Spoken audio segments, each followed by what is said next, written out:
Would you sacrifice your honor to marry a duke? Today Reven will tell you the story, Betrayal of Dignity. One bright sunny day, in the forest, there was a horse carriage running. The girl gently reminded her younger sister, "You absolutely cannot make a scene this time, Alice. Do you understand?" The girl named Alice replied, "But that last soiree was just so incredibly dull. I couldn't help it." This is Alice Verdier, the second daughter of Viscount Verdier. Alice shrugged innocently and added, "And how was I know a few glasses of sherry would get me so tipsy? Anyhow, I'm certain this time will be much more lively. What with you there?" The girl suddenly smiled. Alice continued, "You agree, don't you, Chloe?" "I am being sincere," Chloe Verdier replied. She is the eldest daughter of Viscount Verdier. Since childhood, she have had a disability in her legs, so walking has some difficulty. Chloe added, "You really have to behave yourself this time. This ball is hosted by none other than Duke Thisse. You have to find yourself a potential suitor."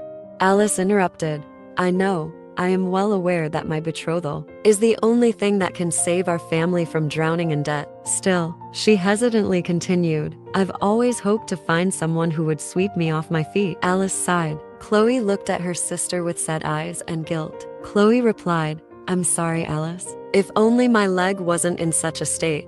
Alice shook her head at the self-reproach, even though it was not her fault at all. Chloe thought to herself, "I wish I didn't have to place such a heavy burden on my younger sister. This is all my." Meanwhile, Alice stood up. She ran to her beloved sister and softly called, "Chloe, what could you possibly have to feel sorry for?" She hugged her sister tightly and said, "If anyone is to blame, it is our father for loving mother so much that he spent his entire fortune on her medical bills and completely failed to manage his." Alice scolded her father with a smile. "Think of what happened 3 years ago. Despite our family's precarious circumstances, he allowed Duke Thisse's army to use our castle." Chloe was startled when her sister mentioned Grand Duke Thisse.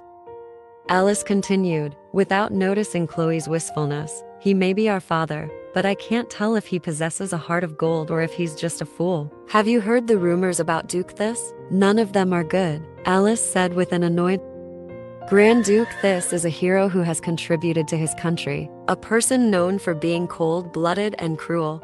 Alice scoffed. "A young duke who led his soldiers to great victory? Don't make me laugh. Word has it that he's fathered several illegitimate children with his mistresses, only to have them executed in secret. He's also said to have a horrible temperament. If you get on his bad side, he will completely ruin you, regardless of any title you may hold. Many seem to think it'd have been better if he'd perished in battle."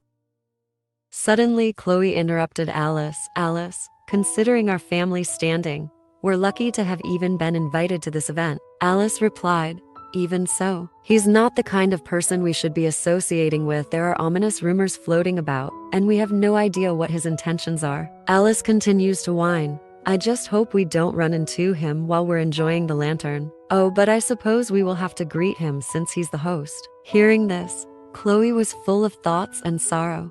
She thought to herself, "You cannot allow yourself to be afraid, Chloe."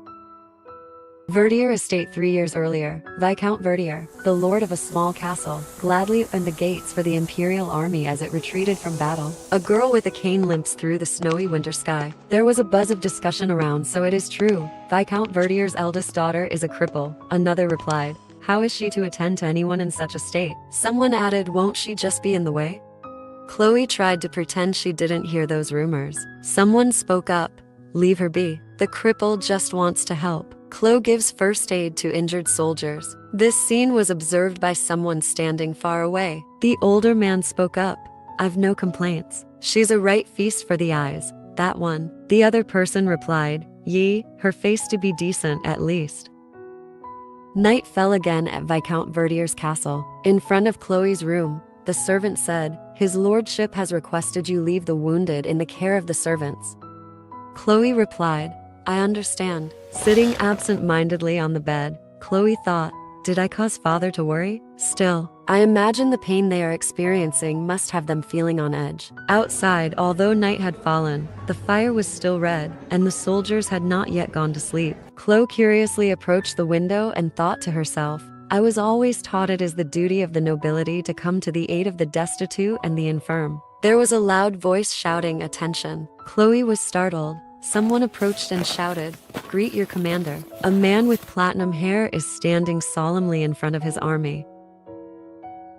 Chloe thought in amazement, "That's the commander?" "Earlier today I received news of my father Wilhelm von Thisse's passing. He was beheaded by the enemy who has chosen to display his head on their castle walls." Suddenly the Grand Duke spoke up and pointed at a soldier. Do you wish to return home?" The soldier was startled and afraid to look at the Grand Duke. Before he could speak, Thisse added, "It doesn't seem like you do." The startled soldier stammered in response, "No, sir, I do. My wife recently gave birth to our child without me by her side. I wish nothing more than to see the two of them." "And you?" the Grand Duke asked another person. He replied, "I worry for my mother whom I had to leave sick and alone at home." Another person spoke up, "I must work to support my young brother so he doesn't starve." Another person said, "My betrothed awaits my return." Standing high up witnessing this scene, Chloe sadly thought, "I can hear the anguish overflowing in their voices." The Grand Duke continued, speaking in an authoritative and sympathetic tone. "As you can see, there are countless reasons why we must end this war and return to our homes. The same goes for me. I haven't been able to recover my father's body, let alone hold a funeral to put him to rest." He continued to reassure the troops, "However, we must remember that it is not through God's will that a war is won or lost, which is exactly why I refuse to back down. I shall do everything in my power to lead my soldiers to victory." His voice filled with determination, the Grand Duke emphasized, "After all, this is a matter of house, this pride and dignity. That's right, this man is Damien Ernst von Thisse." End of Chapter 1. Chapter 2 begins. "I shall do everything in my power to lead my soldiers to victory," the Grand Duke continued to speak. Damien Ernst son Thisse. Chloe thought to herself about that name. The Grand Duke finished with the last sentence to reassure the troops, "It is now up to you to transform all of the desperation and longing you just showed me into action." Then came the cheers of determination from the army. Chloe on the window saw that scene and secretly admired. He managed to boost the soldiers' morale in an instant. The soldiers all hailed the name Thisse. Suddenly he felt like someone was watching. The Grand Duke glanced up at Chloe's window. She was startled when she saw those eyes directed at her. Chloe immediately sat down and hid behind the window. Did our eyes just meet? Chloe thought worriedly. She secretly looked back to see if he had left, and saw the cheers of the Grand Duke's army turning and leaving. Chloe up here breathed a sigh of relief. "I would never be able to do something like that after hearing of my father's passing," she thought sadly. Then Chloe silently prayed,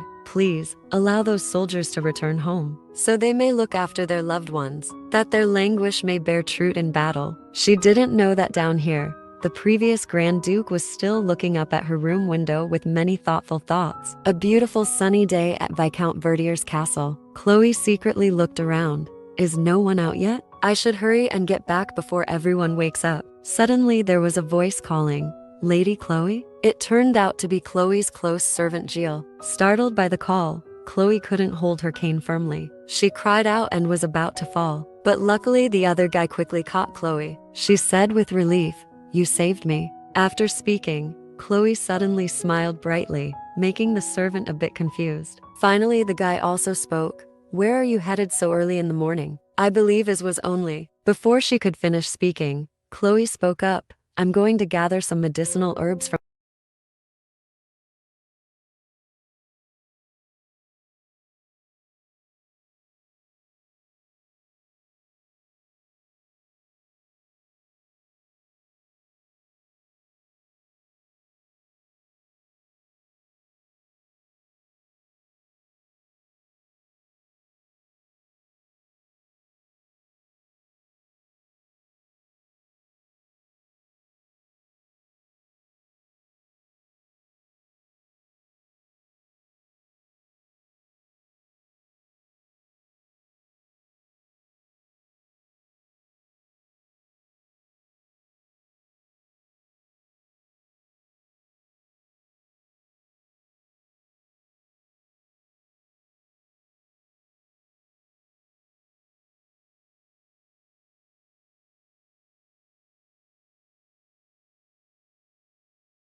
isn't becoming of a noblewoman, especially one of your condition. Chloe seemed dumbfounded when she heard the heavy words. The Duke said, "Is this the same man I saw yesterday?" She thought in frustration. "How disrespectful." Chloe replied loudly, "I was only trying to help those who had set out for war to protect their families. I did not expect my title to become an issue. My late mother taught us that thought our family may be humble in rank. As nobles, it is our duty to come to the aid of those in need. That is the comfort expected of the nobility." "What a smart and brave girl," the Grand Duke replied. "The comportment of the nobility, you say?" "Chloe Verdier." He bent down and called her name and continued, "Has it never occurred to you that trying to do something beyond your abilities is not only selfish, it creates a nuisance to others? If you had heard the filthy jokes the men told as you hobbled around between them, would you still be able to keep your head held so high and talk about the comportment of noblewomen? What if the Viscount had overheard? Were I him, I would have served the heads of anyone who dared sully my daughters." After speaking, he raised his hand to lift her hair and continued,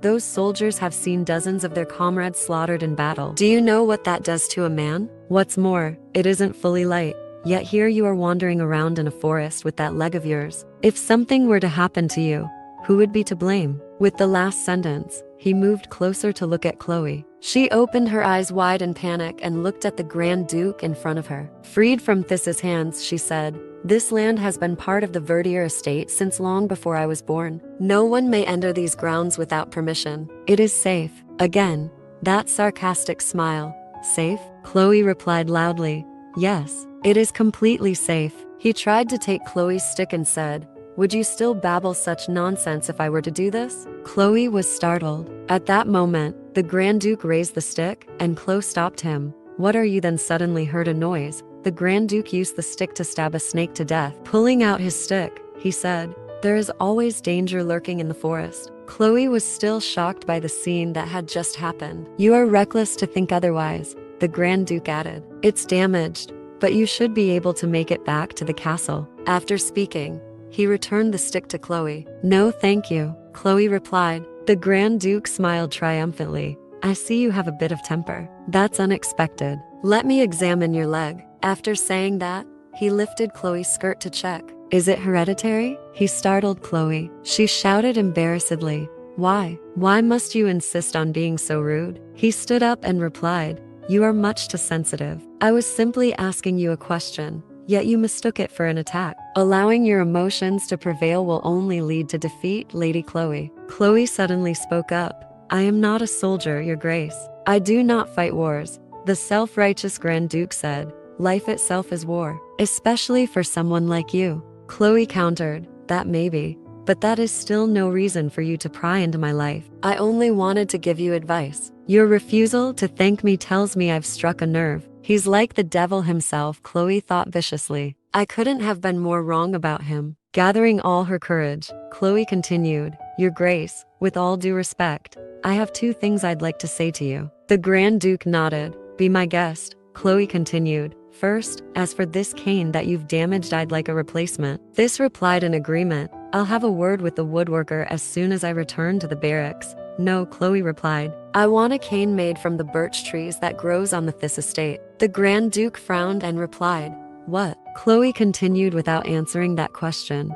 "I recall you saying yesterday that you will return victorious from the war, and?" This replied with a smile. Chloe continued, "Once you go back to Thisse estate after this is all over, I'd like you to make me." At that moment, the Grand Duke reached out and touched Chloe's hair and said, "My lady." His eyes were filled with danger. "What if I were to give you something even better?" Chapter 3 ends here. Chapter 4 begins when the Grand Duke looks closely at Chloe after that statement and continues, "It seems to be your father. Definitely wants something more." Shoving his hand away, Chloe said, "Which brings me to my second point. If my father has ever praised his daughters in front of you, it was purely out of fatherly love and thought. He adores his two daughters. He is not so out of touch with really that he'd forge your house Verdier is far below house Thisse in rank. You are not the only one who'd prefer not to become involved with an impaired woman. The same is true of all men, I am sure." The Grand Duke continued, "Chloe, save your self-disparagement for your journals." "No," Chloe denied. As she turned to walk away, she said, There is no disparagement when it comes to the truth. I would like to make one thing clear. Although you are free to pity me, you have no right to assume that I am unhappy or that my life is a war. With such a surprised look on Thisse's face, he did not expect her to say such things. Chloe continued, "Does that mean you are happy living as you are?" Chloe stopped and said the last sentence without turning to look at the Grand Duke. "Your life will never change." "Yes, I am content, living a peaceful, unchanging life in the land where I was born for the rest of my days." With a determined voice, Chloe said, "That to me is happiness." The Grand Duke's eyes seemed to have realized something. Chloe couldn't remember how she got back to the castle. After a conversation with Grand Duke Thisse, all she knew was that the weather was very cold, enveloped her the whole way, like the snake I saw in the forest. Suddenly Jill called out, "Lady Chloe, Duke Thisse and his men have just left." Even though she was sick, Chloe still smiled and replied to Jill, "Thank you for letting me know, Jill." A long time later, Chloe returned to the forest. Returning to reality, Chloe and Alice arrived at the party hall, a magnificent flower castle belonging to Grand Duke Thisse. Alice chirped again, "I cannot believe this castle used for the sole purpose of the Duke's entertainment, and for only one season of the year. It's ridiculously extravagant. Phew. I'm already exhausted." The two girls were so busy talking that they didn't notice a man standing in front of them. He called out, "Lady Alice Verdier." "Oh," Alice replied in surprise. "How wonderful to see you again, Lord Cormier." The boy bowed politely and invited Alice to dance. "Might I be so forward as to ask for the next dance?" Alice happily agreed, not forgetting to introduce, "Oh, this is my sister, Chloe." "It is an honor, Lord Cormier." The two bowed to each other. Lord Cormier said, "No, when it comes to meeting Lady Alice's sister, the honor is all mine." Perhaps we could dance lot before he could finish his sentence. The boy realized the situation and quickly swallowed back what he was about to say with a shy expression. Chloe broke this awkward atmosphere with a social smile. She replied, "The sight of all these beautiful people dancing is a joy in itself, although I do appreciate the though." Accompanied by the melodious sound of the piano, Chloe looked at her dancing with Lord Cormier with a satisfied expression. She thought, "It seems everyone's forgotten about the scene Alice caused at the last ball. Count Cormier seems like a fine match for her. I have yet to hear anyone mention anything negative about him, and his intentions seem sincere. I'm glad. Does this mean I should offer a word of thanks to the Duke? I'd prefer to avoid him, if possible, but that wouldn't be proper." While sitting in quiet contemplation in the middle of a bustling party, Chloe suddenly asked herself, "Why on earth did he invite us here?" "It is because our father helped him 3 years ago." Has it never occurred to you that trying to do something beyond your abilities is not only selfish, it creates a nuisance to others? Chloe remembered the words the Grand Duke said to her 3 years ago. He didn't seem like someone who appreciates kindness. I hope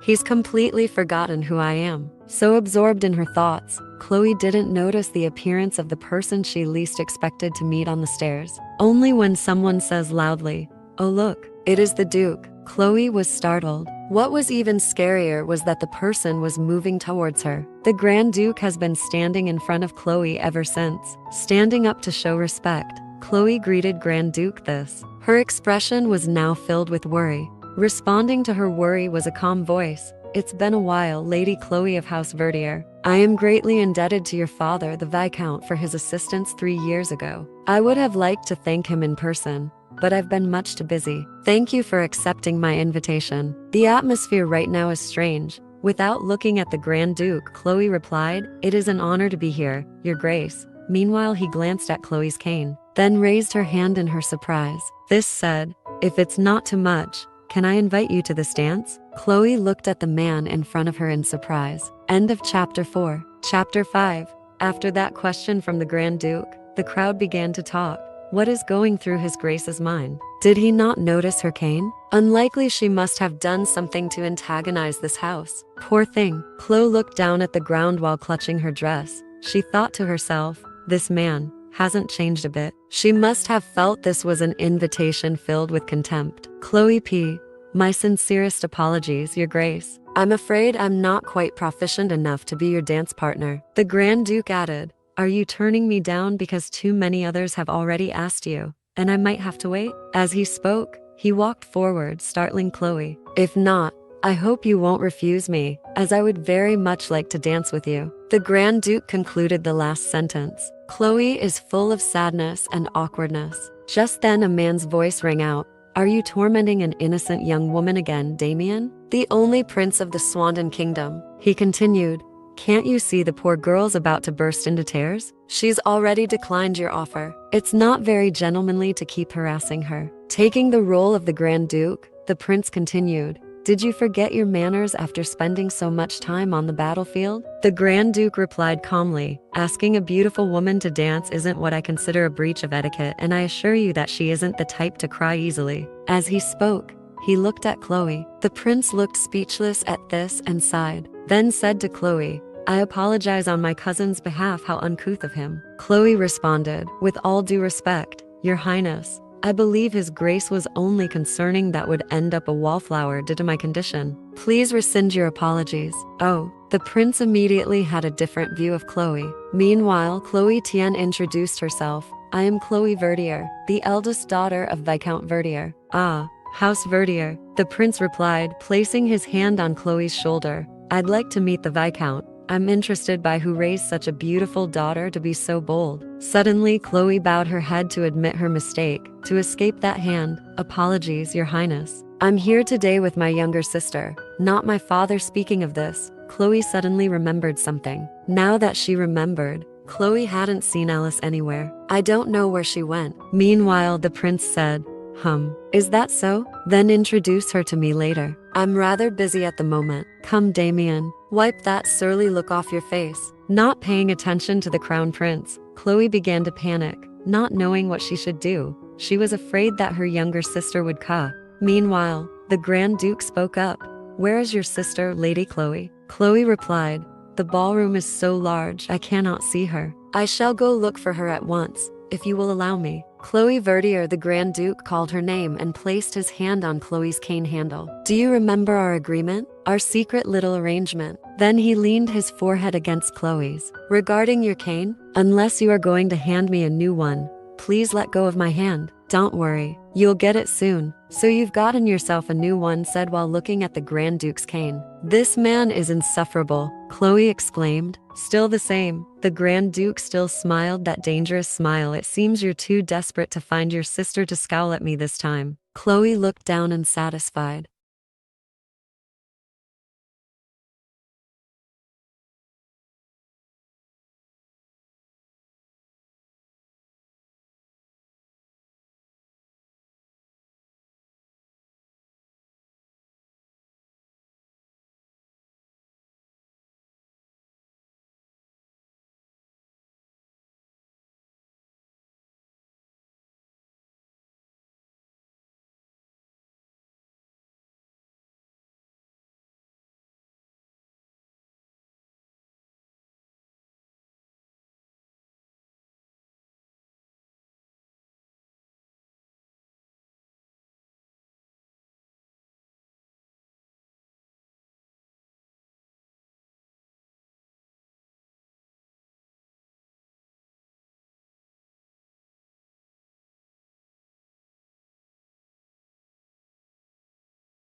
Alice panicked. While that man was still wrapped around her body, Chloe was angry, her voice trembling. "What on earth are you?" Alice pushed that man away. "Go. They'll kill you if they catch you." That man replied, "I'd happily die right here." "Please, Eddie," Alice begged him. Chloe panicked when she heard the name Eddie. She suddenly remembered that Alice once told her about this name, an encounter with a bohemian at the village festival the other day. He was such an intriguing fellow. He said his name is Eddie. "I do hope to see him again."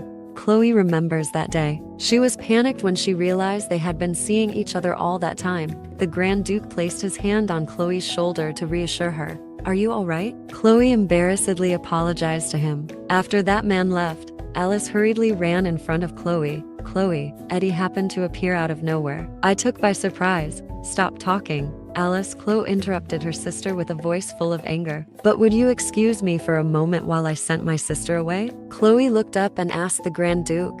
"As you wish," said the Grand Duke. Chloe then ordered Alice to return to the carriage immediately. After Alice also left, the new Grand Duke spoke. "Lord Verdier's second daughter will be setting tongues wagging yet again." Chloe suddenly frowned in fear. He continued to say, "She's got quite a talent for causing a scandal every time she appears in high society." Chloe's whole body trembled. "I beg you, please do not speak of this to anyone," he asked her again.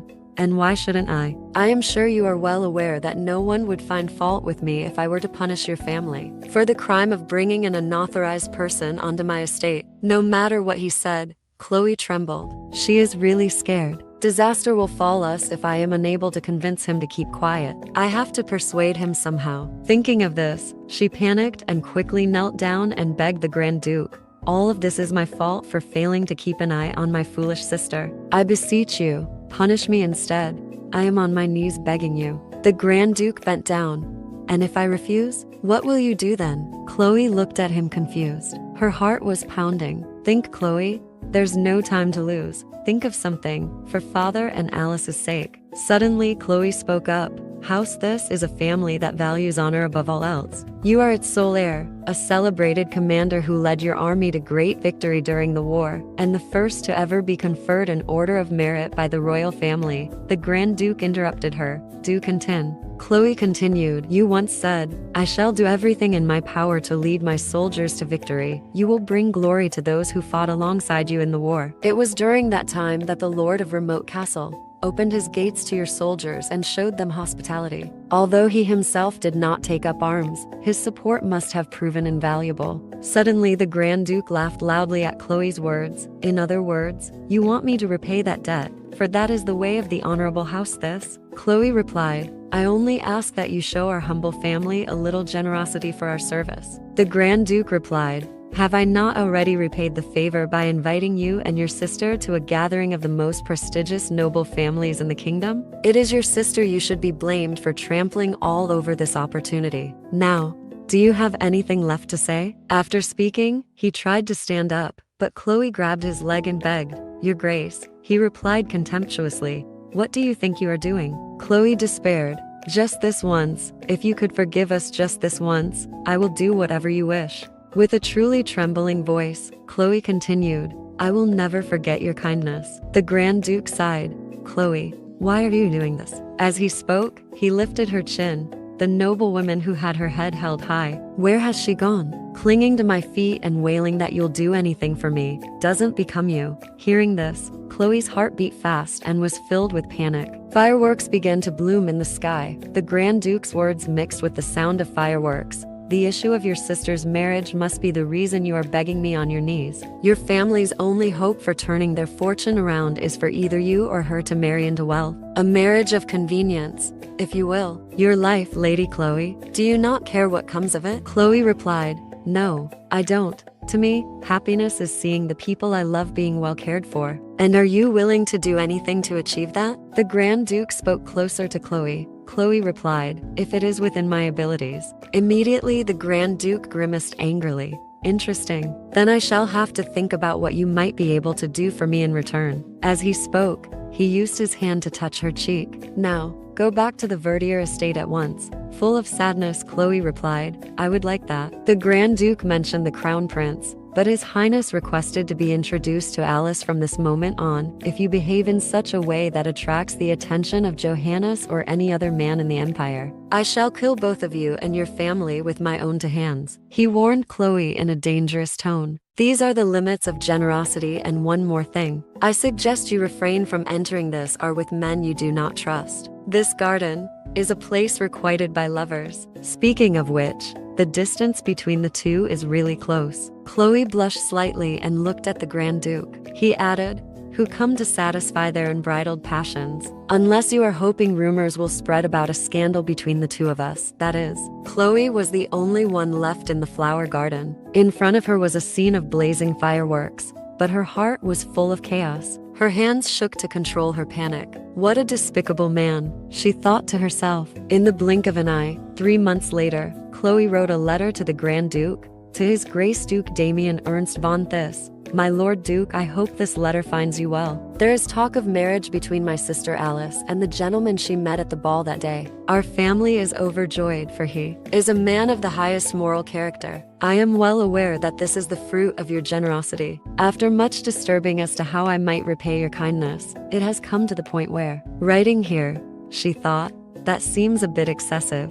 Gilles called her name. I've brought you some refreshments. Thank you. Gilles, Chloe replied. Chloe asked Gilles, how is Alice? Gilles replied, she went out briefly in the morning but hasn't left her room since. She has been disappointed all food, complaining of stomach discomfort. I see. Chloe replied, she didn't go meet with that Bowman again, did she? Gilles replied, I don't believe so. Lady Alice seems to have matured as of late. You're right. Chloe says, she should know better. What with all the talk of engagement to Count Cormier? The Count is a good man, and he is a well-respected member of society. I know Alice will be happy with him. After all, he's a much better match than that itinerant man. Lady Chloe, if Lady Alice gets married, I fear that you'll become rather lonely. Chloe smiled and replied, are you worried for me? Gilles, I know it isn't my place. How could that ever happen? I'll still have you. Thank you for your concern, Gilles. Chloe replied. Chloe's answer made Gilles embarrassed. Chloe suggested, since you're here, why don't you take a look at this letter for me? I'm writing to thank Duke Thisse for inviting us to the ball, but I feel that it's still missing something. He's so ill-humored that he'll likely find fault with it no matter what I write. Gilles looked at the letters and thought thoughtfully, if he's so ill-humored, he'll probably be even more disapproving of any delay in receiving these left dash dot in the middle of speaking. Chloe's father opened the door and rushed in. Chloe, my dear. Chloe was surprised. Father? Her father walked in with a happy look on his face. Get ready. Quickly, now. Duke Thisse is coming to hunt on our estate. Chloe was surprised. What do you? Her father continued. As you know, our forests are full of wild animals. Chloe thought, why would he come all the way out here to go hunting? Her father added, I only received the message a short while ago. It seems he will be arriving sooner than expected. With his passion for hunting, I suppose it isn't a surprise that he's racing to get here. Chloe and her father went to the lobby to welcome the Duke. Greetings, Your Grace. It is an honor to have you here. I hope the blistering heat hasn't made you too weary. Have you been well? You have far fewer servants than before? Viscount Verdier replied, yes. Well, we're had several years of rather poor harvest. Unfortunately, Chloe interrupted, the castle is still in disarray. We received news of your arrival quite late. Nevertheless, we shall do our utmost to make your stay comfortable. Yes, the Grand Duke replied with a happy expression. I shall hold you to your word. I do. Noble who does not know how to be a gracious host, does not deserve her title.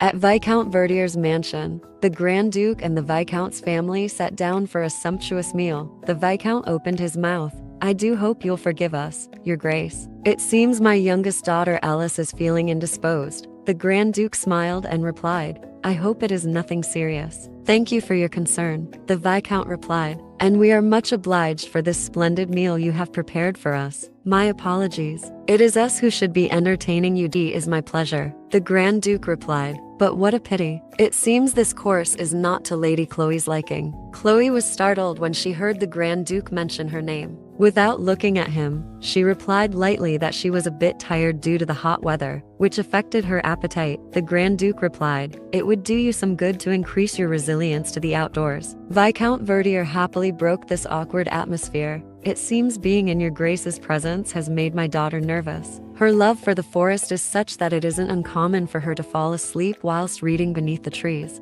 Chloe was startled when her father mentioned the forest in front of the Grand Duke. He looked surprised. So what? So she must be quite familiar with the directions of this forest. Still showing off his daughter, The Viscount still did not pay attention to the implication in that sentence, that she is. It would be no exaggeration to describe the forest leading to the mountains as her very own private garden. I recollect a time in which she feels horribly ill after returning from an outing. Yet, even after suffering so, she never stopped frequenting the woods. The Grand Duke smiled as if looking at Chloe and asked, "You don't say?" The Viscount still innocently added, "Now that I recall, it was exactly around the time you and your soldiers were staying with us in Castle Verdier." Gilles came to pour water for Chloe and saw that her face was not very good, so he asked. The two of them looked quite close. Chloe thanked Gilles for asking, but she was fine, thanks for the glass of water. This scene caught the eyes of the Grand Duke. He looked uncomfortable. With a dangerous look in his eyes, the Grand Duke made a proposal. "If she likes the forest so much, I would like to make an offer that she will show me the way in tomorrow's hunt." Chloe was surprised by the Grand Duke's sudden proposal. Viscount Verdier is worried that Chloe's condition will hinder the hunt. If the Grand Duke wanted someone to show the way, he would find someone else. Don't wait to hear the Viscount's answer. Grand Duke Thisse turned to Chloe to ask her opinion. Chloe sweated and didn't know how to answer. Looking at it, she knew she didn't want to go at all. But anyway, he already knew about it. Chloe replied that if you agree to let my servant lead the horse, then I will be happy to follow you. The Grand Duke refused bluntly. "No, you, my lady, shall be riding with me on my horse. As you can imagine, I am not accustomed to following behind others." In the blink of an eye, tomorrow arrived. Chloe, wearing hunting clothes, stood looking at the Grand Duke sitting on his horse, waving for her to come. Chloe was really worried about whether it was safe or not. She used to leisurely walk around on horseback, but had never gone hunting. Furthermore, how could she trust this man? The Grand Duke urged Chloe, quickly now. She turned to give her cane to Gilles. The guy asked her with concern, "Will you be all right, my lady?" The Grand Duke was not very pleased when he saw this scene. The two of them sat on the horse, and the Grand Duke asked, "It seems you and that attendant of yours are on rather familiar terms." She asked if he was talking about Gilles. The Grand Duke replied, "Yes, that servant of yours who was in the stables." Chloe explains that Gilles has worked for her family since he was a child. When the other servants left due to lack of pay, he still chose to stay with her family. Chloe continued to speak, unaware that the Grand Duke was frowning behind her. To Chloe's family, Gilles was more than just a worker. Hearing this, the Grand Duke urged his horse to run faster, making Chloe panic and scream, "Your Grace." "Direction, Lady Chloe." The Grand Duke responded to her scream. Clearly he was indifferent. The Grand Duke continued asking, "Which way is it? Left or right?" Chloe was so scared that she couldn't even answer in sentences. After urging her, she also shouted, "Left. We must go left." The Grand Duke's hunting dogs quickly ran to pounce on the deer in front. Later, Chloe was so scared that she was sweating. "Looks like they've caught a deer and a rather large one at that," said the Grand Duke. Full of mystery, he leaned close to Chloe's ear and whispered, "So you really do know the lay of the forest?" Chloe was startled by the Grand Duke's sudden action. She thought he did it to torment her. Chloe's hand holding the reins was shaking as if the Grand Duke was the devil incarnate. During this time, Thisse covered her eyes with her hand, signaling calmly, "Breath, Lady Chloe. There, it's all over. Everything will be all right." It seemed the Duke enjoyed the feeling of her relying on him. Night has fallen on Viscount Verdier's castle. The Duke's family was having dinner, and Chloe said she would call the doctor as soon as it was morning. Viscount Verdier didn't understand why he had to call a doctor. Chloe explained that the Duke had been injured while dining. Here,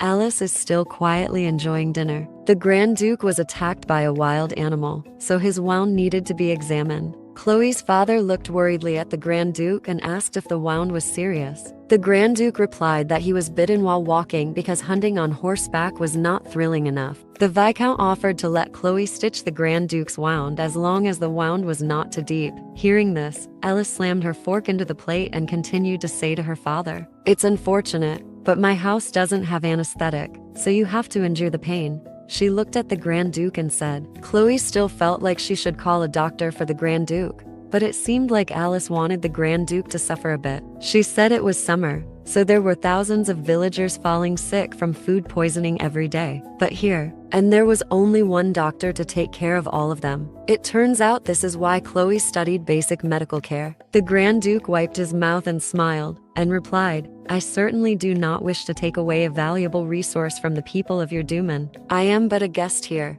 After all, would you mid taking a look after dinner, Lady Chloe? He pretended to smile and asked Chloe for her opinion. But Chloe still thought it would be wiser to send in an expert. Her father continued, she is right. Allow me to send for him right aw. Before he could finish speaking, the Grand Duke interrupted. Back when my soldiers were staying at your castle several years ago, the sigh of Lady Chloe tending to their injuries left impression on me. I have faith your daughter will do an excellent job. Full of pride in his daughter, Viscount Verdier happily asked the Grand Duke if he still remembered that story. The Grand Duke replied, of course, I haven't forgotten a since detail about the events that transpired on these grounds. As he spoke, he glanced at Chloe. Chloe looked at the Grand Duke in confusion, not expecting him to still remember those things. After dinner, Chloe went to the Grand Duke's room to bandage him. You look like a prisoner being led to the gallows, the Grand Duke teased. He thinks that with a simple request, she doesn't need to be so scared.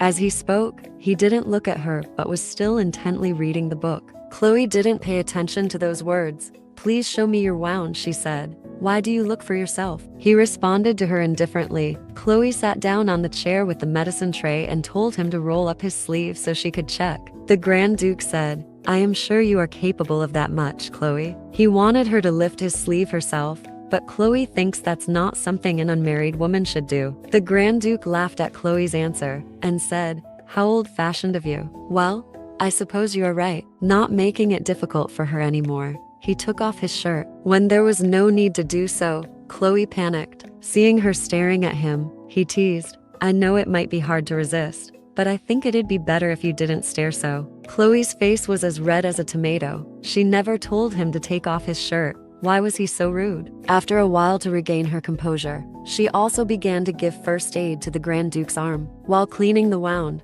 Chloe reminded the Grand Duke that his teeth might hurt a bit. The Grand Duke teased her again, saying, I want you to make me suffer as much as possible. Seeing that she did not answer, he immediately asked, you said your private tutor was a physician? Yes, Chloe replied. The Grand Duke replied, that must be useful in situations like this. Chloe gently stitched the Grand Duke's wound. Meanwhile, Chloe also mentioned that she had learned a bit of medicine from him, but it was a completely different pursuit from the one being used now. The Duke asked, and what might that be? Chloe replied carefree, embroidery. The Grand Duke laughed. This is the first time in my life I've considered embroidery as a useful pastime. He added, all right, do tell, does your sister still hold secret rendezvous after dark? Chloe did not answer that question. She just replied, please refrain from speaking. You should be as still as possible. Answer my question, the Grand Duke reminded her. Chloe had to answer him. Since that night, she has seen the error of her ways, and thanks to your grace, there is talk of marriage between her and Count Cormier. Chloe was very grateful for that. The Duke replied to Chloe with a sarcastic voice, had I known my silence would be repaid with 3 months of silence from you, I would never have done you that favor. After speaking, he moved his face close to Chloe, making her heart pound. You are much too close, your grace. Chloe said, answer me, the Duke emphasized. You can tell he's really upset because Chloe hasn't responded once in the past 3 months. Chloe's sweat dropped, explaining she had also written a lot of letters. The Grand Duke said he had never received one. Chloe added it was because she couldn't send them herself. The closer he got, the more the Grand Duke realized that Chloe was lying. Chloe used both hands to push him away while her heart felt like it was about to jump out of her chest. She begged the Duke not to come any closer, but the Grand Duke didn't pay any attention to that. He repeated once more, asking Chloe to speak truth. Gathering all her courage, Chloe pushed the Grand Duke away and shouted, it's because you ignore me. Duke Thisse was really surprised by Chloe's answer. Blushing, not daring to look directly at the Duke, Chloe added, I am well aware how unbearably repulsive you find me. That is why I hesitated so. I was unsure of how I should try to repay you. My apologies. Chloe hesitantly apologized and then tried to stand up to leave this awkward situation. When she stood up, Chloe tripped over the Grand Duke's shirt, so she slipped and was about to fall when Duke Thisse quickly caught her and threw her onto the bed. Chloe opened her eyes wide in panic and looked at the Grand Duke. She noticed that the wound she had just stitched had torn open. The Grand Duke said, "Chloe can get stitches again or not." Chloe is worried. She asked him, "What on earth is it that you want from me?" In response to that question, the Grand Duke stroked her hair and replied, "I think you already know the answer to that." Then he kissed her hair. Chloe replied, "I am only here to treat you per my father's instructions." After speaking, she turned away without looking into the Duke's eyes. "Oh, Lady Chloe." The Grand Duke looked at her with an innocent look.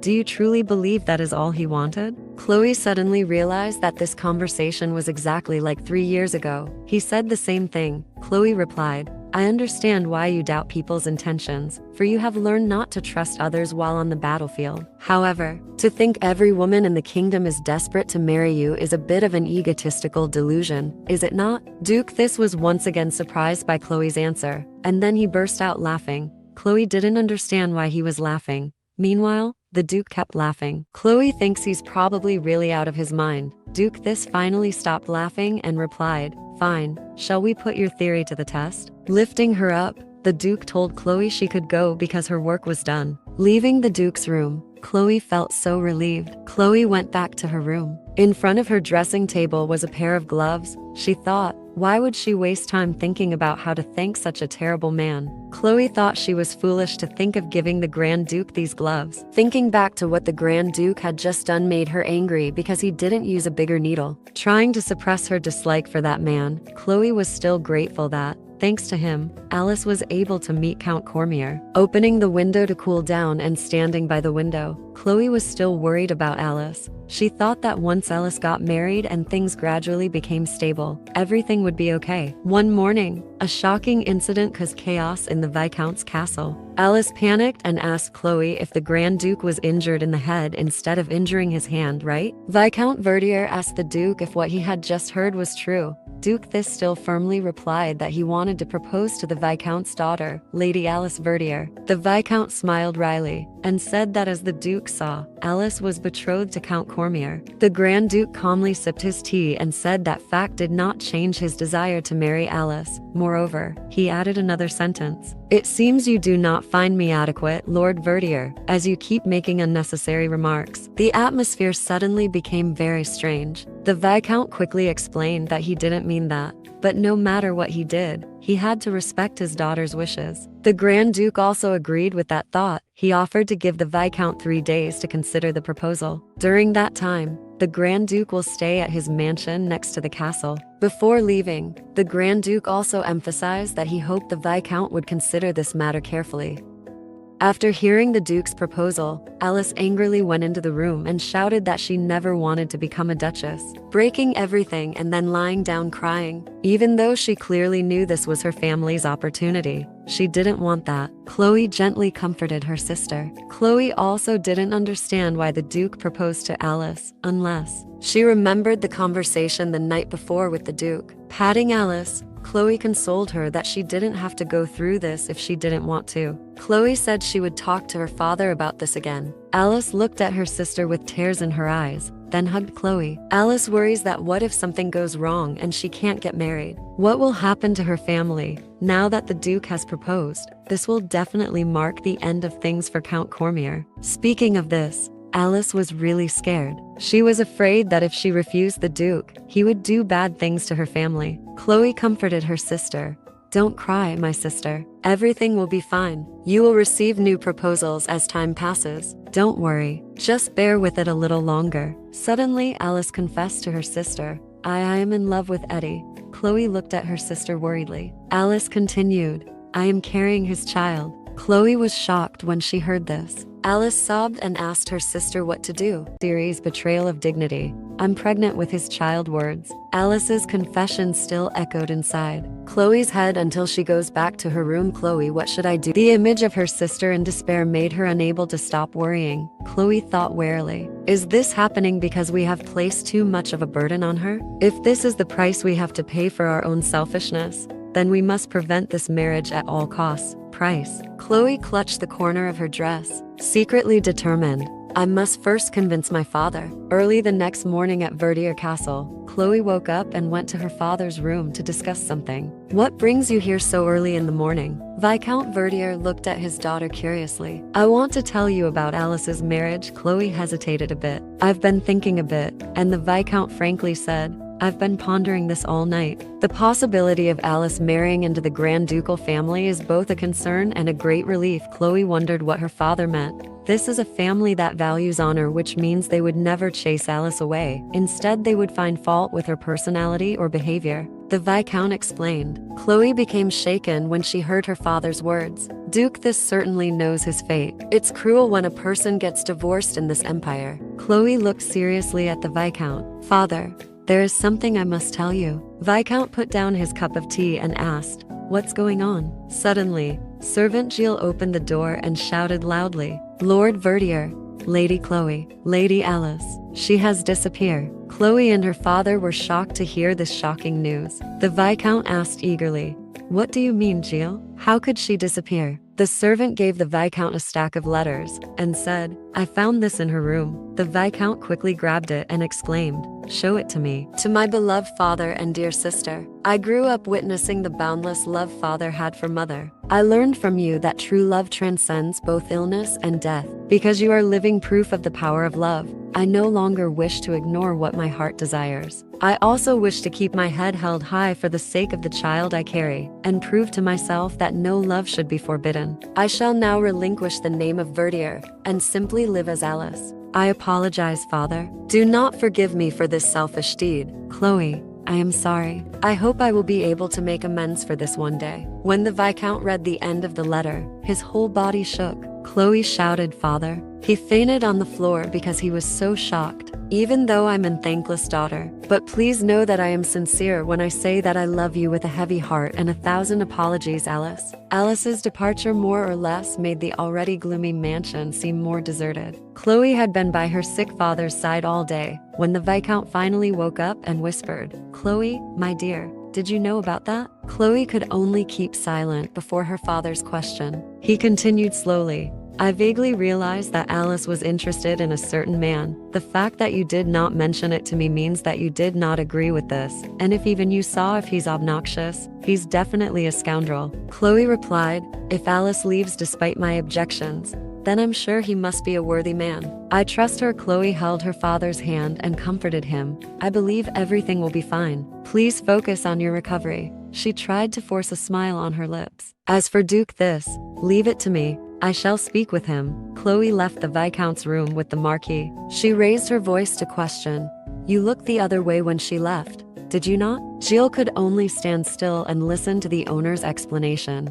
I knew from the moment you walked in holding her letter. You would never have entered her room without her permission. The servant also did not hide anything. I suppose there's no use hiding anything from you. Chloe looked straight into his eyes and said softly, thank you for being there for her. I wasn't sure the right thing to do myself. That is why I am grateful to you for helping her leave. What done is done. We must make the best of it now. After hearing this, Gilles felt uneasy and reached out his hand to stop her, mumbling and calling, Lady Chloe. But he gathered his courage and held Gilles' trembling hand tightly, looking down in regret. I hope you won't blame yourself. Please don't think you must take responsible for this, because if you do, Chloe immediately interrupted. I don't know how I can live with myself. She said the last word. Gilles, I am the only one who can take care of the house Verdier now. I will find a way for all of us to survive, even if it is a dangerous choice.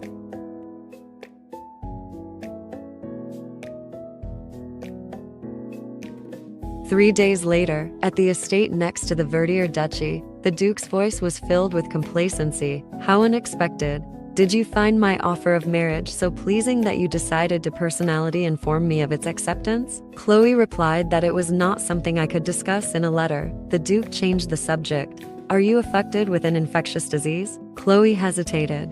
I'm not sure what you mean. If that isn't the case, why don't you step closer? Damien smiled slightly. Come, take a seat next to me. His appearance today is a bit more liberal than usual. That made Chloe feel uncomfortable and saw her hesitate. The Duke raised his voice. Or will you disobey my orders? Chloe showed a dissatisfied face and sat down on the sofa. He continued to talk. My wound is not getting any better. Chloe asked, have you seen a physician? The Duke replied, no. He looked at the medical box filled with bottles of solution and said, will you apply some of this solution for me? Chloe looked unenthusiastic. This expression, he excitedly read out, do you not have hands, your grace? I can tell what you are thinking with look on your face.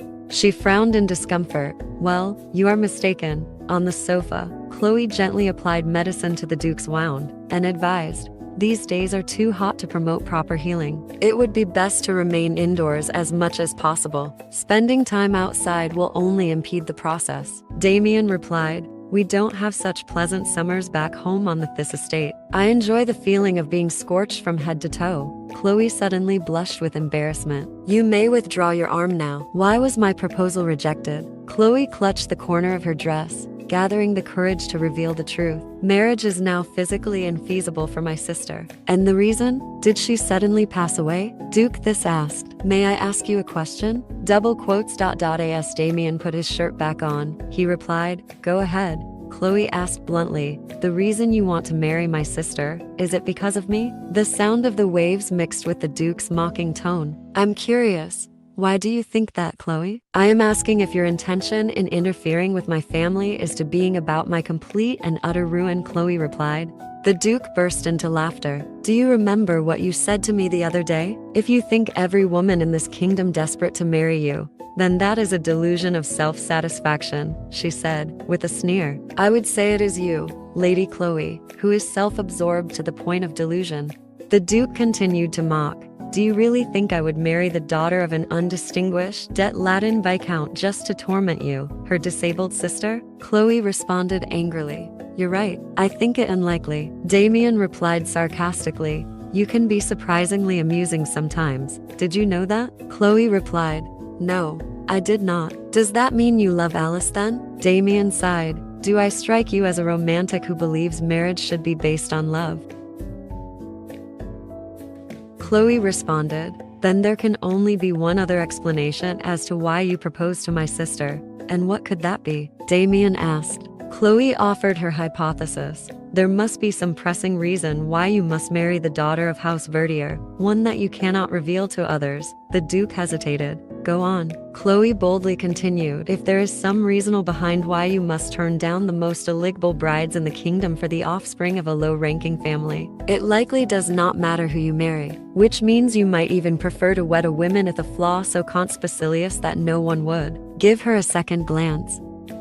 Damien smiled faintly. You mean, for instance, a woman who has lost the use of one leg? Chloe, determined, replied, if I would have a more perfect bride for you, would I not? At that moment, Damien moved closer, his lips nearing hers. Before Chloe could react, the Duke captured her sweet lips in a kiss. Chloe gasped, her entire body becoming paralyzed and limp. She tried to push the Duke away to escape the kiss.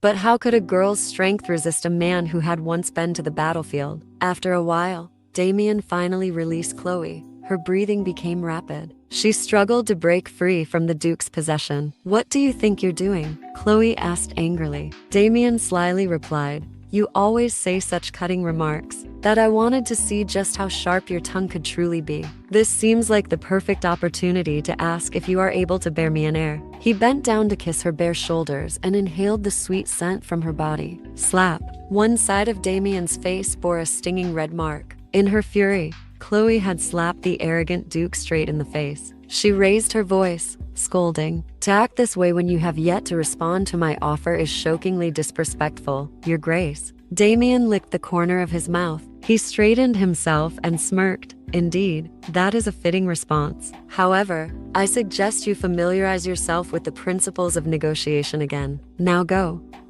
Looking at the man in front of her, Chloe couldn't help but feel worried and uneasy. Several days had passed since the meeting with the Duke at the neighboring estate, yet Chloe couldn't forget what had happened. She sat absent-mindedly on the chair, unable to focus on anything. Recalling the scene, Chloe unconsciously placed her hand on her lips. Those lips had been possessed by that man. He had kissed her deeply. He had looked at her with a face full of desire and possession. Her lips curved into a faint smile, and a soft voice escaped. Chloe?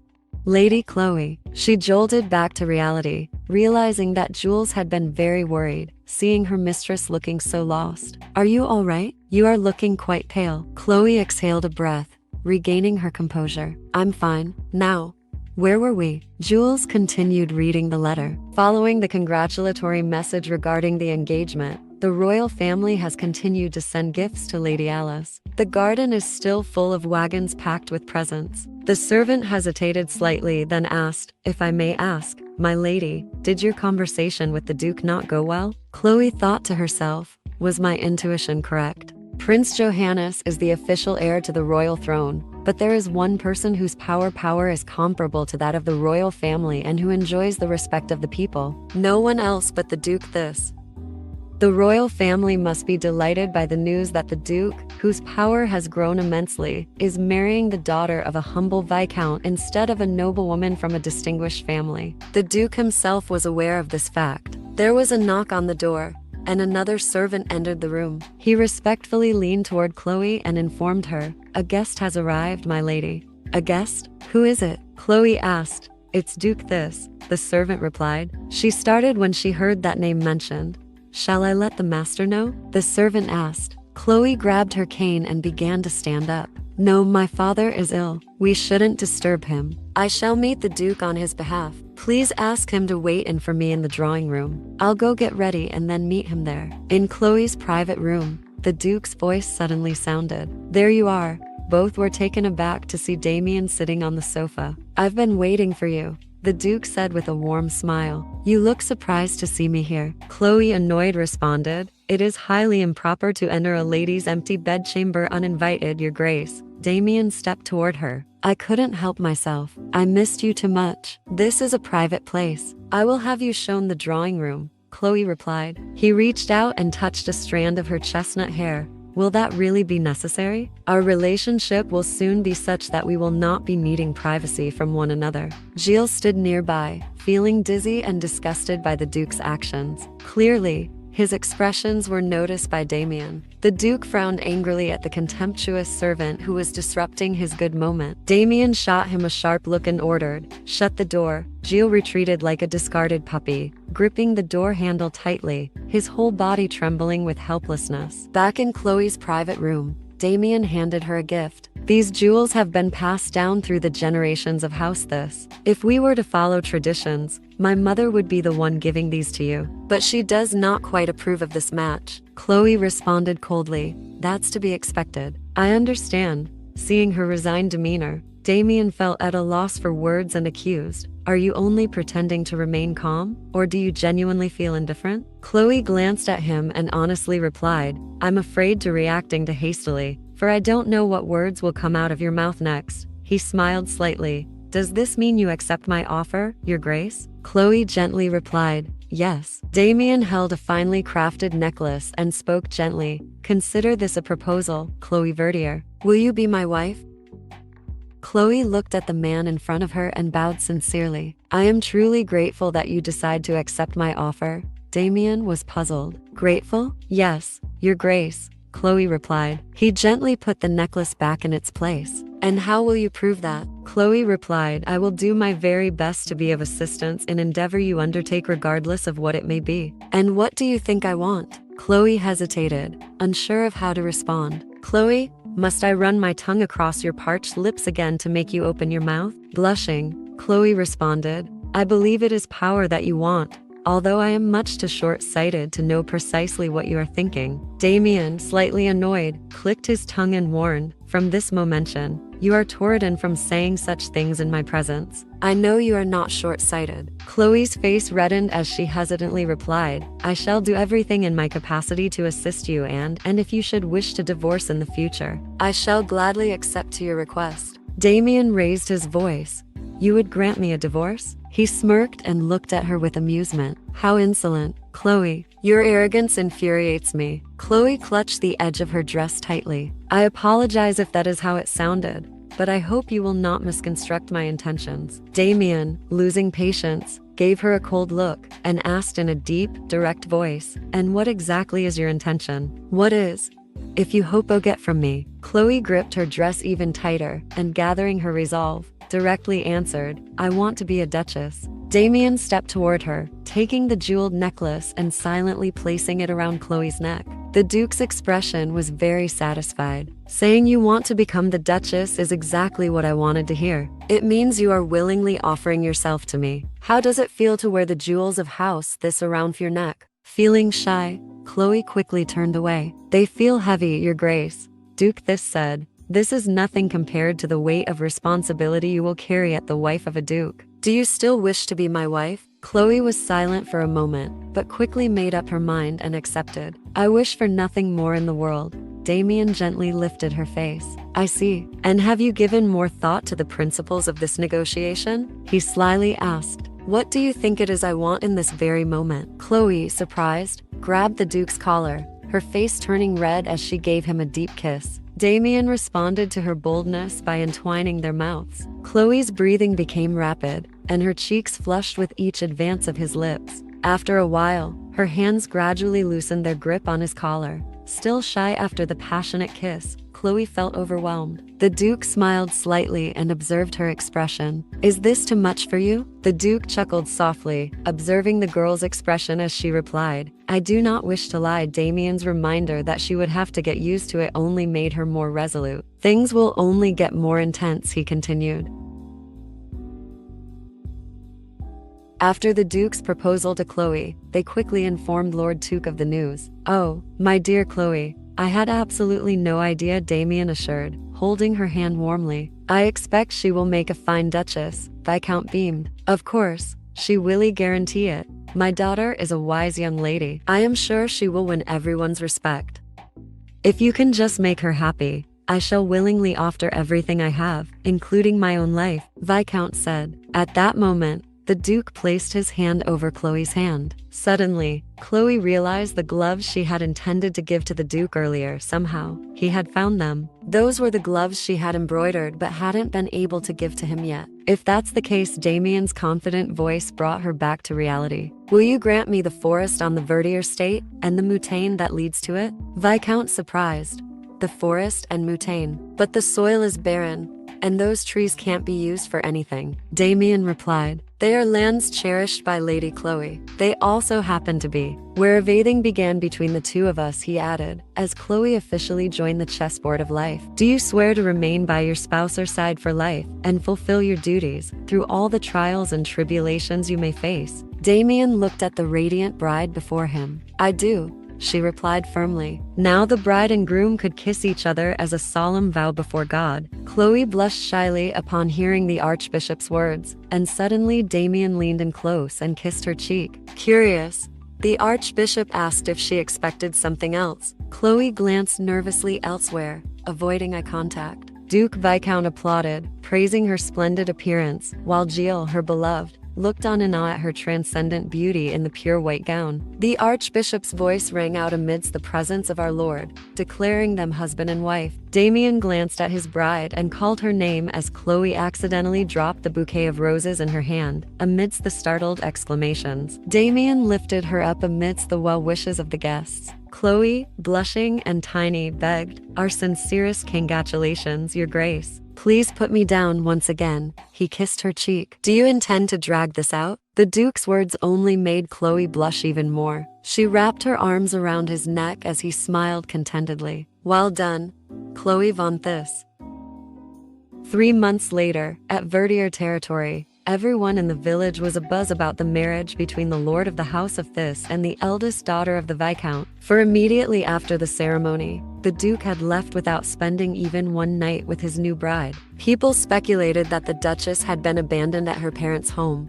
Additionally, a tabloid had spread rumors that even after getting married, the Duke could not abandon his philandering ways. The mistress mentioned in the rumors was the Marchioness Isabella. At the dress shop, Chloe read all the news from that tabloid. The shop owner, standing next to her, appeared worried. "I shall burn it at once, my lady," she said. Chloe replied calmly, "That won't be necessary. Burning these newspapers won't make those rumors disappear into ashes. If you have finished taking my measurements, I shall take my leave." The woman looked confused. "But we have yet discussed the fabric and design." Chloe responded slowly, I will leave that to your description. You are more knowledgeable in these matters than I. The shop owner respectfully bowed as Chloe left. She glanced at the gossip column and sighed. Men and their inability to manage themselves will be the ruin of this country. The sound of horse hooves echoed. Inside the carriage, the servant Gilles asked, "Why don't you delegate the management of the estate to someone else during this period? I can take care of your affairs as well." Chloe replied that there was no need to pay attention to the malicious things those tabloids mentioned. "Gilles, if people were to see me, the Duchess, allowing myself to be swayed by such baseless rumors, they will only grow more uneasy," she said. Gilles could only remain silent,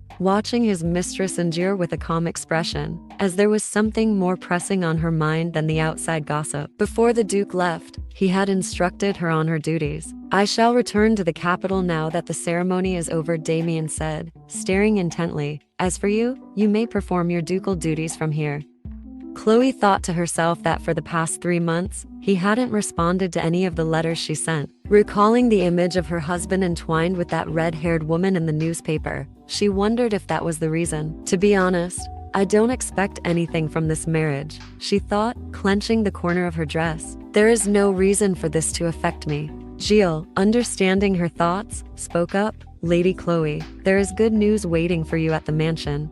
"Good news?" she asked. "Yes, a letter from Lady Alice. It's quite short, but it seems she is still well." Chloe's mood instantly changed as she cheerfully asked, "Why did you not tell so sooner, Gilles?" "A letter from Alice is wonderful." The butler was also happy for her, knowing that Alice was safe and that her father's health had improved. This marriage had also lifted the spirits of the people in the territory. What could be better? In any case, I hope to live far away from him, Chloe thought. If I could live peacefully like this forever, she mused. As evening fell upon the mansion, evening at the manor, a handwritten letter had been delivered. "As I have mentioned in my previous correspondences, all is well on the Verdier estate thanks to your grace. I hope the business that has called you away will soon be settled. I shall write again should anything noteworthy arise. Sincerely, Chloe Verdier."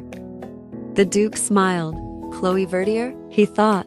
Does she not intend to take my name? Next to a tabloid from the other day still on his desk, the headline screamed, "Was even marriage unable to extinguish Duke Thisse's fiery passion?" The Duke, newly married, had been caught dating Marchioness Isabella. Damien picked up the newspaper and muttered, "She must have read this, but she didn't mention it in her letter. How does she feel about it? Chloe, did you shed tears in solitude?" "No.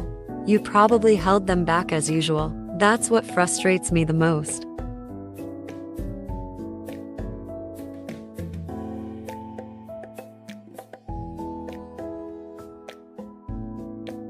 He sneered as he turned to another page. It read, "The Duke's secret affair during his honeymoon." This had bolstered the position of Prince Johann, heir to the throne. Meanwhile, rumors about the king's deteriorating health continued to spread. Damien thought to himself, "They have reported exactly as I told them to." Suddenly, he pondered something, his fingers continuously tapping on the table, recalling the conversation in the private room that day. Chloe had said she would help him as much as she could in everything. He was a bit annoyed. "She talks as if she could do anything. Whenever I think about her, a surge of desire to grasp something tight suddenly arises within me. She irritated me from the very first time I saw her. It was so annoying to see her mingling among the wounded soldiers and treating them, while she could easily be mistaken for one of them. The strange feeling that kept rising within me every time I saw her like that left a sour taste in my mouth." Damien opened the desk drawer. He fondled the white glove she had painstakingly made for him.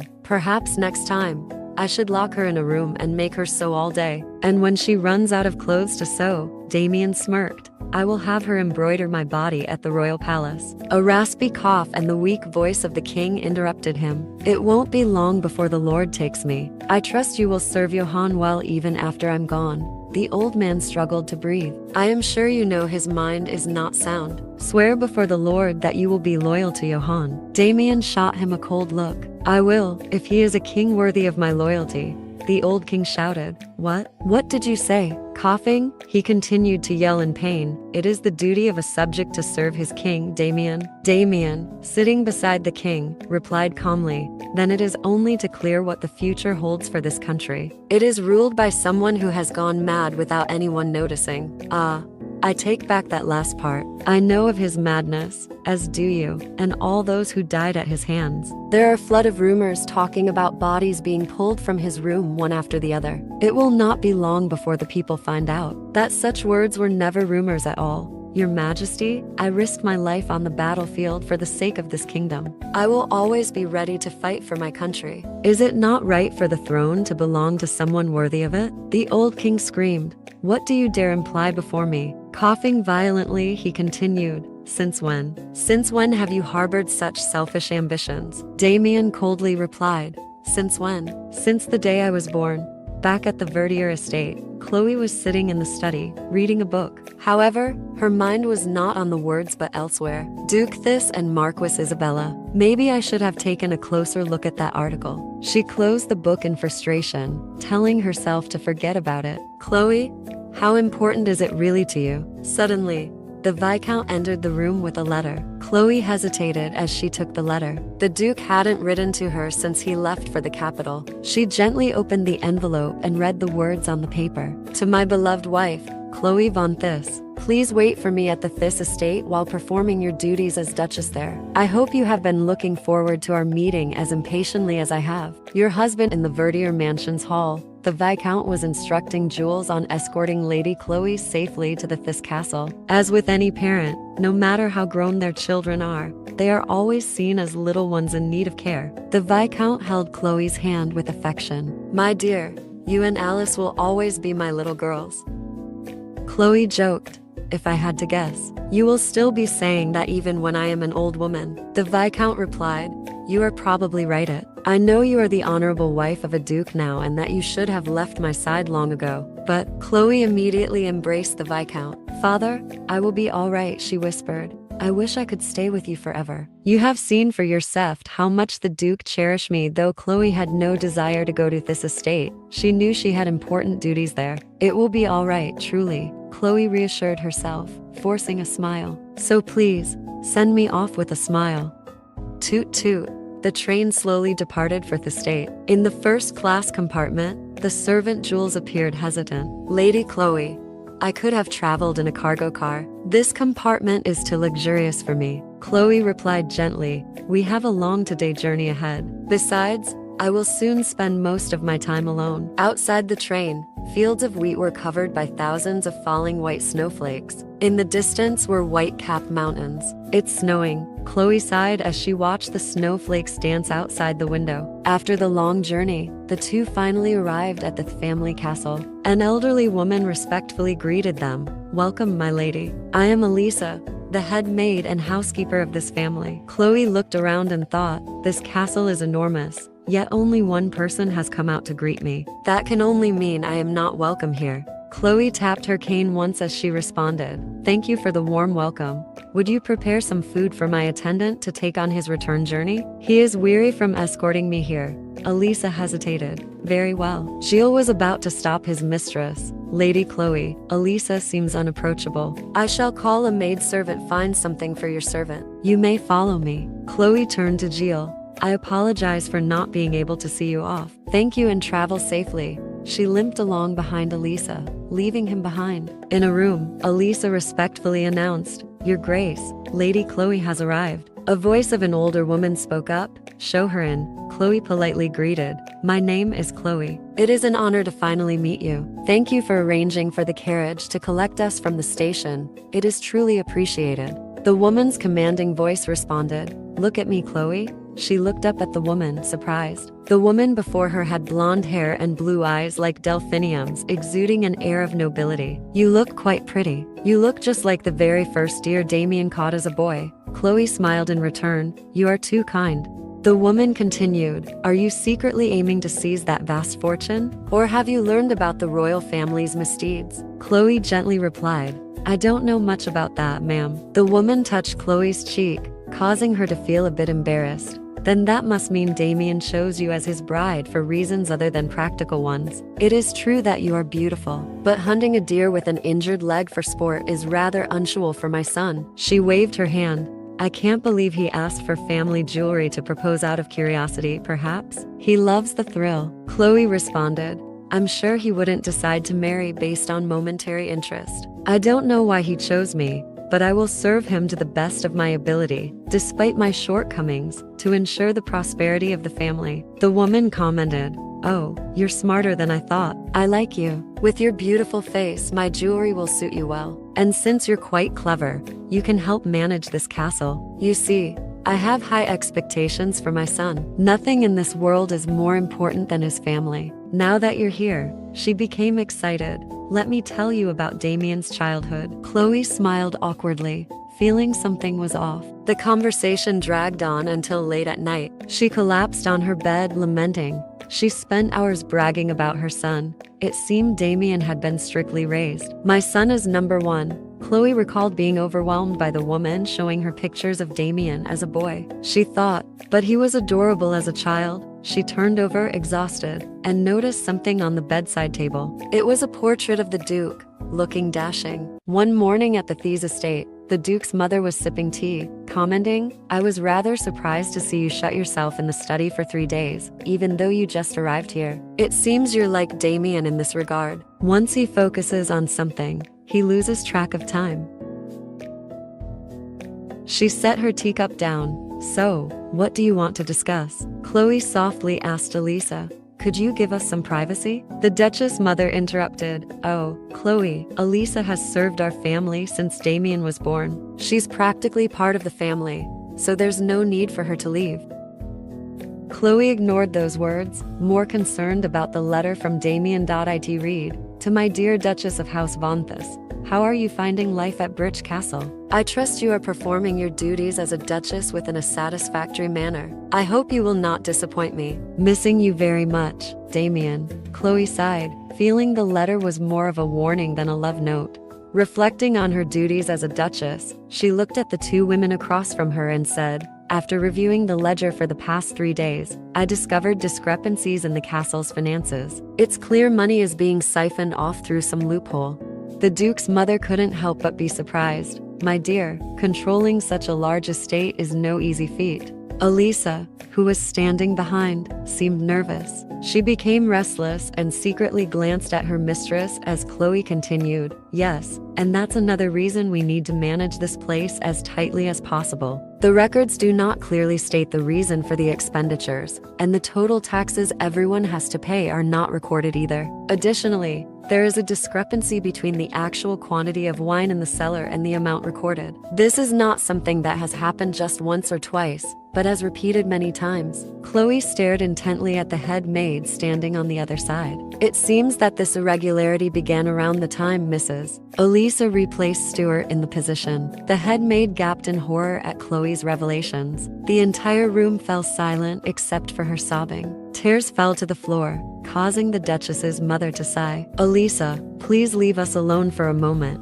Ashamed, she covered her face and hurried away. "Yes, madam." Once the door closed, the mother-in-law scolded, "Don't you think it would have been better to discuss this privately?" Chloe replied, "I apologize, madam, but I still believe it is necessary to dismiss Elisa, as well as the stable manager Robinson." The mother was puzzled. "Robinson? What's this about?" Chloe answered, "Elisa must have used a carriage to smuggle those goods out of the estate. The quantity of items stolen is too large to have been done alone." The Duchess's mother sighed. "Those two are loyal servants. They have supported us through difficult times. Dismissing them is not something that can be done lightly." Chloe replied, "That's what makes their dishonesty even more unforgivable. If Elisa truly valued the trust you placed in her, she would never have done such things behind your back. If this continues, the amount of money lost will only grow larger. If you ignore this matter, madam, those two will only commit more serious offenses, and it will cause even greater harm to the family." The mother interrupted Chloe, her voice laced with irritation. "Why do you insist on making my life more difficult by bringing up these matters? And why do you keep calling me madam as if we are complete strangers? You are married into this family after all." Chloe looked puzzled. "So, may I call you mother then?" She frowned. "That doesn't seem quite appropriate either." The mother stood up, intending to leave. "Let's end our conversation here. I will discuss this matter with Damien when he returns home and make a decision afterward. You will have to eat lunch alone. I have no appetite right now. Shall I bring your meal to your room?" Chloe asked. "I said I have no appetite. You know I don't want to be around you." but skipping meals isn't good for your health." The mother immediately shouted, "Can you be silent instead of responding to everything I say?" She left the room, visibly upset. "Hey, she can really drive someone crazy sometimes," Chloe muttered, left alone with nothing to do but hang her head. Dusk had fallen over the Thisse estate. It was now dinner time, and Chloe was being served by the maid. "Please call me if you need anything," the maid said respectfully before leaving. Looking at the dry steak and the frightening silence of the dining room, Chloe had no appetite and sighed wearily. "I guess I've made myself hated." Indeed, she was all alone at dinner. "I heard the Duchess wants to fire Mrs. Elisa, and she's only been here for a week. This is why people must be careful when choosing a bride." Chloe overheard the servants whispering. She remained silent. Everything on her plate tasted bland. She thought about her father back home, Jules's journey, Alice's reply, and the Duke. When will the Duke return? Will things get better when he does? Chloe wondered. She shook her head vigorously to dispel the mocking face and cynical smile in her mind. No, definitely not, she thought. Frustrated, she stabbed her fork into the steak, as if cornering people was a family tradition in the household. She sighed and muttered, "I don't know who's worse, the mother or the son. It seems you've had quite an interesting conversation." A familiar voice suddenly spoke. Chloe was startled to hear the Duke's voice. He was standing right behind her, looking at her gently, mumbling to yourself like this isn't like you. "I must have made you very lonely by leaving like that," he said. Chloe stood up, looking at him in surprise. The Duke suddenly opened the dining room door. The mother's excited voice echoed through the room. "Damien, my dear son." She approached him lovingly. "Am I dreaming? You should have informed us that you were coming home." Damien gently replied, "I returned early because I missed you." Oh my, such a sweet talker. Chloe felt a bit uncomfortable with this overly emotional display. However, Damien was very gentle and affectionate with his mother. He rubbed her warm hand on his cheek to retain her scent and show his affection. Suddenly, he glanced at Chloe. "Returning home quickly has made me a bit hungry. I think I should find something to eat." His mother responded warmly, "Of course, I'll ask Mrs. Dawn to prepare something for you right away." Damien replied, "No need, mother. There's plenty of food on the table already." Chloe hesitated, glancing at the nearby plate of food. Damien looked at his mother and said, "Have them prepare another meal." Soon, a large amount of food was laid out in front of them. The Duke asked his wife, "So, are you happy here while I've been away?" Chloe replied, "Of course, really, yes. Everyone is very kind, so I feel comfortable." The Duke smiled. "It's good to hear you say that." He cut a piece of steak and put it in his mouth but immediately spit it out, angrily throwing the knife and fork down. "This is disgusting. Not fit to be called food," his mother exclaimed in shock. "Damien," the Duke wiped his mouth, cursing, "Damn it. Summon the doctor immediately." His mother became anxious. "Damien, what's wrong? Why do you need a doctor?" He replied, "Because the family doctor has failed to ensure your health. I want to send him packing immediately." "My dear, I'm perfectly fine." "What nonsense are you talking about? The fact that you have eaten such dreadful food without complaint shows that your sense of taste has serious issues," the Duke said, holding his mother's hand with a sorrowful expression. She pushed his hand away. "There's nothing wrong with my taste, Damien. Don't blame the doctor and forget about punishing him." He coldly asked, "Are you sure? The steak is tough, the vegetables are dry and shriveled, the soup is clearly made from leftovers, and the wine is completely unsuitable to serve at a family table. Are you telling me you know this?" Damien tightly gripped the knife in his hand. "Fine, then call the chef here." A moment later, the head chef and the servants arrived in the dining room. The chef nervously said, "We really don't understand how the leftover food for the poor ended up being served here." "The poor?" the Duke growled, causing the servants behind him to tremble with fear. The chef continued, "Yes, sir. It seems that those responsible for preparing the table made this mistake." The offenders immediately bowed deeply and loudly pleaded, "We have committed a grave offense. Please, forgive us, sir." The Duke Damien spoke angrily. "Do you think you will live after insulting my family like this? Throw them into the dungeon and tear them apart limb by limb." Chloe quickly intervened. "My lord, it's just a meal. Please overlook this minor mistake." Damien sighed. "Oh, my lady, this is food meant for the poor. Does it look like something fit for human consumption?" He sternly reprimanded. I have clearly instructed you on your responsibilities as a duchess. Do you not understand the meaning of my words? Sitting here and eating this garbage without protest is an insult to my honor. You may come from a humble family, but you should know these basic things. Chloe clenched her fists and replied, I apologize for my carelessness, but as your lady and the woman of this house, I ask you to restrain yourself and show kindness to them. Give them a chance to serve a proper dinner suitable for the Thisse family. The dinner eventually passed peacefully, and somehow, Chloe managed to spare the lives of the servants. She unconsciously grabbed the bed sheets as she recalled Damien's words afterward. I fear I must relent if that's what you want. You are truly a generous woman. She collapsed onto the bed from exhaustion. What a long day. I'm relieved not to have witnessed their heads roll. My stomach is already churning. There was a knock at the door, followed by the fearful voice of a maid. Madam, the Duke wishes to see you in his private room. Chloe thought to herself, what does he want at this hour? She replied to the maid, tell the Duke I will be there as soon as I am ready. As soon as you are ready? What preparations could you possibly need to make? Damien said, and strode into the room.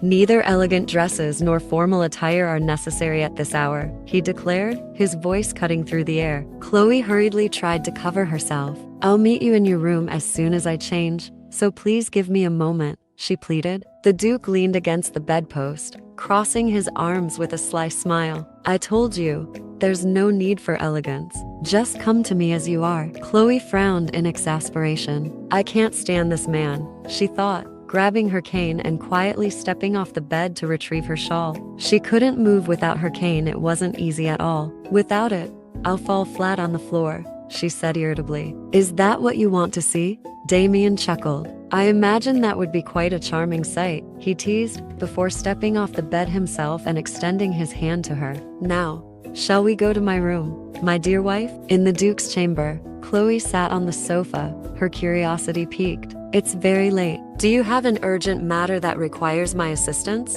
She asked. Damien responded slyly. What do you think could happen between a husband and wife at this hour? Chloe's brow furrowed. Could he be referring to what we left unfinished on our wedding night? She wondered, her heart suddenly racing at the thought. She clutched her shawl tightly around her. Damien watched her, amused by her flushed cheeks and averted gaze. He smirked, knowing exactly what she was thinking. I intend to reward you for your steadfast duties as the Duchess, he said. Chloe was puzzled. I don't think I've done anything significant, the Duke replied. You've helped me get rid of Elisa and Robinson. She was taken aback. You knew about their deceitful actions? Damien shrugged. I love my mother, and I know how attached she was to those two, so I turned a blind eye to their dirty deeds. He looked at her playfully. Why the shocked face? Does my love for my mother surprise you that much? Chloe turned away, flustered. No, not really, she stammered. He continued. Despite her erratic and immature behavior, she's still the woman who gave birth to me. For now, she'll spend some time resting at the Southern Villa. As you can see, she's just heartbroken over Ellie and Robbie's dismissal. Changing the scenery and breathing fresh air will do her good. As he spoke, he lifted a small box. In the meantime, you'll adjust better to life here. Chloe was surprised, wondering if this man was showing kindness towards her. Damien placed the white gift box, neatly tied with a ribbon and adorned with a gemstone, on the table before him. He spoke, open it. Chloe followed his instruction and discovered inside a leg brace designed to help her walk without the cane. She was taken aback as the Duke continued. I thought a more practical gift would be better than that cane. You seem accustomed to its inconvenience. Once you get used to this device, you can walk comfortably without any support. Try it on for me. Chloe closed the box lid. I appreciate the gift, but it's up to the recipient to decide whether to use it or not. I'll try it another time. In her mind, the image of the dead snake and the broken cane often haunted her nightmares. I don't want to be seen hobbling and falling, she thought. Damien's tone sharpened. Is that what you mean? Then I suppose it was also your decision to invite the servant up to the cabin for a rendezvous? Chloe was startled. You had us followed? Damien replied. When you're a member of this family, you hear all sorts of news, whether you want to or not. What was your purpose in giving him more than a servant deserves? You even brought him to my domain. Chloe tried to explain.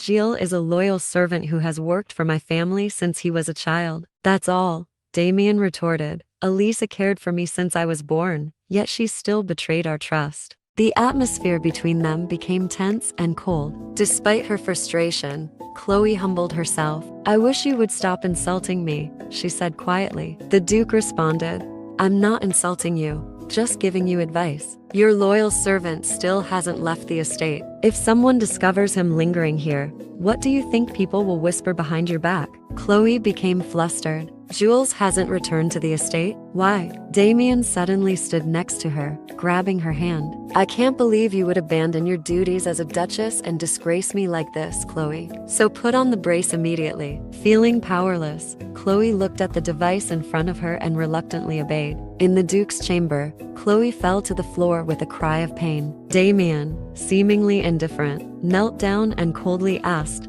"Where does it feel uncomfortable?" He reached out to adjust the device. Chloe, suppressing her pain, pushed him away. "Please, don't touch me," she pleaded. Damien pressed on. "Then answer me. I need to know its flaws to fix them," she retorted angrily. "The whole device is uncomfortable because I don't need it. It only causes me more pain." The Duke responded, "It will help you a lot if you get used to it. It will take some time and effort." Suddenly, he noticed a strange tone in her voice. "Chloe, are you crying?" The Duke gently brushed his hand over her flushed cheeks, observing her beautiful face tormented by pain. Chloe recoiled from his touch. "Why would I cry?" she asked. Damien smirked. "Right, crying like a child is not fitting for a duchess." He lifted her skirt and caressed her thigh. Chloe gasped in fear. "Your Grace, you truly are like a demon." Damien leaned in close to her beautiful face and responded slyly, "But you haven't yet seen how much of a demon I can be." The comic Betrayal of Dignity,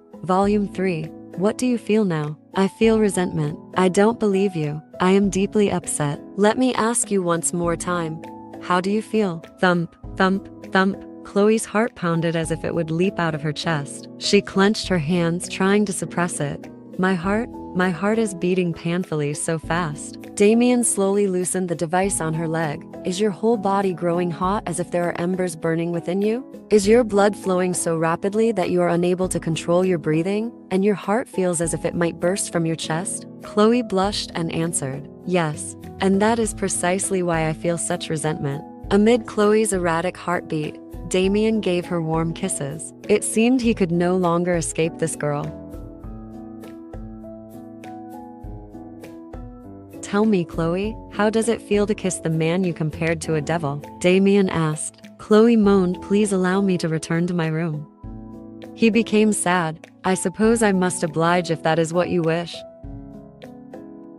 The next day at this residence, the voice of the retinue discussing could be heard when mentioning that the railway would soon be placed in the Verdier territory. They believed it was a wedding gift from the Duke to his wife. "Do you see that as a problem?" "Of course not. Haha, I was just surprised to see you being such a devoted husband." Chloe heard these words and only felt troubled. Fortunately, they quickly changed the subject to talk about the Duchy of Carter. "Even though they have declared an end to the war, we cannot be sure that they won't stab us in the back. They could restart the war at any moment by taking advantage of their geographical position. You should give them a memorable lesson, Your Grace. In fact, you may need to make a decision soon." Damien glanced at where Chloe was sitting. "I want to hear my wife's opinion." The spoon in Chloe's hand suddenly halted. The eyes of all the guests focused on her. "I'm not someone with extensive knowledge of politics and diplomacy," Chloe said. A man spoke up. "Of course, a noble lady from an esteemed family like yourself wouldn't need to worry about these issues." Damien continued. "However, I know the people of Swannon are fed up with war." "Perhaps so, but will conquering the duchy ultimately benefit our people?" Damien finished speaking. People started whispering to each other. A guy with green hair looked at her and smiled friendly. Clutching her dress tightly, Chloe thought, "Is he trying to humiliate me in front of these men? If that is the case, I refuse to simply go along with it." Thinking, Chloe then boldly responded, "It would be most ideal to sign a peace treaty. Bloodshed must be avoided at all costs, especially when it is possible to achieve peace via means of diplomacy." That is little more than name optimism. Promises are broken more often than they are kept. There are ways to ensure they will not violate treaty. How do you figure? The kingdom values ties of blood. Chloe replied, "There are many possible approaches. Signing a peace treaty at all costs to avoid bloodshed, especially when peace can be achieved through diplomacy, Count Wise sneered. That's more than naive optimism. Promises are more often broken than kept. Damien pondered. A political marriage, a typical arrangement. This could be effective, but the duchy has only one heir, a son, while the royal family of Swanen has no princess. Chloe responded. Swanen has the Grand Prince Johannes, and the Duchy of Quarter has 3 unmarried sisters. Hearing this, the guests at the dining table whispered and laughed mockingly. Suddenly, Damien burst into loud laughter. Ha ha, ha. Johannes. Oh, Johannes. Chloe still didn't understand what was happening. She frowned, thinking to herself. It seemed like they were subtly mocking her. Count Wise cleared his throat. Being married off to the Grand Prince is indeed too horrifying to imagine. It seems, my lady, that you haven't updated yourself with the news from the Red Veil, have you? Chloe immediately remembered that newspaper, the same publisher of the scandal between the Duke and Marchioness Isabella. A guest appeared alarmed. Lord Wise, what makes you mention the Red Veil? Where are your manners? Damien smiled and replied, Oh, it's all right. I'm very curious to know if my wife has read the Red Veil yet. His gaze seemed to strip away her defenses. From her expression, it appeared she had indeed read it. Chloe coldly responded, just by chance. I don't pay much attention to it, as it's just an expensive tabloid. She stood up, intending to leave. I'll request the dessert to be served. Please continue your discussion at leisure. Count Wise, amused, whispered, Haha, she truly is an extraordinary woman. I can understand why the Duke rushed into this marriage so hastily. The man beside intervened. Lord Wise, if you are enamored with your former superior's wife, you will get yourself into big trouble. I'm not enamored in a romantic sense, of course. What I feel is respect, he replied. Chloe sighed in exasperation. They truly are the worst lot. As night fell and everything was quiet, there was a loud bang on the door, followed by a distress call. My lady, my lady. Chloe opened the door and asked, What is it? Suddenly, she was grabbed by a hand and heard a loud shout, My lady. Startled, Chloe found herself facing a woman who was panting heavily with an extremely worried expression. What are you doing here, Eliza? Chloe asked. The woman panted heavily in front of Chloe, likely having run all the way. The maid, upon seeing Eliza, panicked. Oh my God, Mrs. Eliza, don't let yourself be seen here. If the Duke finds out. Eliza angrily brushed off the maid's hand. Let go of me. Do you know how long I've worked here? I've dedicated my entire life to serving this family. Chloe spoke up. Calm down, Eliza. Now tell me why you are here. Eliza appeared frightened. It's because of my nephew. The boy has a high fever and is unconscious. He even mumbles nonsense in his delirium. Please, allow me to see the family doctor, my lady. Chloe thought to herself, could the boy have the same illness she had as a child? She tapped her cane on the floor and commanded the maid, Go call the doctor immediately. The maid anxiously responded, But I can't do that without the Duke's permission. Chloe's voice turned icy. Do you want to disturb his sleep at this hour? Or have you forgotten that I am the mistress of this castle? The maid panicked and cried out, I will call the doctor immediately. As the maid hurriedly ran off, Chloe turned to Eliza. Now, you need to carry me to your house. Treating a fever is a race against time. We must hurry. At a wooden house, Eliza shouted, What are you doing to the boy? On the sickbed, a boy shivered uncontrollably, crying out from the cold as he tried to remove his outer clothes. Can't you hear me? The boy will freeze to death. Chloe calmly replied, Go outside and get me some snow. I need to bring down his fever. She then opened the lid of the bottle she was holding. Eliza, both frightened and angry, said, If anything happens to the boy, I will never forgive you. Chloe responded, You can resent me all you want later. But if you don't want your nephew to spend the rest of his life with a limp like mine, you need to trust me now. After some time, the boy's fever had subsided, and he drifted into sleep. The doctor that Chloe had called examined the boy and praised her for acting promptly. Eliza, crying, thanked Chloe. My lady, how can I ever repay you? Chloe comforted her. I didn't save the boy to earn your gratitude. I'm just glad he will be all right. Suddenly, The wooden door swung open. The Duke, having heard the news, had come to find Chloe. Eliza appeared alarmed. Your Grace. He cast a cold gaze and ordered, "Come out." Under the snow-covered forest, Chloe recounted the entire incident to Damien. Eliza was supposed to leave the territory 2 days ago, but she couldn't because her nephew was gravely ill. The money she had embezzled from the estate was stolen by her son and squandered on gambling. The child is innocent. It's the adults who deserve punishment. Besides, this shows she has dedicated her entire life to serving the family. She is no different from family. Chloe glanced at Damien's reaction. He sighed deeply, lost in thought. Chloe, embarrassed, apologized. "I called the doctor without your permission. I didn't want to disturb your sleep. I'm sorry." Damien suddenly stopped walking. "Chloe, I didn't ask for an explanation. You don't need to justify your actions or apologize to me. But I want to know one thing.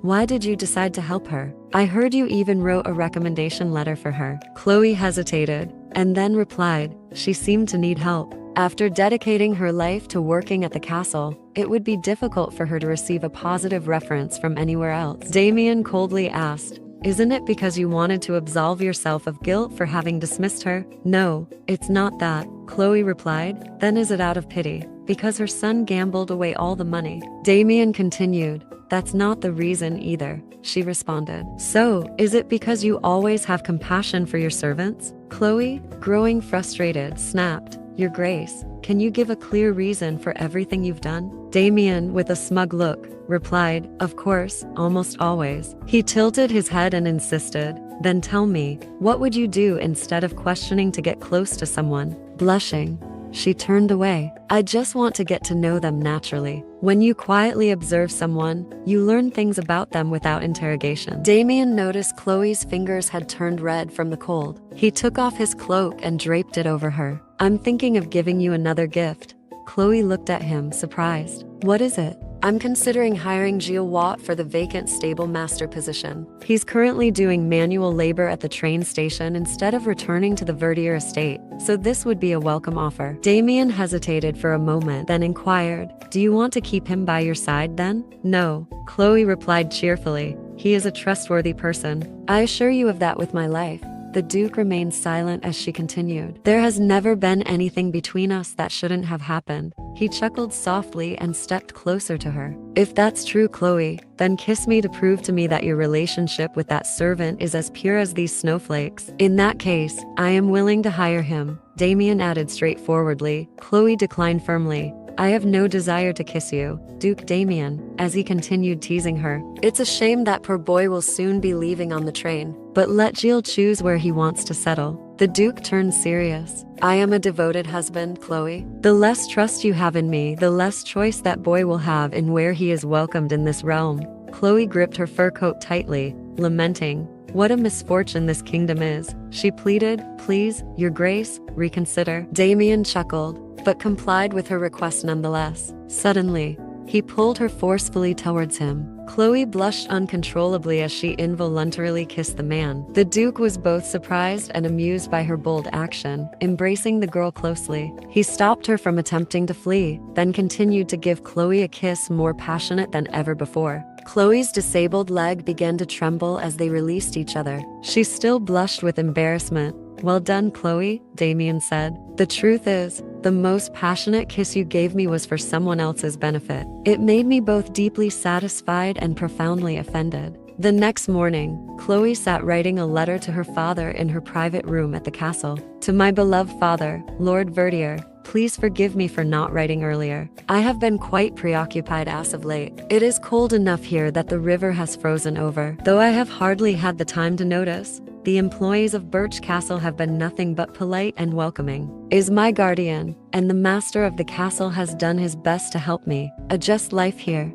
Holding the letter, Chloe contemplated writing falsehoods, which wasn't easy. "There is one more piece of news that might surprise you. You mentioned is your last correspondence. That you had been upset by Gilles' sudden decision to leave his post at the Verdier castle. It seems that he was quite taken with the Thisse estate, which he had visited for a short time. His Grace has offered Gilles a fine position at the Birch Castle, which I dare believe was done out of consideration for me. As you can tell, I am being treated with the utmost generosity and respect. so you need not worry. I wish you the best of health until the next time I write. With a heart full of longing, Chloe Verdier, daughter of Thomas Verdier. That night, the Duke called Chloe into the billiards room. Tonight, I made some excellent shots. I'll soon score over 100 points, he said. Chloe bluntly replied, you just broke a rule. You lost a point. Damien gave her a sly look. I remember you saying you didn't know the rules last time. If you lied to avoid playing with me, I'd be disappointed. Chloe, feeling annoyed, asked, why did you call me in the middle of the night? If you want to check if I've fulfilled my duties, everything is fine. My relationships with the servants have improved. Suddenly, Chloe noticed something in front of her. Take this cue stick, Chloe. Puzzled, she asked, do you want to play a match with me? Yes, he confirmed. And what are the stakes? She asked. Stakes? Damien echoed. Chloe replied, I don't like playing without a wager. It's not fun otherwise. Damien became excited. You always surprise me. What do you want to wager? Chloe adjusted her cue stick as she spoke. If I win, you must stop calling me into your room in the middle of the night. And if I win? Damien asked. Chloe hesitated, not having considered the possibility of losing. It was a bold move. Damien chuckled. If I win, I'll take something from you that I want. Chloe blushed but tried to appear strong. Do as you wish. The white ball shot forward from the strike. That's a foul, Chloe said, frustrated. No way. Damien, amused, replied, your eyes deceived you. How unfortunate. He looked at his wife and thought, I know she's an extraordinary woman in many ways, but once again, she's exceeded my expectations. The Duke involuntarily licked his lips as his desire to possess her surged. Do you know the essence of this game is to deceive your opponent into making mistakes? He asked. I've heard of that, Chloe responded. In 2 days, a special group of guests will visit the estate. I hope you will warmly welcome them as the Duchess. Additionally, the Marchioness Isabella will be attending. She's quite a discerning woman, so I advise you to be meticulous in your preparations, Damien said, as the white ball continued to roll across the billiard table along with the colored balls. This time, however, Chloe seemed to be at a disadvantage. Oh, dear, it looks like you've lost, Damien remarked, his voice filled with mock concern. Chloe's face turned to one of disbelief. What did he just say? Marchioness Isabella? Does this man think he's doing? Damien has won this game. Now, Chloe, it's time for you to give me what I want. What could it be? I want your lips, Chloe. Chloe coldly replied, that is a sincere request from the bottom of my heart. Damien played with a lock of her hair, teasing, never have I been more earnest in my life. What's wrong? You are the one who suggested a wager. A thought flashed through his mind. He wanted to see her angry Chloe, to see all the emotions she had always suppressed. He wanted her to release and explode them. Chloe turned to face him. Your Grace, I have never felt such contempt for a person, Damien responded before her lips touched his. What an honor. Is that all you wanted to say? No, there's more, the Duke slyly said. Go on, I'm listening. He thought to himself, yes, Chloe, scream at me. Ask how I could possibly insult you like this. Don't hold it in. Show me what you have kept pent up inside. Chloe clenched the edge of her dress, but then she let go. Damien frowned as he looked at the woman before him. If you have nothing more to teach me, may I leave now? Tears seemed to well up in Chloe's eyes, but she held back her painful emotions. Damien quietly watched the door slowly close. He suddenly laughed at himself. It seems I underestimated my wife's ability to annoy me. A few days passed. The castle of Boss received many guests, including the Marquis Isabella. Chloe glanced at her. Welcome, Lady Isabella. She looked shy. Thank you. I was worried my presence would upset you, Chloe responded. You are the Duke's close friend. How could I be upset? Isabella put on a pitiful face. I don't want to attend a party that makes me feel so wretched. The people around tried to comfort her. She continued to cry and apologize. I'm sorry. I just feel the world is too cruel. Chloe was fed up with Isabella's fake sorrow. Pretending to be pitiful. She doesn't know that her sorrow can't compare to the pain I endure pretending to be friendly to my husband's rumored mistress. Chloe tried to pacify her by suggesting she rest in a room. But Isabella exaggerated even more, shouting as if she were being attacked by the Duchess. My presence has indeed upset the lady of the house. I know I'm not welcome here, but This successfully caused other guests to whisper about the Duchess's jealousy. What's going on here? Damien stepped in from behind. Your Grace, all the female guests were embarrassed by the chaotic scene. Chloe calmly explained, the Marchioness is feeling unwell, so I suggested she return to the castle to rest. Your Grace, the Duke replied. Oh, I see. Isabella, still feigning shyness, continued. It's my fault for knowing how widows and divorcees are regarded in this empire. Another woman chimed in dramatically. Oh my, I can't believe anyone would think that way. It's not your fault your husband passed away. Besides, an outdoor party like this can be very challenging for someone from Swan. Oh, come to think of it, I'm not feeling well either. Is the food all right? My tea has gone cold. One after another, it seemed like they were all attacking Chloe. They didn't seem to accept someone who was both disabled and from a lower status family becoming the Duchess. Damien approached, offering to call a carriage for Isabella. However, her attitude remained insincere, as she kept mentioning how she didn't belong here. Each comment seemed aimed at provoking Chloe. Chloe stood up and firmly said, no, if I were upset, I wouldn't have invited you in the first place. Damien smiled slightly as he heard his wife explain. If you feel better now, I hope your presence will bring us joy. But if you feel uncomfortable, please rest. That's what I meant. The red-haired woman hesitated immediately, and so did the other guests. Chloe glanced over at the group of nobles, signaling them to back off. They quickly covered up their intentions. Thank you for your concern. I have no intention of leaving early. Chloe turned directly to face Isabella. What do you wish to do, Lady Isabella? Isabella lowered her head and replied softly, I feel better now. I'm sorry for disrupting the party. Chloe sternly responded, thank you for understanding. We will be serving pudding soon. They were made according to each person's taste, and I hope everyone will enjoy them. It's also Lady Isabella's favorite dessert. Taking advantage of the moment, Damien praised Chloe. You are so thoughtful, my wife. Thank you for kindly entertaining our guests. Hearing these words,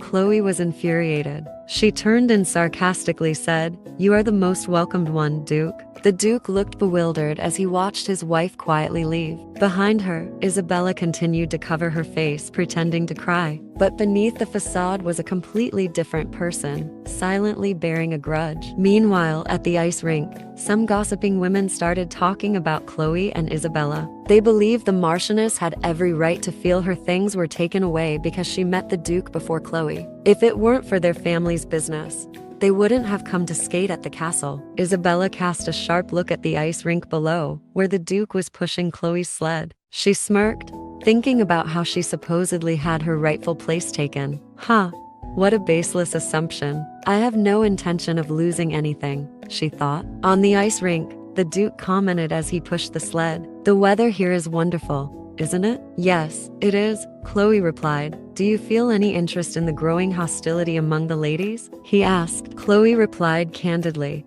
thanks to you, everything is going smoothly. As for Isabella, I don't think she will allow herself to be easily defeated. But you have exceeded my expectations. Chloe sighed. If I let myself be disrespected in front of all the servants. I will certainly lose my dignity as the Duchess. And if that happens, I know it will negatively affect you, and how's this? Therefore, I cannot just sit idly by. Damien smiled. My beloved wife, do you not resent me? Chloe replied, even if I did, I wouldn't be foolish enough to show it in front of you.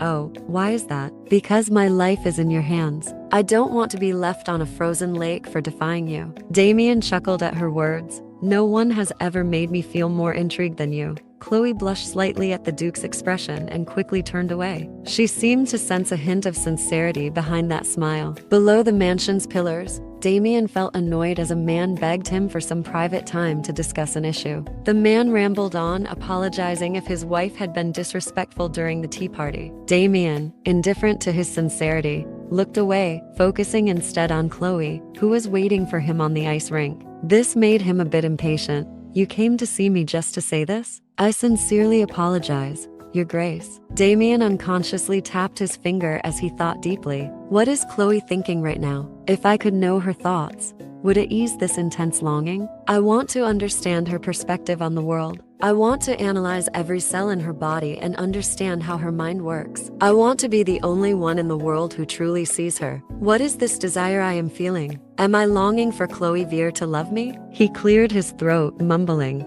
I must be crazy. The man in front of him brought him back to reality. Your Grace. Damien coldly walked away. Listen, Lord Spencer. If you want forgiveness, have your wife apologize to her directly. Don't waste my time with such trivial matters. The man was left speechless and frightened, taking a step back. I must leave before someone says something even harsher to my wife. Suddenly, he froze when he heard a loud noise and a frantic scream. Lady Thisse. She's in danger over there. Chloe was struggling to get back on the cracked ice. However, the weight was too much for the ice to hold, and it was breaking apart and floating on the lake. She was quickly swallowed by the water and sank to the depths. Damien shouted, Chloe. Everything seemed to fade and become cold. Am I going to die? Chloe began to feel faint. If I truly am going to die, I want to see them again, my dear old father, my little sister, Jules, and even him. Just one last time. Chloe's tears mingled with the cold water, carrying away her longing and regrets for her loved ones. In that critical moment, a pair of hands gently embraced her, pulling her up from the freezing, dark lake. Damien did everything he could to revive her, desperate for her to breathe again. Coughing and sputtering, she expelled all the water from her lungs. He had never been more terrified, watching someone nearly drown right in front of him. His breath became rapid with anger and frustration, his eyes growing sharp, as if facing an enemy on the battlefield. Returning to the castle, Chloe was recovering in bed with the care of servants and doctors. Fortunately, the Lord arrived in time to rescue her. If he had been a little later, it would have been difficult to know what would have become of Chloe's life. She was contemplative when recalling that moment. The carriage suddenly tipping over couldn't have been an accident. Someone must have deliberately pushed it. It's not hard to guess who was behind this. Margaret held onto the blanket tightly, saying it was everything. All the guests had departed, leaving only Lady Isabella's maid. Did you answer honestly? Yes, sir. The countess fainted. When she saw the lady unconscious, she asked, where is she? Where is Lady Isabella? She coldly replied, there is nothing serious. I just want to talk to her. I just want to talk to her in the Duke's private room. Finally, I have a moment to speak to you. Isabella reproachedly. Damien replied, yes, I will grant you this opportunity to speak, so go on. It is just as I expected. Prince Johannes's illness is growing more serious, and it seems the king senses that a rebellion is imminent. His Majesty threatened to take your life if you didn't bring him to Swan. What do you think about hiding in a mansion in Wynne? I'll tell the Emperor that you disappeared on your way to Swan. I'm gliding towards you. I'll help you, Damien. Don't worry, I'm on your side, Damien. Isabella gently stroked his face. I hope you don't think I will actually listen to you and go to Wynne. Your skin is cold and pale, just like every time you lie. Damien gently stroked Isabella's face. I hope you don't think I will actually listen to you and go to Wynne. Your skin is cold and pale, just like every time you lie. She seemed terrified, her eyes wide open, unable to believe what she was hearing.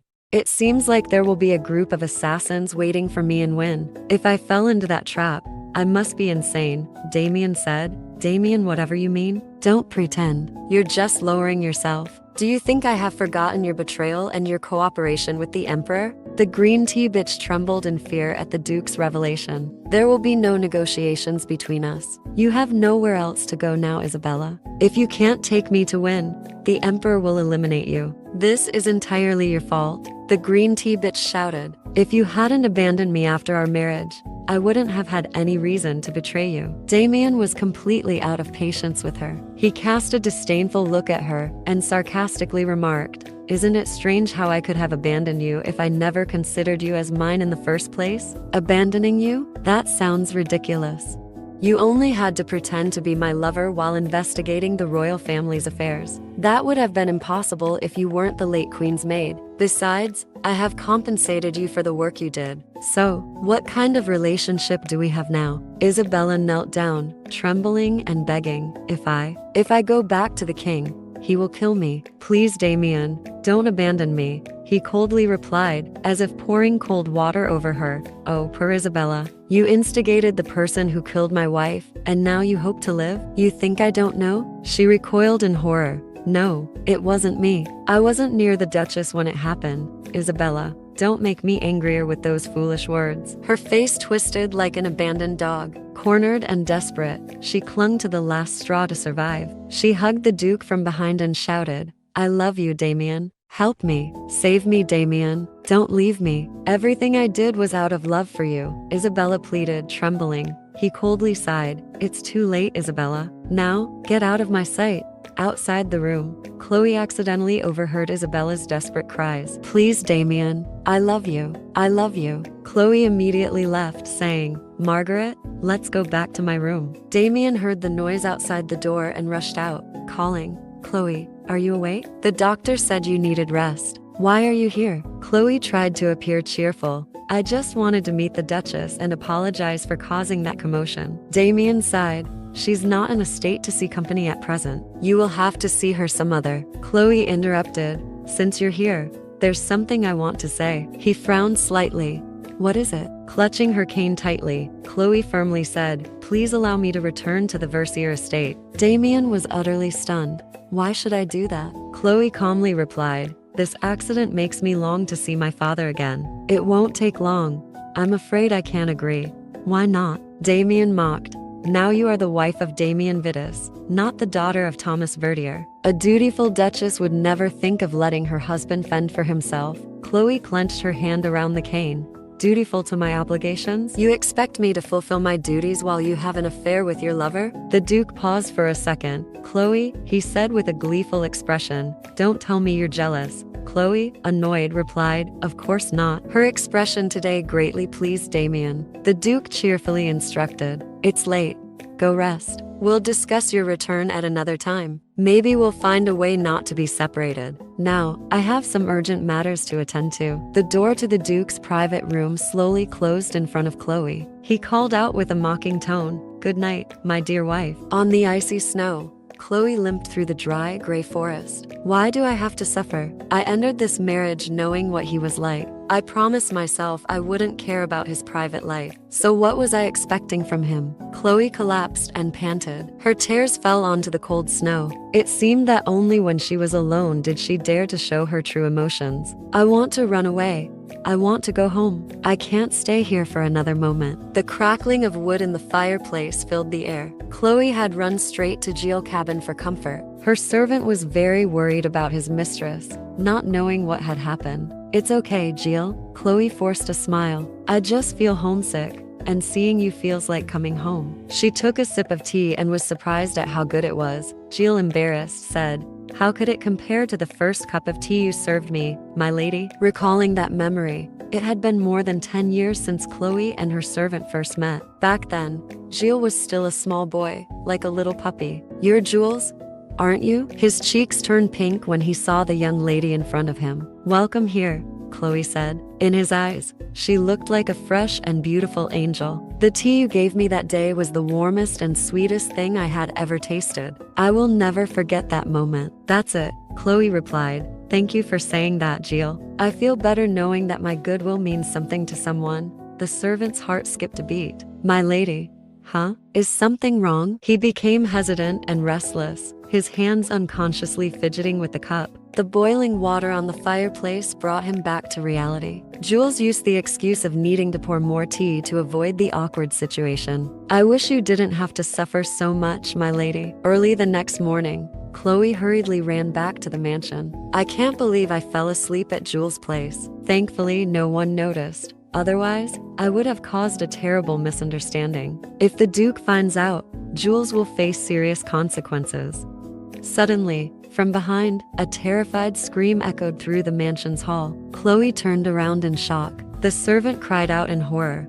There's a dead body here. In a certain room, a bottle of wine lay carelessly on the table, spilling its contents onto the floor. A woman with red hair lay motionless on the sofa. Her entire body was pale and contorted. The Marchioness Isabella is dead. The body of the Marchioness was found by a maid who had accompanied her from Swan to here. Through the investigation, we discovered a vial of arsenic in the Marchioness's room. The poison in that vial matched the type found in the Marchioness's teacup. Chloe was trembling with fear. I swear, I have never seen that vial of poison before. The investigator, writing something down on paper, coldly said, but it was found in your room. Not to mention, the witnesses all stated that you had a grudge against the Marchioness. Chloe was shocked and horrified. Who would dare say such things? Damien growled angrily. Are you implying that my wife is the murderer? The investigator nervously cleared his throat. Forgive me, sir, but I cannot reveal the identity of the witnesses for their safety. Those who have access to the Marchioness's private room, besides the Duchess, include Hermione. Chloe could only tremble, as all the evidence and testimonies were against her. My wife is incapable of harming anyone, Damien said, reaching out to firmly grasp her trembling hand. And if she were truly the culprit,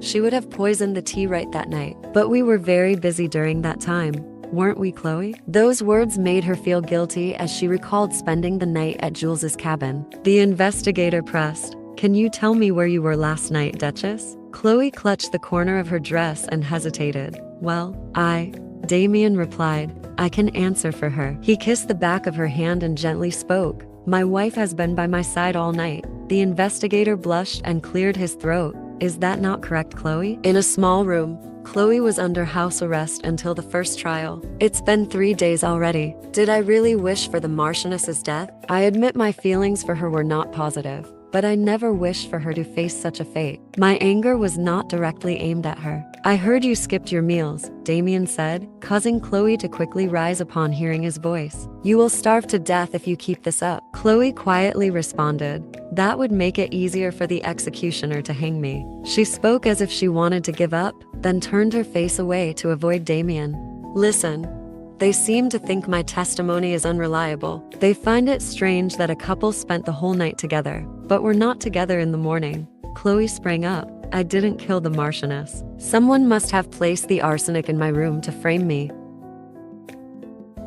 The Duke was silent for a moment, then spoke. If that is true, they must have done it when you were away. Where were you that night? How on earth did you not tell the police that you spent the night at Jules' cabin? Chloe was horrified when the Duke discovered this secret. It turned out that Jules, upon hearing that his mistress had been arrested, went to see Damien and pleaded with him repeatedly. He seemed very ready to run to the police station. I had to spend a lot of effort calming him down. Instead of using a witness to prove your innocence, I wonder why you stayed silent about him for 3 days. Chloe mumbled. No noble wants rumors about an improper relationship between his wife and a servant to spread. Is that really the reason? Are you sure it's not because you want to protect the stable master with whom you secretly spent the night? Or are you afraid that I will divorce you for your infidelity, and your family will collapse once again? Chloe insisted. I am not guilty, and I did not commit adultery, Damien casually said. Then let Gilles testify so you can live, at least. Of course.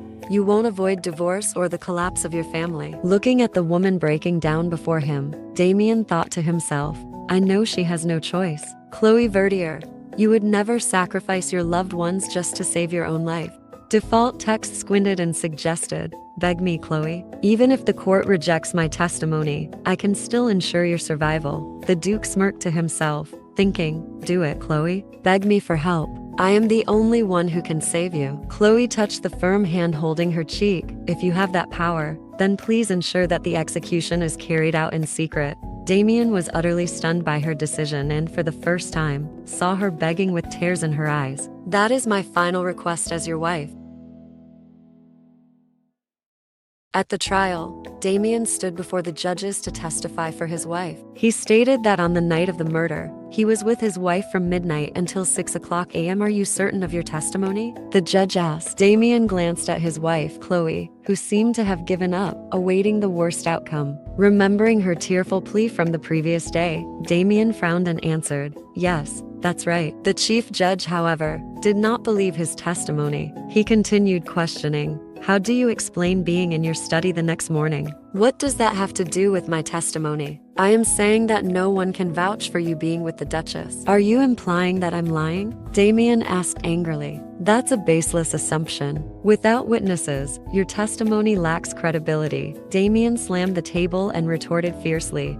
What if I said there was a witness? The entire courtroom was stunned. What do you mean? I request Gilles, the castle servant, to testify along with the Duke's words. The courtroom door opened, and Jules's figure appeared, surprising everyone. Chloe looked at Jules, unable to hide her anxiety. Damien declared loudly that Gilles could indeed testify that they were together that night. Why did you choose to remain silent until now? Damien asked Jules. Because I have committed a grave sin, Gilles replied. Upon hearing this, Chloe immediately became alarmed. Gilles wore a guilty expression. I have been observing the most private moments of Lord Damien, he confessed. Damien urged from behind, saying that won't help. Explain yourself more clearly. The servant, trembling, recounted. After a tiring day of attending to guests, I couldn't sleep and got up in the night. I heard strange noises and discovered the Duke and Duchess arguing outside. It was a typical marital quarrel caused by a misunderstanding involving the Marchioness. However,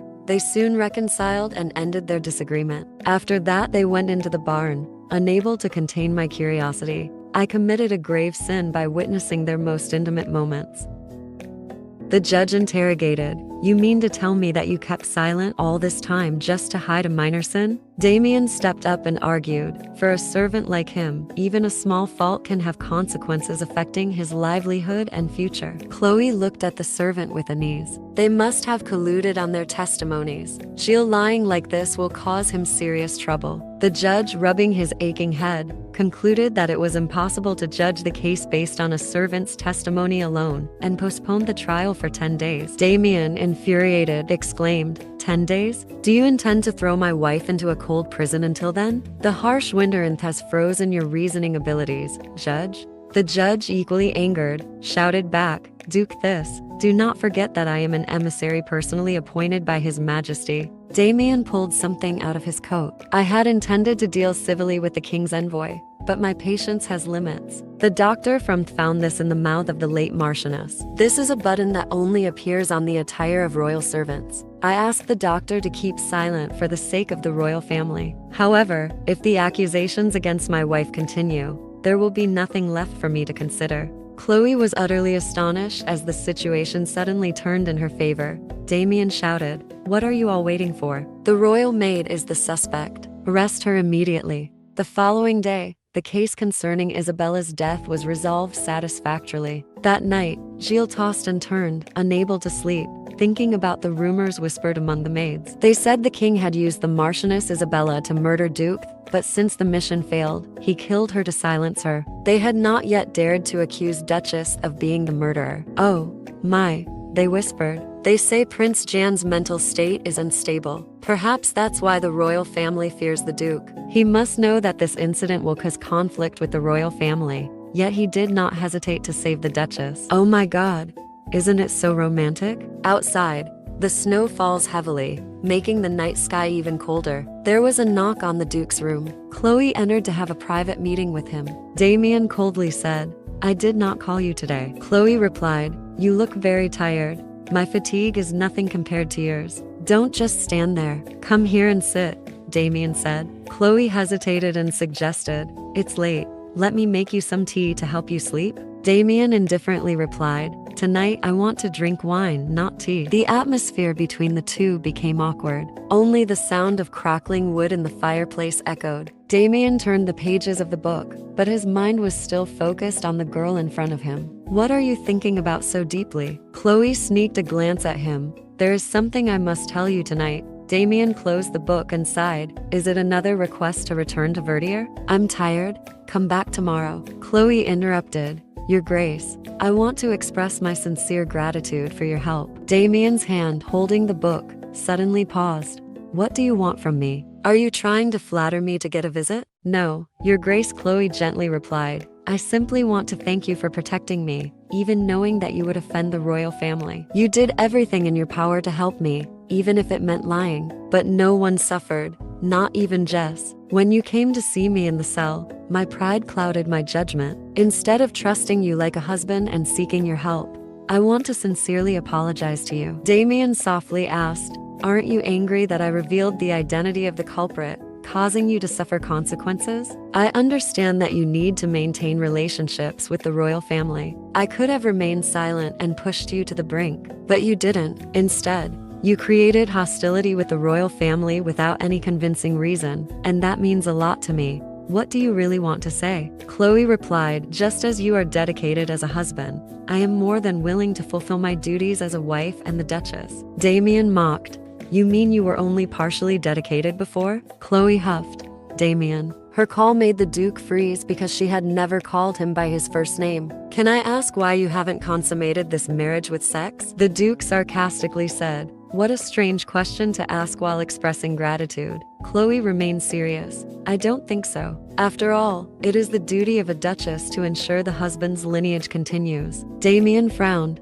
Is that the only question you have? He sighed heavily and stood up to leave. Fine, I will answer your question. I will not lower myself and use my body just to conquer a woman who always despises me. The Duke glanced at her. If that is enough to answer your question, I advise you to return to your room. Chloe was rejected by the Duke, but her heart was inexplicably fluttering. In the hallway, her heart was still pounding because of him. Just 2 weeks ago, Chloe was very sure of her judgments about the Duke, a cold and ruthless person. I thought he was a rude, arrogant, and selfish man. He has been that way since the first meeting. So why is my hatred for him gradually fading? Chloe hesitated to return to the room that had rejected her. I thought those initial feelings had completely disappeared. What I want to say to him today is not gratitude. When the door opened, the young man was already waiting for her. Inside, Chloe screamed, Damien, I don't hate you. She let go of the empty cane and threw herself into the Duke's arms. Even he was surprised by her action. The floor was littered with their clothes. Damien passionately caressed her skin in burning desire. Chloe whispered, Your Grace, I don't hate you. It seemed all her preconceived notions about Damien were completely wrong. Her feelings at this moment overshadowed her previous rational judgment. But is the truth behind what she is witnessing? Damien's face blushed in infatuation. He looked straight into those amber eyes and silently lamented, Chloe, you are so unlucky. Returning to the early morning of the incident, the Duke had quickly learned that Marquis Isabella had passed away. This was no different than a fuse ignited by the royal family to declare war on him. Although the maid brought by the Marquis from the royal palace was the culprit, Count Wise was still troubled because there was no evidence to prove it. Damien coldly replied, If there is no evidence, then we must create it. Go see the doctor immediately. Let's stage a play that the royal family planted a spy as the Duke's mistress only to kill her when she was no longer useful. The Emperor went through great lengths to set up this play. We should respond appropriately. Suddenly, he saw someone rushing back to the mansion. That cloak. She was with that servant. A feeling of jealous irritation began to stir in him. Chloe Verdier, what on earth must I do to make you? Damien turned to his confidant and asked, Lord Wise, remind me why you swore loyalty to me. The Count replied, to show gratitude because you saved my life on the battlefield. The Duke wickedly smiled.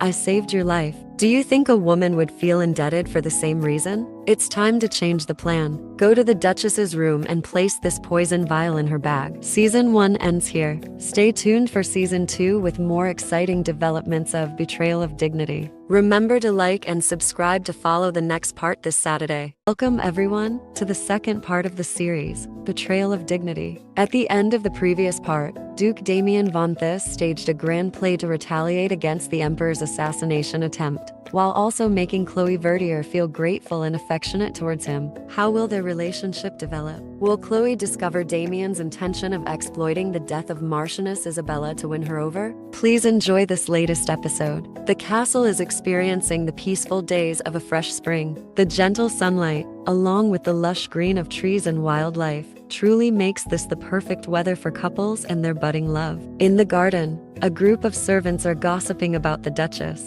On such a beautiful sunny day, the Duchess has gone for a walk. But the weather is not the only reason she has gone out. Every time she sneaks out alone, she always returns with the Lord. It seems their relationship has become more intimate. Thinking back to the first day the Duchess arrived at the mansion, there was no promising affection between the two of them, mainly due to the rumors of the Duke's affair with Marchioness Isabella at that time. Not to mention that the Duchess was also accused of murdering the Marchioness. Perhaps they fell in love when the Lord helped the Duchess escape the death penalty. How romantic. If it were me, I would have fallen for him too. Oh, no way. I am quite sure everything happened long before that. What are you talking about? Are you silly? Of course.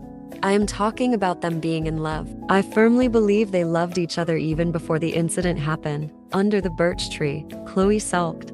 Why are you so stubborn, Duke Damien? Taking a bite of an apple, Damien replied, it's just human nature. Chloe adjusted her attire, trying to regain her composure. I suggested yesterday that you should refrain from interrupting my picnic. The Duke sneered, my love, have you ever thought that it is you who is hindering my duties? Chloe sighed. No, I never thought that. Besides, how should I put this? She blushed and stammered. I don't think we need to keep doing it so frequently to get pregnant. Damien approached her, playfully twirling a lock of her silky chestnut hair. Do you think I'm doing this solely for the purpose of having a child? He asked. Amidst the rustling birch leaves, Chloe hesitantly replied, well, most of the time, yes. Ensuring the birth of an heir is one of our primary duties. We must stay focused on purposeful activities. Damien smirked. I see. All I'm looking for is some relaxing time with you, my lady, he said, unbuttoning his shirt. And regardless of our purpose, the harder we try,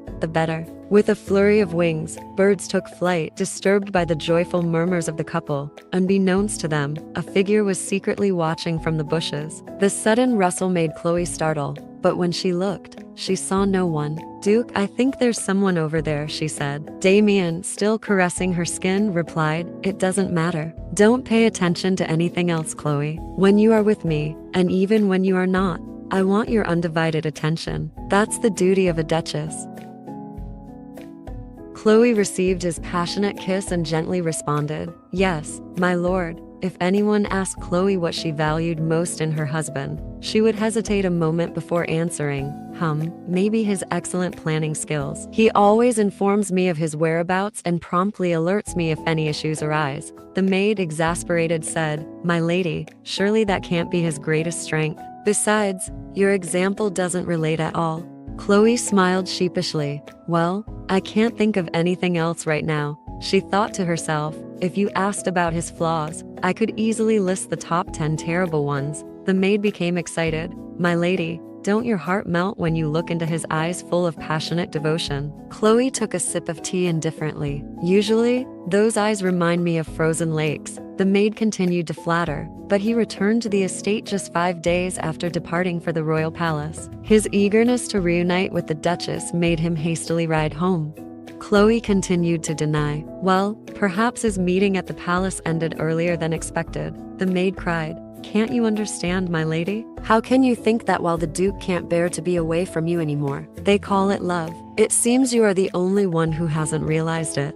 Chloe blushed and became flustered. Love? She involuntarily heard Damien's sweet voice in her mind. My wife, she shook her head. No way. He can't possibly feel that way. Suddenly, the maid remembered something and whispered in Chloe's ear. Another servant told me. Chloe's mouth dropped open in shock, and she instinctively knocked over her teacup, causing it to shatter loudly and tea to splatter on the floor. What did you just say? Through the birch forests, the maid's words still echoed in Chloe's mind. My lady, have you heard? Gilles has decided to quit, even though the Lord had pardoned the incident mentioned in the trial. But perhaps Gilles feels uncomfortable staying here. I heard he will take the train out of the estate tonight. It seems he is in quite a hurry. Chloe tried to run as fast as she could towards the cabin. Why is he leaving so suddenly? What on earth happened, Gilles? Double quotes. At Gilles' cabin, a man's voice rang out.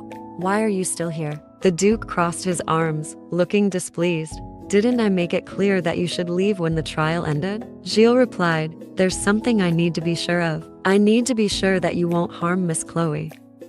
The Duke remained silent for a moment, then burst into loud laughter. Ha, ha.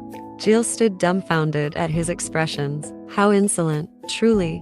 You don't know your place at all. Damien looked at the wretch before him and smirked. Rah! With a swift, powerful punch, Gilles was struck hard on one side of his face, causing him to collapse onto the floor. The sudden and fierce blow left Gilles coughing and curling up in pain. The Duke, now like a furious beast, growled. Gilles, my intuition didn't disappoint me. From the moment I laid eyes on you, I only felt intense disgust. Your gaze, your attitude, and even the way you speak, all of it. Damien lifted the servant and shouted, all those things just infuriate me. Your Grace. Chloe's voice caused him to pause momentarily. Please, put him down.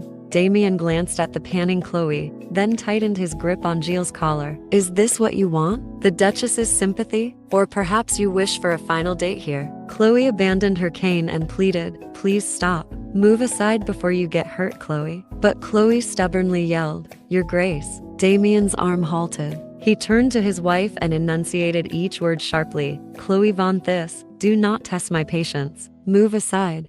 Gilles, feeling the insult to his mistress, kicked the Duke's shin and struggled to break free. Panting heavily, Gilles shouted, You have no right to speak to Lady Chloe like that. She won't forgive anyone who disrespects her. This only fueled Damien's rage. Seeing you babble so recklessly, it seems you don't value your life at all. The Duke was stunned to see his wife shielding the servant. Her body trembled like a cornered deer. Please stop. I'm begging you. Damien frowned angrily when he saw Chloe begging for Gilles. He helped me. He testified at the trial to save me. He doesn't know how to lie, yet he deceived the gods for my sake. Damien knelt down and moved closer to her. The fact that he witnessed most of our intimate moments isn't a lie. Chloe replied, So you and Gilles made up that story to defend me, didn't you? No, Chloe, Damien said, his voice firm. Gilles' hand clenched upon hearing the Duke reveal the truth. Do you remember our picnic in the birch forest? If you had known then that it was the servant who was watching us, would you still defend him? Chloe was utterly stunned by this revelation. Was it you, Gilles? She asked, her voice trembling. Gilles shivered as his mistress questioned him, stammering, I was just. The Duke sneered. I'm afraid you won't be able to hide behind that mask of loyalty any longer, Gilles. I see through all your intentions.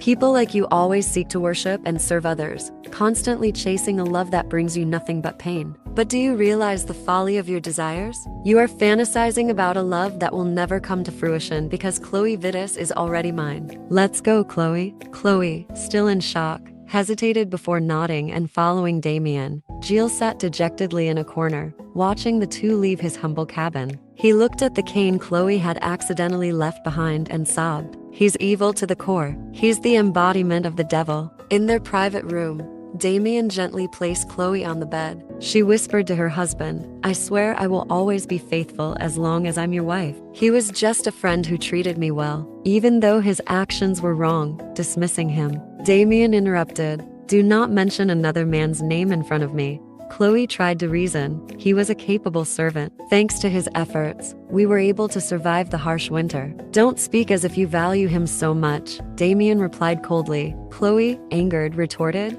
Then what do you want from me? She looked helplessly at the ruthless man before her. Please, leave before I despise you even more. Damien showed no emotion as his wife pleaded for another man's forgiveness. Sitting alone in her room, Chloe fumed over the Duke's stubbornness. Why does he always insist he's right? She thought, recalling the maid Marguerite's words about love. People wouldn't act that way in front of someone they love. She mused sadly, exhausted. Chloe fell back onto the bed, thinking to herself, Chloe, what are you expecting? The Duke can't truly love anyone. You're so foolish. Late at night, the door to Chloe's room suddenly opened, and someone approached her bed. The forgotten cane from Gilles' cabin was placed back in its original spot. The man stroked her soft hair and softly called her name. Chloe von Thisse, I'll let you be alone tonight because I want to maintain the minimal respect for you as a duchess. He whispered in her ear, I must say, you've made me quite upset. Chloe tried to keep her eyes tightly shut and remained silent.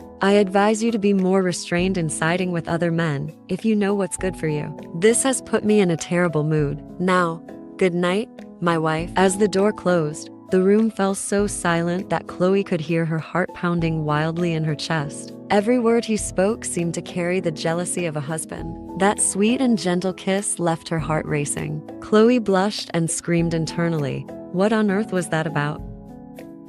A few days later, at the Bess estate, Chloe frowned in confusion. Your Grace, I didn't know that the duties of a duchess included replacing your servants and doing their work. The Duke cheerfully replied, The servant's cough is quite severe, you see. I can't risk having a sick person around me. What if I catch it? Chloe sighed in exasperation. Your Grace, not trimming your beard for one day will not adversely affect your impeccable visage. Damien was taken aback by his wife's compliment and burst into hearty laughter. It's been quite some time since I've heard such flattery. The Duke lay back on the chair and glanced at his wife, Chloe. Chloe held the cane tightly and replied, "Yes, Your Grace. I'm hungry. You better hurry up." Chloe trembled with anger but still followed his orders. The razor glided gently over the Duke's chin and jawline. He praised her. "You're good at this. I hope you don't talk anymore," Chloe said seriously, carefully maneuvering the razor to avoid any nicks on his face. Seeing her dedication to even the smallest task, Damien became enamored. "There's no duty my lady can't excel at. You'll be disappointed when you look in the mirror. I've made a mess of everything." "Wonderful. I enjoy seeing you flustered," Damien teased. "However, I don't like the mess," Chloe responded flatly. "That's not my problem." He smirked. She felt helpless. "You always demand perfection from me, yet now you say you like seeing me mess things up. I truly can't understand what you want anymore." Damien gently touched her cheek. "What I want, Chloe, is to see your perfect facade crumble before me and only me. I want you to care about every little detail of my actions and then make mistakes while longing for my embrace despite it all."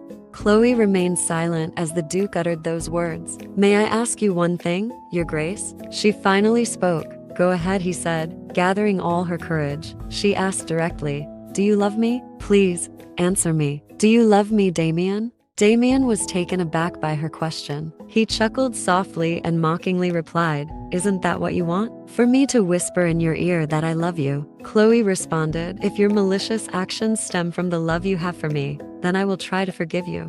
Damien stood up and walked towards her. "Forgive me? I'm sorry to disappoint you, but I don't need your forgiveness." Chloe replied seriously, "Your Grace, if I can't forgive someone, then I can't love them either." Damien widened his eyes in astonishment. What did she mean by that? Chloe insisted on her intention. "Please answer my question first, sir. Answer however you like. All I want is for you to speak truthfully to me." Damien couldn't believe his eyes. His mouth stammered, wanting to say everything, but he couldn't arrange the words reasonably. He took Chloe's warm hands and gently caressed her rosy cheeks, whispering, "From the first moment I saw you, I wanted to hold you tight and embrace you. If the desire to make you mine could be called love, then I have loved you madly for a long time." Chloe was stunned by the man's heartfelt confession. "I love you, Chloe Verdier," he said, again and again. Chloe remained silent for a while after hearing those sweet, loving words. Finally, she spoke. "I think everything will be fine now." The Duke was puzzled. "What do you mean?" Chloe blushed shyly. "I will still be fine if you see me become a complete mess." Damien was bewildered as the girl accepted his love. He gently approached her, whispering, "That prospect truly excites me. Everything I did you into, Chloe von Thisse, is slowly melting away with the arrival of spring." Chloe smiled in response, "As it does me." As their hearts beat in harmony, their deepest feelings simultaneously emerged. "At the moment I realized his true feelings, something I never expected turned out to be love, and my icy heart began to melt." At the train station, Jules was sitting idly on the bench, still unwilling to leave the territory. One day, he accidentally met Lord Wise, one of the Duke's vassals. "Hello, sir. You are Gilles Watt, right? Where are you going?" The servant respectfully replied, "I have decided to leave the estate to start a new journey. Besides, some unfortunate events have occurred." The Count frowned. "I see. That's unfortunate. However, considering that you have greatly helped the Duke, he must have sent you off with a wonderful letter of recommendation, hasn't he?" "He is very grateful to you." Gilles hesitated. "Do you really think so, sir?" The Count exclaimed, "Of course. After all, he has loved the Duchess for a long time, and you played a crucial role in saving her life." Gilles was surprised. "I didn't know the master had loved the young lady for so long." "Haha, I don't blame you. He always has a unique way of expressing himself, but they married very hastily." "Rest assured, young man, the Duke is not someone who pursues significant matters like marriage impulsively. He probably spent a year, no, even 2 years on this marriage." While Count Wise was prattling about an available job position at the monastery, a thought sprang up in Gilles' mind. This man might confirm his suspicions. He respectfully posed a question. "Thank you for the invitation, sir, but I find it puzzling why the Duke accused Lady Chloe of attempted murder and made her suffer so much. That's why I want to avoid working in places related to him." Count Wise broke into a sweat. "How did you know about that?" Gilles had his answer. His suspicions were confirmed. He clenched his fist. restraining his anger. "It was just a strong suspicion, sir, but you just confirmed it to be true." His heart swelled with indignation. What exactly does the Duke intend to do with Lady Chloe? Count Wise was both annoyed and fearful in front of a servant who appeared respectful, but was astute. "I've fallen right into his trap. If Duke Thisse knows about this, there will definitely be trouble. He knows the truth about the assassination. It would be wiser to keep him within my reach." Finally, Count Wise agreed to let Gilles work at the monastery with acquaintances. Will the servant be able to protect his lady from the power of the Thisse family? At the clock tower in the center of the territory, Chloe walked with a cane,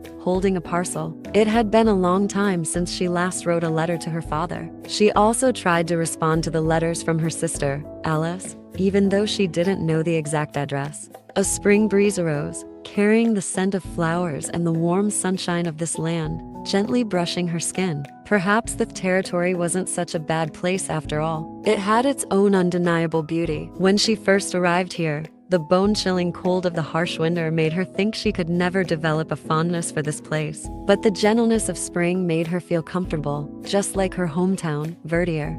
As she enjoyed the pleasant weather, a strong hand slipped around her waist. Startled, Chloe turned around and saw the familiar figure of her husband. "How fortunate I am," he said. "Are you enjoying a relaxing afternoon, my dear wife?" Surprised, Chloe responded, "I thought you said you had a busy schedule." "I ended the meeting early," Damien replied, looking at her lovingly. "I can't let work interfere when my wife is out alone like this." "Wait, your face is all red." Chloe denied it, a bit annoyed. "It's just that the weather is quite warm today." Damien noticed she was holding something. "What's that in your hands?" he asked. Chloe, flustered, quickly hid it behind her back. "Oh, nothing at all. Really? It doesn't look like nothing," Damien said suspiciously. Chloe broke into a sweat, thinking to herself, "I must never let him see it." Earlier, at a shop, Chloe had been introduced to commemorative stamps celebrating the victory in a battle 2 years ago. These stamps were always in short supply, and these were the last remaining sets. Among them was a stamp with the portrait of Duke Thisse. In a moment of excitement, she blushed while gazing at that stamp. "They're just stamps with pictures of strawberries from the territory," she said. I find them quite appealing." The Duke, noticing Chloe's flustered expressions, remained silent for a moment. "You said strawberries?" Chloe's face turned bright red. "Yes, really, it's not important," she stammered. But the parcel was snatched from her hands by Damien. The Duke laughed heartily. "Excellent, I also love strawberries," Chloe exclaimed in panic. "Duke, please give it back to me. How can I resist the curiosity when you keep acting like this?" He responded. Suddenly, the parcel fell. As they struggled over it, and everything inside scattered, some falling into the nearby fountain. Damien noticed something unusual. "Oh my, since when has my face reminded you of strawberries?" he teased playfully. Chloe's face was full of disappointment. "You can always buy more, can't you?" Damien asked. "They were the last set," Chloe replied, regretfully. "It's natural to be disappointed when something you've just bought is lost like this. Shall I retrieve it for you?" he offered. "It's too late now. Please forget about it," Chloe said. "Actually, I was almost forced to buy it." Ignoring Chloe's words, the Duke rolled up his sleeves and plunged into the fountain, the sound of splashing water echoing in front of her. Chloe couldn't help but be surprised by her husband's actions. Seeing Damien rummaging to retrieve the stamps from the fountain, she exclaimed, "Your Grace, what do you think you are doing? Please step out of there." Damien picked up the stamp with his own portrait and reassured her, "There's no need to make a big deal out of it. Look, I have it right here." His face was gentle and warm at that moment. Who would call this man an arrogant and ruthless demon? Chloe blushed, embarrassed that her secret had been discovered. "You're soaking wet, and besides, people are watching us." He approached her gently and said, "Despite seeing me every day, my lady still pays to buy a stamp with my image. This is the least I can do for her. Don't you think so?" Damien suddenly leaned close to Chloe's ear and whispered, "I've just realized there's a very suitable place right in front of us." Chloe glanced towards the direction he indicated. It was a hotel that looked quite suggestive, especially with a couple flirting at the entrance. With Damien's whisper, her cheeks turned even redder. "Should we take a break there?" he suggested, his heartbeat quickening. "What do you think?" Did they go into the hotel or not? Find out in part 8 next Wednesday. Remember to like and subscribe to receive notifications. Previous episode, Damien and Chloe were deeply entwined, and Damien suggested going to a hotel. What will they actually do in the hotel? Stay tuned for part 8 to see how their love story progresses. Noticing a hot cup of tea being served at the table, Chloe pouted, picked up the cup of tea, and sighed. I didn't expect the ground floor of this hotel to be a cafe. The Duke, sitting opposite, teased. Huh, was there something else you were hoping for? She blushed and exclaimed. Of course not. I see, the Duke began to tell a story. The reason I went out was because I had a telegram to send. Urgently send a telegram? Haven't you heard the news? The Duke stood up and approached her. Chloe, this matter is related to your father, the Viscount Verdier. Do you remember the forest where we first met? That forest, which I asked from your father as a dowry. I'm sure you've heard about the gold mine discovered there. As a result, Castle Verdier was overjoyed. However, since that forest is owned by me, when we get married, the Verdier family will not receive any benefits from that mine. Yet the Viscount never mentioned it to me. He's too modest. Chloe gently replied, my father is not the kind of person who would get angry over such things. The Duke seriously looked at his wife when talking about her father, and he candidly revealed, Chloe, the telegram I sent stated that Viscount Verdier would receive 50% of the profits from the gold mine. Both you and your father can be a bit more ambitious. Chloe hesitated. Thank you, Your Grace. Then feed me a piece of that cake. Half buttercream and half chocolate mousse. Chloe gently prepared the special chocolate and buttercream cake for him and carefully fed it to her husband. The Duke slowly savored its sweetness, praising Damien's special cake. That's the best way to enjoy cake,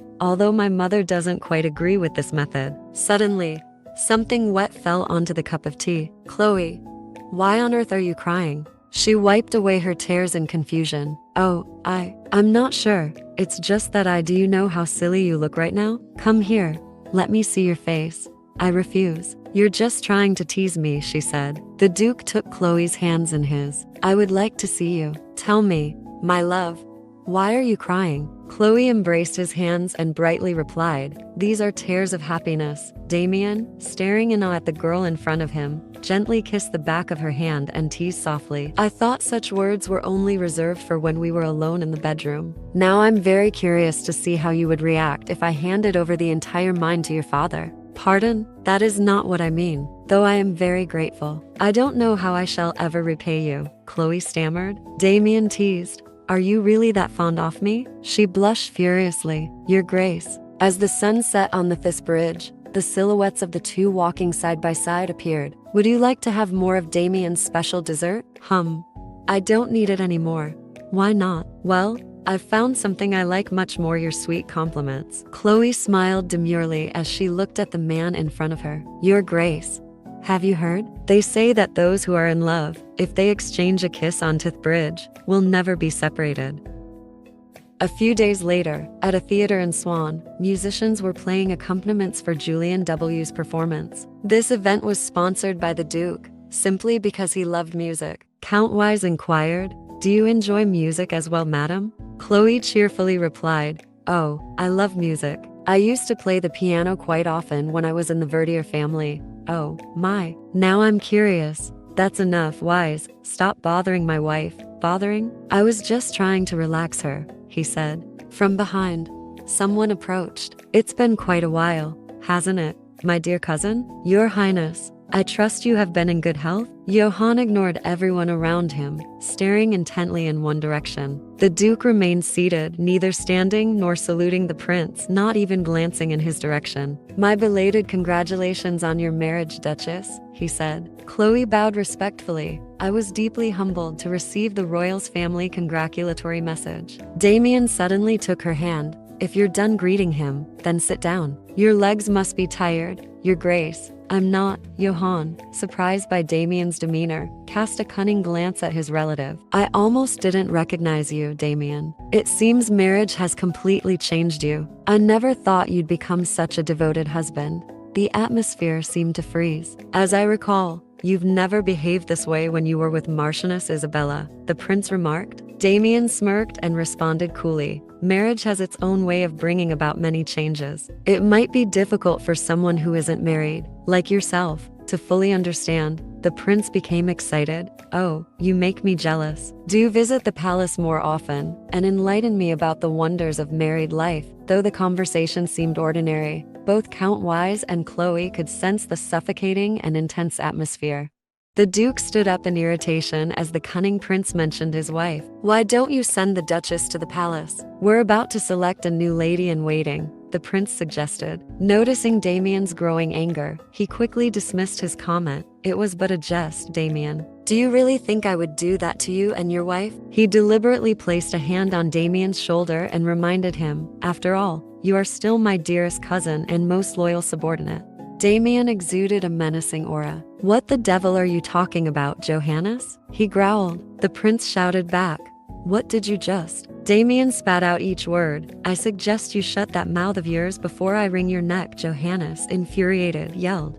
How dare you, Damien? Damien sneered. Now this is how you make a proper jest, Your Highness. At a quiet mansion in the capital, Damien was smoking a cigar while waiting for his attendants to return with their report. After the unexpected appearance of the Grand Prince, Damien had sent Chloe to the train station to return to their estate. It turned out that the royal family had sent 3 assassins to the theater to eliminate Duke Thisse. Along with signs of the emperor's deteriorating health, the prince, feeling agitated and wanting to prove his vitality, had foolishly revealed his desperation to the duke. Despite the situation, Damien had decided not to stay in Swan to monitor the events. I will return to the estate. Seeing the Grand Prince's behavior today, it seems I cannot stay here. Besides, the summer festival will soon take place at the Thisse estate. My wife will be selecting the finest strawberries at the event, Damien declared. Count Wise nodded. Ah, so the Duchess will.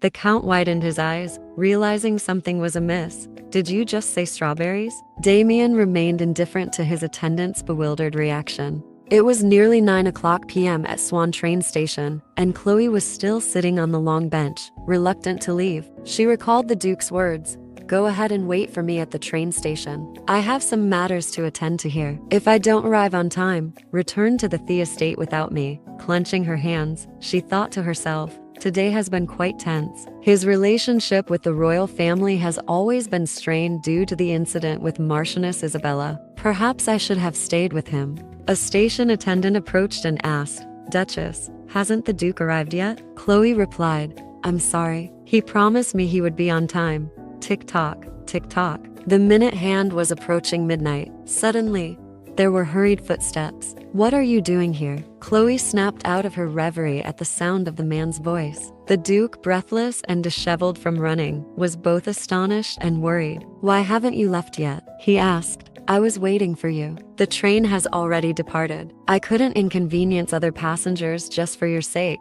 she replied. Damien clasped his head in frustration. That's a legitimate privilege of nobility. Don't you know that? He frowned, scolding. You chose to wait here alone in the dark, exposed to all sorts of potential dangers. What were you thinking? Chloe gently answered. I was worried about you. I couldn't bear to leave my husband behind after such an unpleasant encounter with the Grand Prince. Damien was taken aback by her sincere concern. Softening his tone, he said, Chloe, the last train to the Thisse estate has already left, but the train to Verdier will arrive soon. I think we should take a detour to your home first. Chloe smiled happily, understanding his intentions. I was worried about you being alone in the dark. I'm sorry for getting angry. Thank you for waiting for me, he said. Although he seemed unable to express these words directly, she increasingly appreciated his unique way of showing emotions. She nestled into his arms and cheerfully agreed. I would love to, Damien.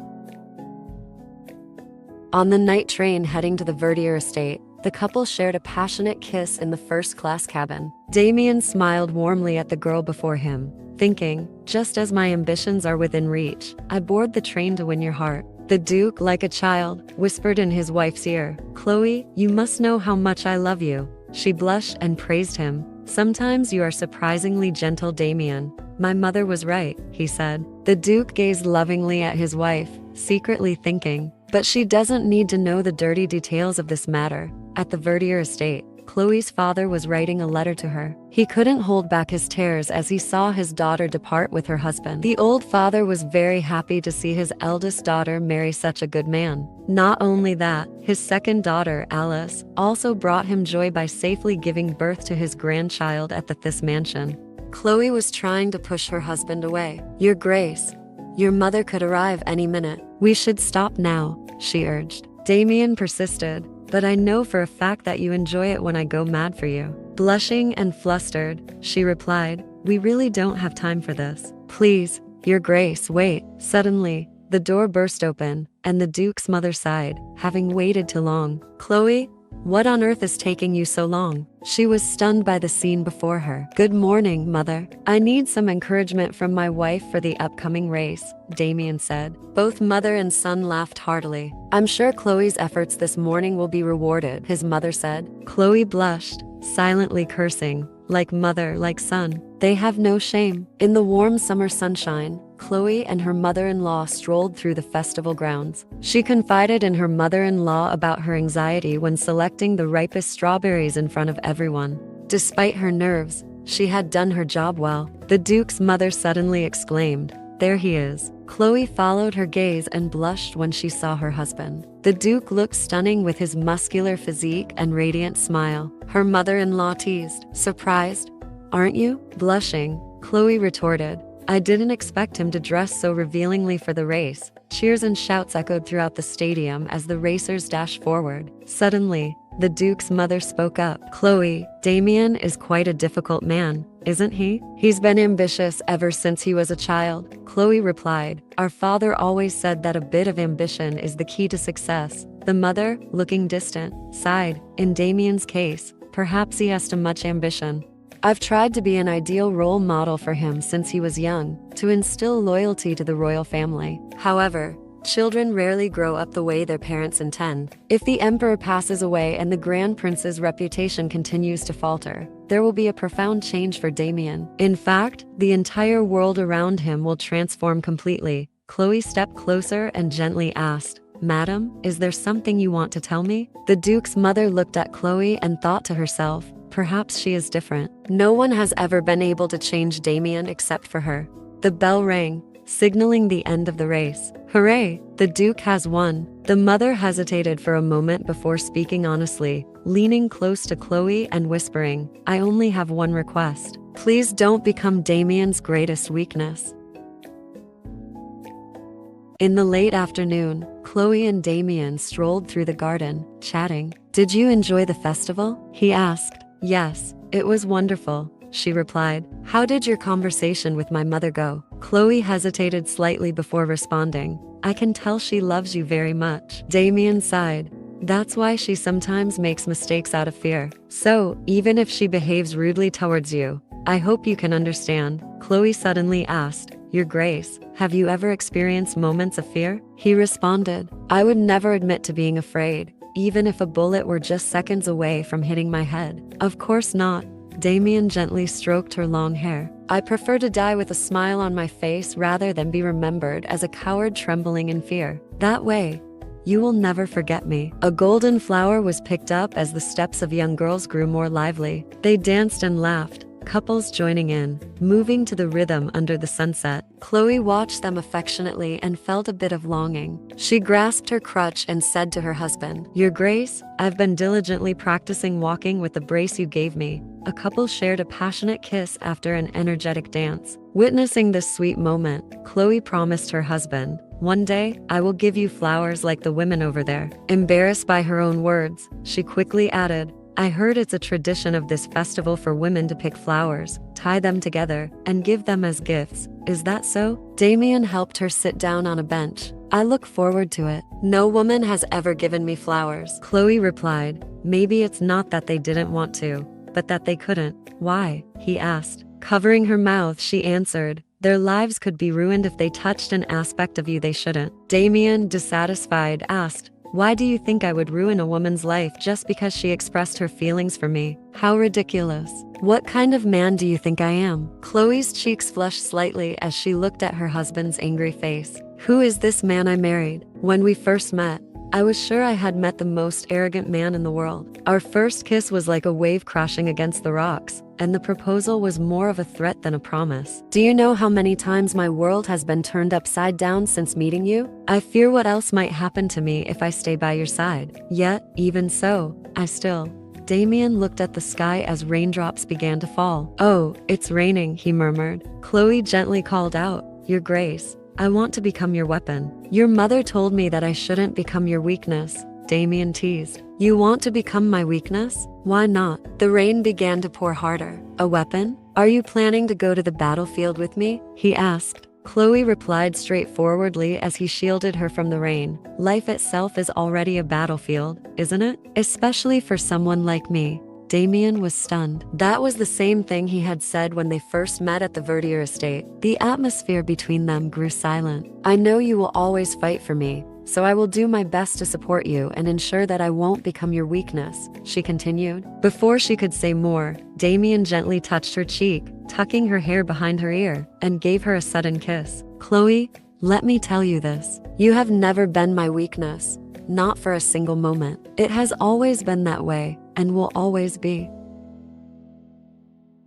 Watching the couples enjoying the summer rain, Damien turned to his wife and asked, "Do you know that many people in the Thisse estate have birthdays close to each other?" Chloe replied, "Their parents must have fallen in love during the summer solstice festival, right?" "Exactly. Love spreads easily. So, my wife," he said, using noble etiquette to invite her to dance, "as Duke and Duchess, we must set an example for them." Chloe left her crutch behind once again. The festival attendees focused their attention on the Duke and Duchess. Embarrassed, Chloe said, "I feel so shy. I've never danced in front of so many people before. Besides, my dancing skills aren't very good. I know they'll laugh at me." Damien reassured her, "Chloe, no one will dare to laugh at you as long as I'm by your side." With that, he lifted her up like a small kitten. "How do you feel now? Less shy?" Chloe looked away, but accepted his guidance. Their hands intertwined as Chloe's tentative steps in the rain made her hesitant. Her weak leg, unaccustomed to dancing,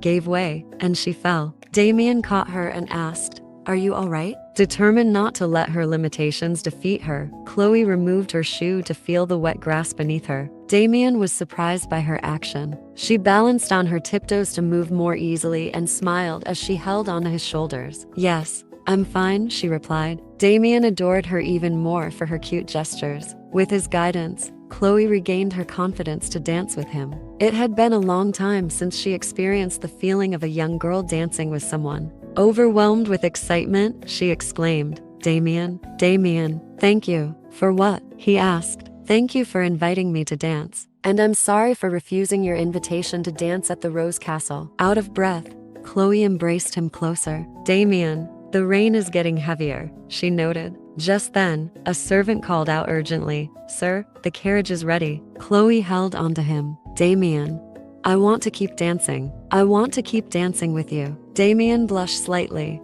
but wanted to pamper his wife. "All right, Chloe, dance with me," he said, taking her hand once more. Under the pouring rain, a carriage was swiftly heading back to Thisse's manor. Amid the sounds of pleasure, Damien whispered in his wife's ear, "Move only for me, and just for me." He kissed her soft skin, their reflections on the carriage walls showing their deep desire to become one. They truly shared passionate moments in the carriage on their way home. "My love, your grace," Damien's wife had said last night in the carriage. With a teasing smile, Damien reminded his wife of her words. Chloe responded, "When did I say that?" He gazed at her lovingly and replied, "Just now." The two continued their intimacy in the beautiful early morning. 3 months later at Burstwood Castle, Chloe was overjoyed upon hearing news from a servant. "Are you certain?" she asked excitedly. "Yes, your grace. The Duke has returned," the servant confirmed. She turned warmly to her husband when she heard the announcement. "Your grace, I have something to tell you," she began,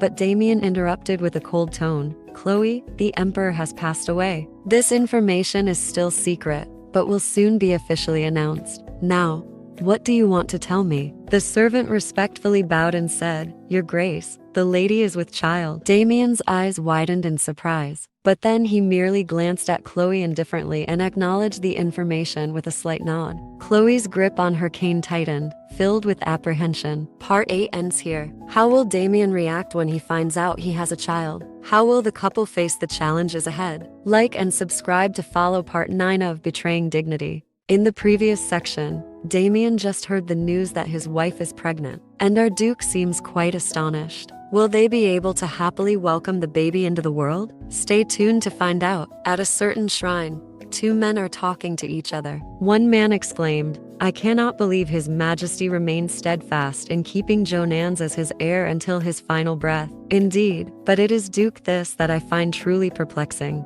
Why would he delay seizing until the period of national mourning is over?" The details of Prince Johannes's madness have already been published in the Red Veil, and the people have turned cold toward him. Why on earth is His Grace hesitating? The Count pondered.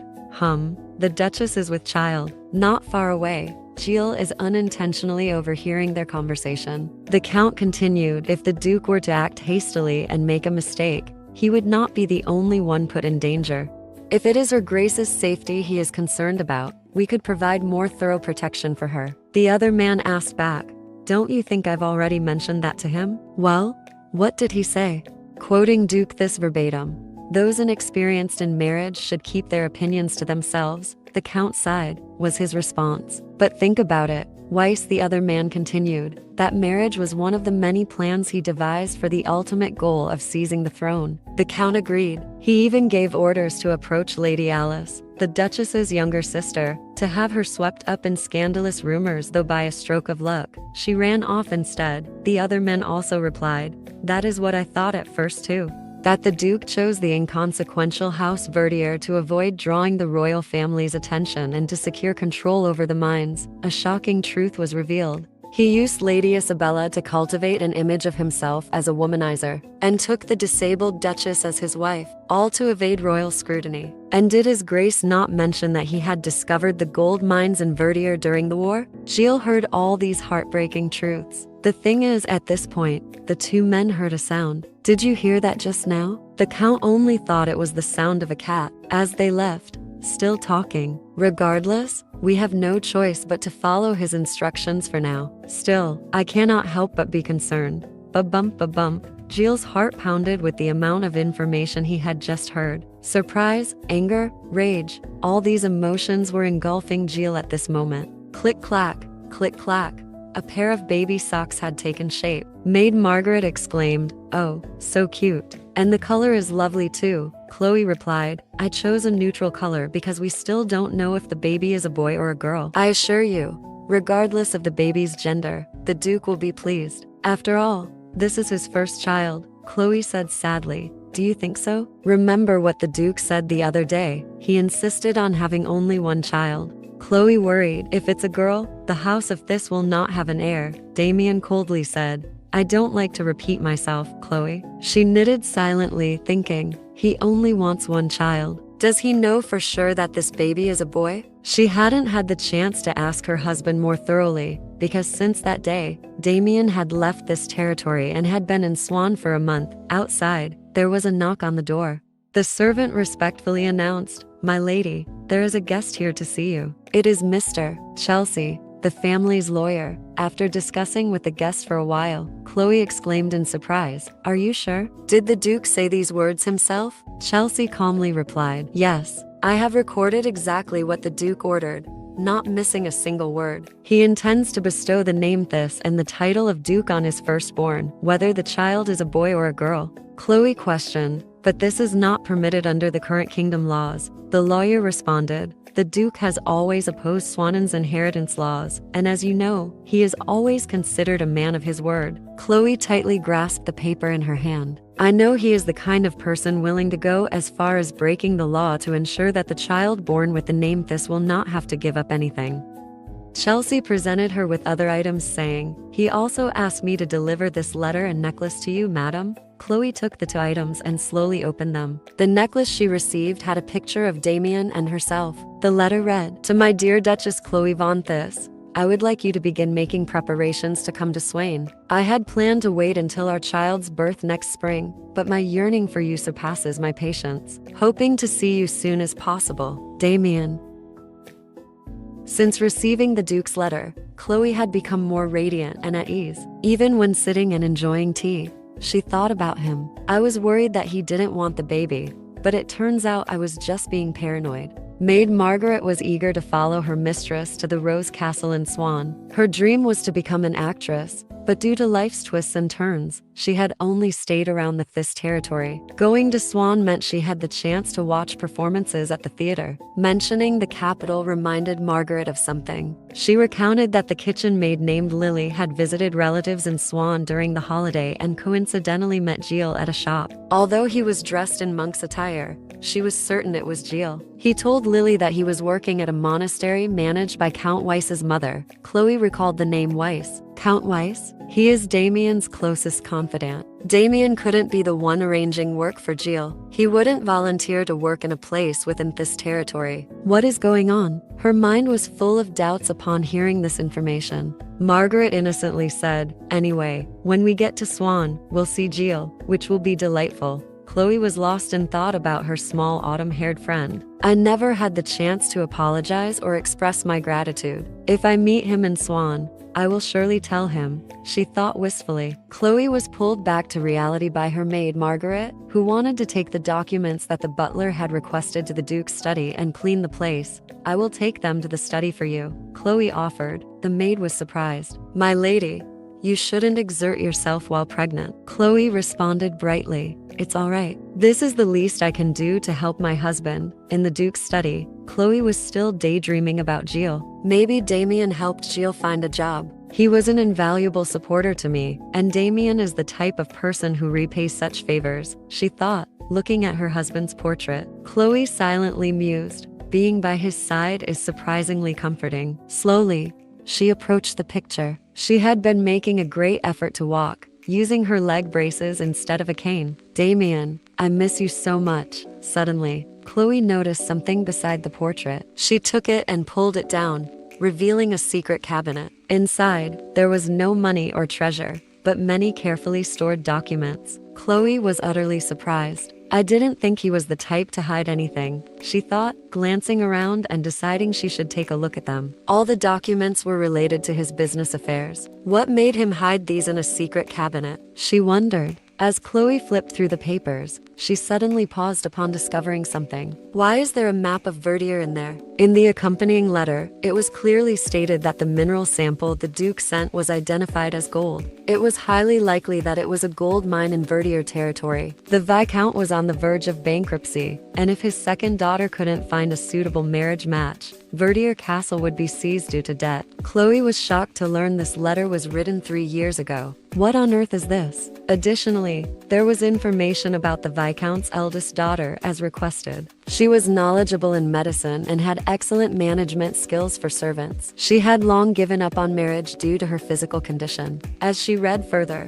the whole room shook violently following the thunderous roar of lightning, mingling with the Duke's call for his wife. "My love, there you are," the Duke shouted, his whole body drenched as he rushed home through the rain. He looked at his wife with emotionless eyes and recounted, "I took the last train back to Verdier territory because I was eager to see you." Chloe, now with tears streaming down her face, clutched the shocking documents tightly, unable to utter a word. "If you want to ask anything, I will answer everything," Damien said. Chloe, in the calmest voice she could muster, replied, "At this moment, I don't want to think about anything." Damien stepped forward and called her name, "Chloe von Thisse. I told you.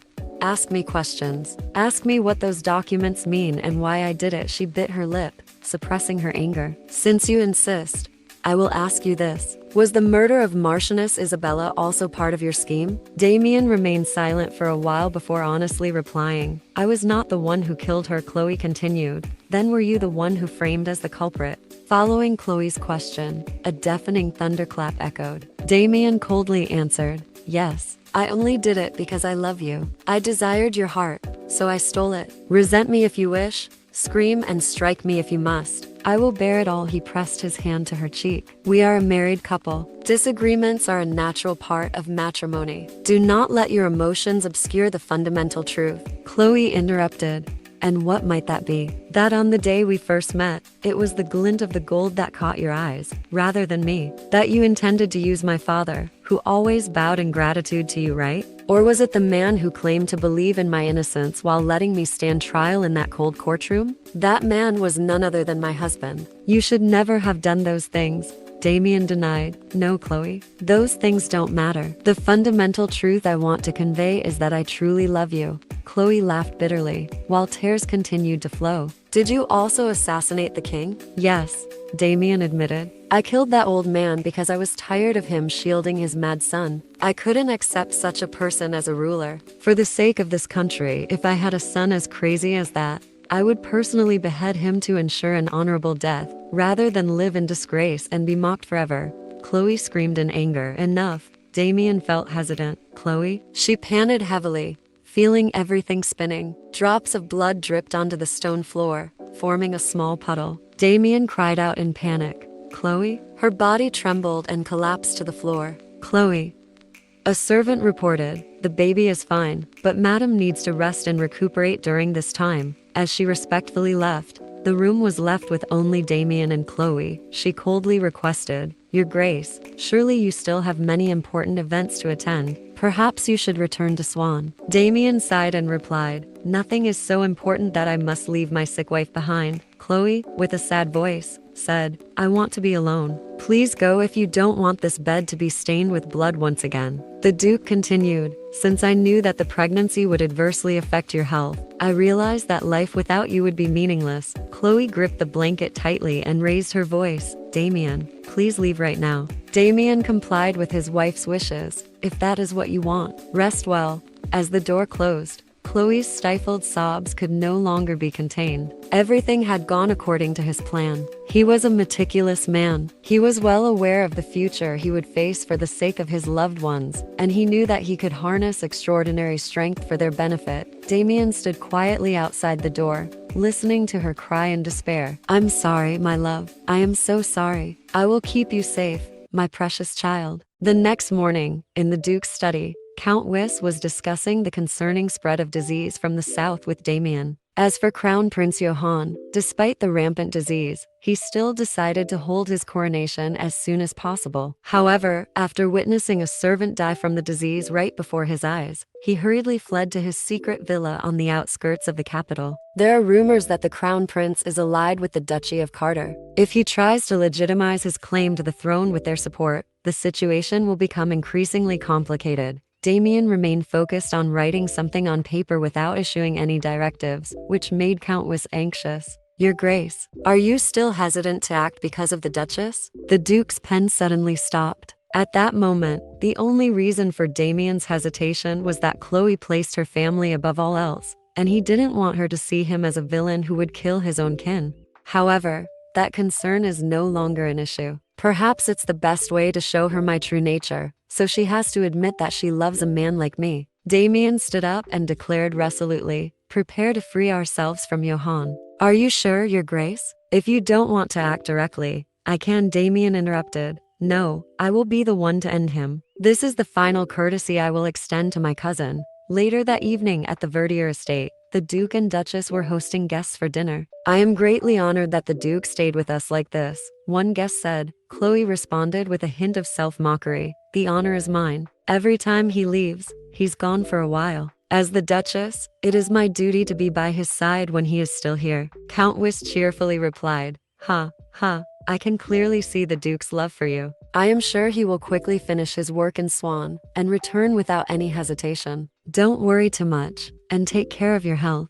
Chloe hesitated before responding. Worried? The Duke always executes his plans meticulously. There is nothing to worry about. Damien pushed his wine glass away and responded. Look at that. It seems the most unpredictable woman in my life is praising me too much. Without hesitation, Chloe retorted, You flatter me too much, sir. The underlying tension between the couple made all the guests uncomfortable. Haha, in any case, the Duke's child will grow up in a very different world from ours, right? Yes, yes, I am very much looking forward to that. Another guest chimed in. Their subsequent words became blurred as Chloe's breathing grew rapid and sweat poured from her, unable to restrain her outburst. Not everyone wants change, you know. Some people are quite content with their world as it is, Damien asked coolly. Even if that change is to make things better? Who decides what better means? She whispered. All the guests became wary, trying to steer the conversation away. This wonderful meal will get cold. We should eat, one said. Yes, yes,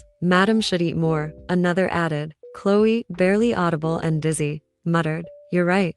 Damien noticed something was off with his wife. Chloe, you don't look well. I'm sorry, but I have to. Before she could finish her sentence, she collapsed, leaving Damien in panic. Chloe, what's wrong? Answer me, Chloe, Chloe, Chloe.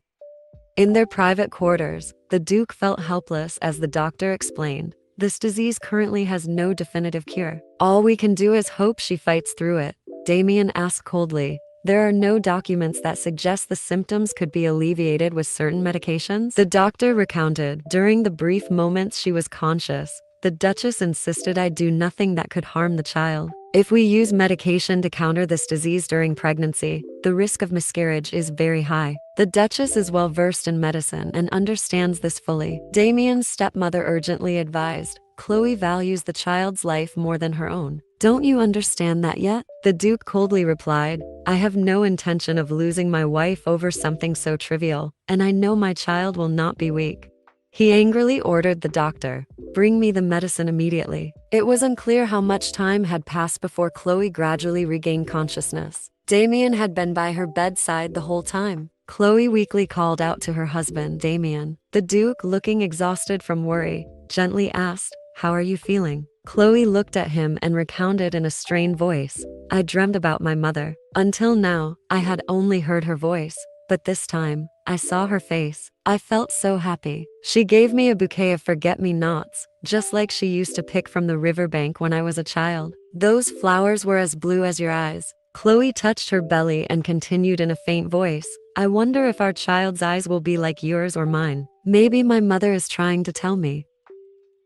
Damien helped her sit up and reminded her, You need to focus on recovering first, Chloe. He handed her something and said, Drink this. Chloe looked at the suspicious liquid in the Duke's hand and asked, What is this? On the table next to them were various herbs and strange medicines. Damien, without saying anything further, coldly insisted, You must drink it. Chloe felt dizzy. I refuse. I don't want to force you to take the medicine.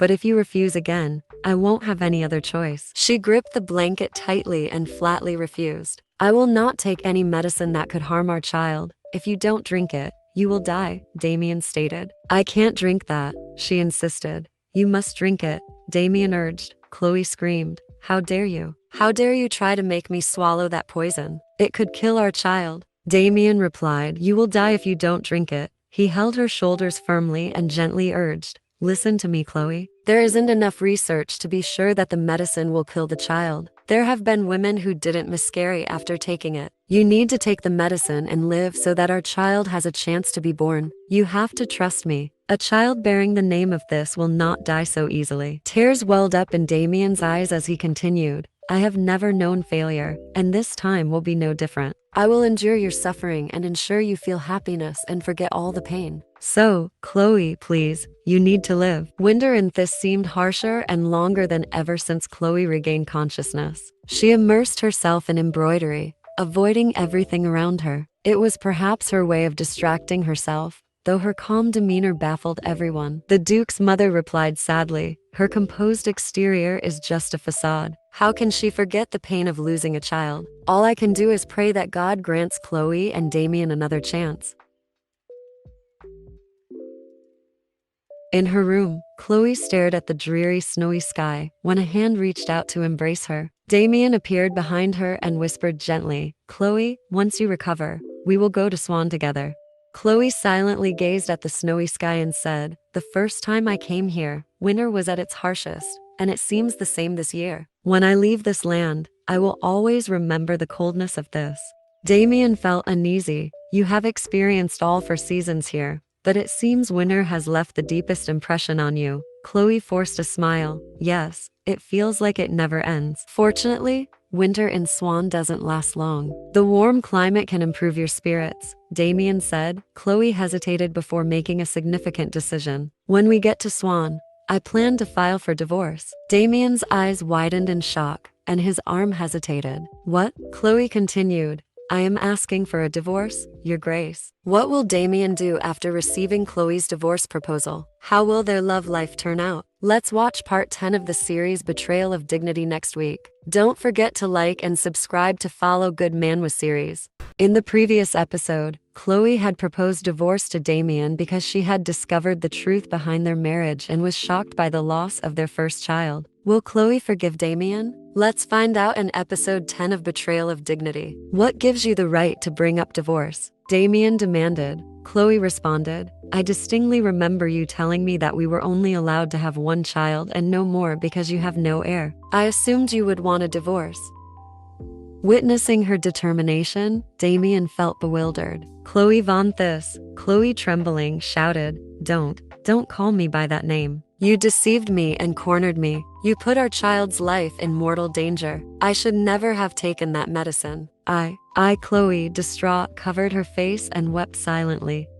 Damien softly reassured her, if you hadn't taken that medicine, you wouldn't have survived. Through her tears, Chloe replied, then you should have let me die. My child was the only truth I could rely on in a world full of lies. I did it to save your life because I love you from the bottom of my heart. After all the effort I put into making you mine, you can't abandon me so soon, Damien insisted. Chloe involuntarily stepped back. You have no right to talk about love, she retorted. The Duke, with a sly expression, said, No, you have no right to assume my feelings. This is how I love you, Chloe answered. I never desired such a love. Damien reached out and embraced her. Are you sure? Can you confidently say I haven't occupied your mind and soul? Yes, until the night I discovered your filthy secrets. Don't be foolish, Chloe. Those documents are worthless. If they were important, I would have burned them to ashes the moment you confessed your love for me. Damien tenderly caressed her cheek. I shouldn't have left you here alone. I was a fool. I admit it was my mistake.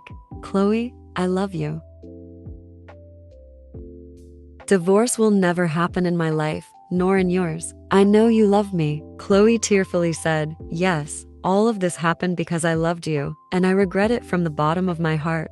No, Chloe, you will not regret it, I assure you, Damien replied firmly. In the room, Chloe's breathing grew more and more rapid. The Duke cunningly called her name. Chloe, you are the only woman who has ever made me kneel before her. Chloe, holding on to her resentment, thought back to when she had confidently told him, if you cannot forgive someone, then you cannot love them. But what should I do when I can't forgive the person I love? If I can't harbor both love and hatred in my heart, what should I do? The door to the room suddenly opened, and a soldier's panicked voice interrupted them. Your Grace, there is urgent news. The people of Swan have started a rebellion, and we do not know the whereabouts of the Grand Prince Johann. Damien coldly ordered, I must depart for Swan immediately. You will stay here and protect the Duchess until the situation calms down. Yes, Your Grace, the soldier responded. Chloe grabbed Damien's arm. Please, let me go with you. I don't want to stay here amidst the chaos. Damien pushed her hand away, irritated. No, I will not allow the future queen to be seen going to the church with a divorce paper in hand. Chloe clenched her hand into the corner of her dress. I won't do such a thing. The Duke silently watched his wife's helpless resistance. He took his cloak to leave and ordered, Tell everyone that until I give permission, the Duchess is not to step outside this castle. The study door slowly closed before Chloe, like her bleak future. At Swan, the people were incredibly grateful when Duke Verdier quelled the rebellion. With the Grand Prince in hiding and his whereabouts unknown, it was almost certain that Duke Verdier would become king. He was a man unafraid to engage with those outside the nobility, and had even married a woman from a lowly family. He was seen as the only one capable of changing the rotten regime, and it was astounding that a common noble's daughter would become queen. The woman must have done many good deeds in a past life to be born with such great fortune. In the birch forest, Margaret asked worriedly, Are you not cold, my lady? Chloe replied calmly, The fresh air here is delightful. I was too tired of being locked in that room. Margaret became sad. This maid deeply admired her mistress because, in her eyes, Chloe was an extraordinary woman. Today, Margaret was leading the lady for a walk for another reason. An unexpected guest wished to see her. "I hope this will lift your spirits a bit," Margaret said, when Chloe turned to see the guest. Appeared, dressed like a monk, resembling a cleric from afar. In a wooden house, the two entered to converse while Margaret stood guard outside. Gilles began. "Margaret told me about your recent life." Chloe paused for a moment and forced a smile. "I am fine, Gilles. Don't worry." Clenched his hands upon hearing her lies. "Do you know why I helped Lady Alice escape? Because she begged me with tearful eyes. Lady Alice told me she wanted to be happy." Chloe was not surprised. It was exactly what Alice would say. Gilles hesitated slightly. "Can I do the same for you? I've thought about it for a long time. If you agree to stay, I thought it best to remain silent forever, but I..." Chloe seemed to understand Gilles' intention. "You discovered something, didn't you?" Jules bit his lip and revealed the truth. "The Duke planned to approach you. You don't know what means he used to make you." Chloe interrupted. "There is no secret in this world that can be completely hidden." Gilles was astonished. "My lady, you knew about it? And you still forgave him despite knowing the truth?" Chloe gripped her cane tightly. "I once loathed him to the point of being unable to bear it, but strangely, I don't resent our child at all. Even though I despise that family to the utmost, I find myself wanting to give the baby the name of Thisse. Perhaps I am as pragmatic as anyone else," Gilles replied shakily. "Please don't say such things. You simply want the best for the child." Chloe sighed, touching her stomach. "Yes, even though it no longer matters." The room suddenly fell silent. Gilles abruptly stood up and proposed. "Lady Chloe, if you wish, I can free you from this endless winter." He knelt like a loyal servant. "So please, run away with me. I came here to tell you this, knowing the Duke might kill me for it. I understand. It is a crime for someone as lowly as me to harbor such feelings." Gilles struggled to hold back tears. "But witnessing the deep sorrow within you makes me feel like I'm withering away. Please, run away with me." The servant wept as he pleaded. Chloe gently touched the corner of her eye and called his name. "Thank you. You risked your life to come here and propose that we escape.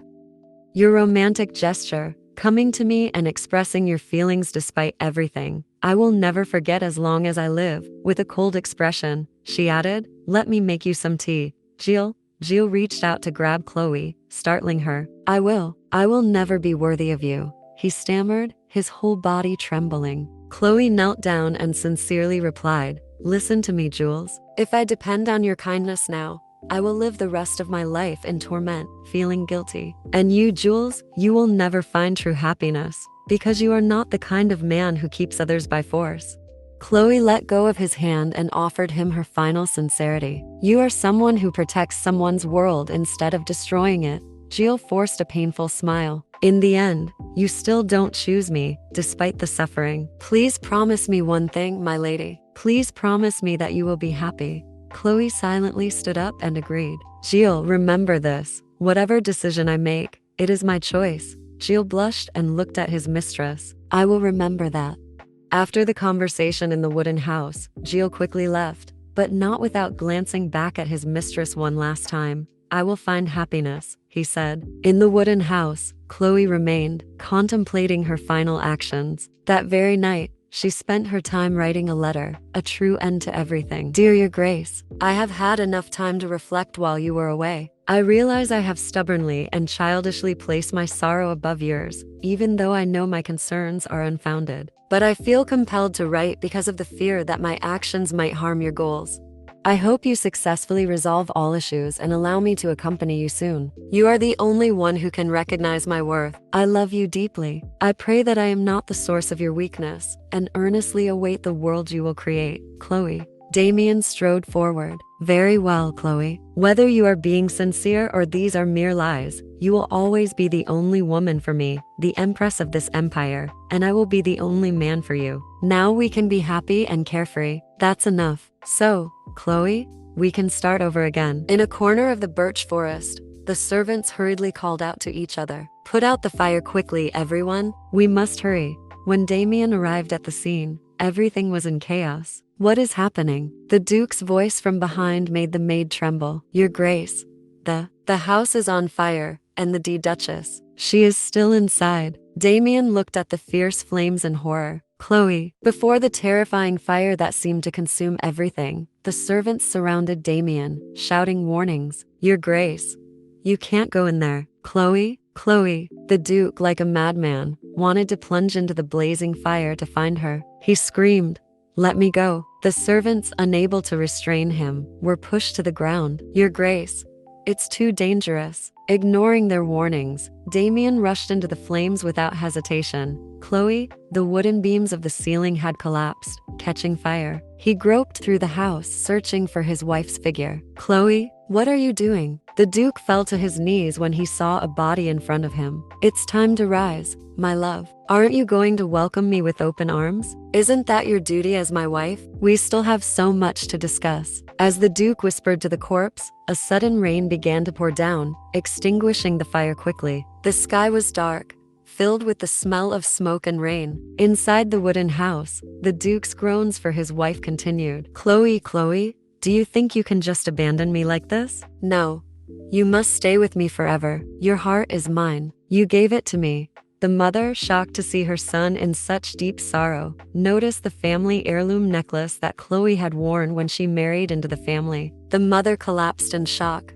Oh, Chloe? Rainwater poured down like a waterfall through the hole in the roof. Damien reproached his mother. Mother, why did you demand so much from my wife? Oh, my son, the mother lamented. The Duke turned back, revealing a crazed expression. My wife, the Duchess of the Thisse family, cannot die so tragically. The charred arm of the corpse fell amidst choking sobs, and the entire space seemed torn apart by the Duke's heart-wrenching screams. Back at the mansion, Damien sat before the fireplace with a vacant expression, his cold gaze fixed on the portrait of him and his wife. Chloe, you cannot escape from me, even in the deepest pits of hell. I will not allow it, he muttered. His mother approached to inform him. It seems Duke Verdier has fallen ill and is bedridden after hearing that his eldest daughter died so tragically. Damien asked indifferently, he won't be able to attend the funeral? His mother pleaded, son, why don't we bury Chloe in her hometown as an act of love? Damien, displeased, replied,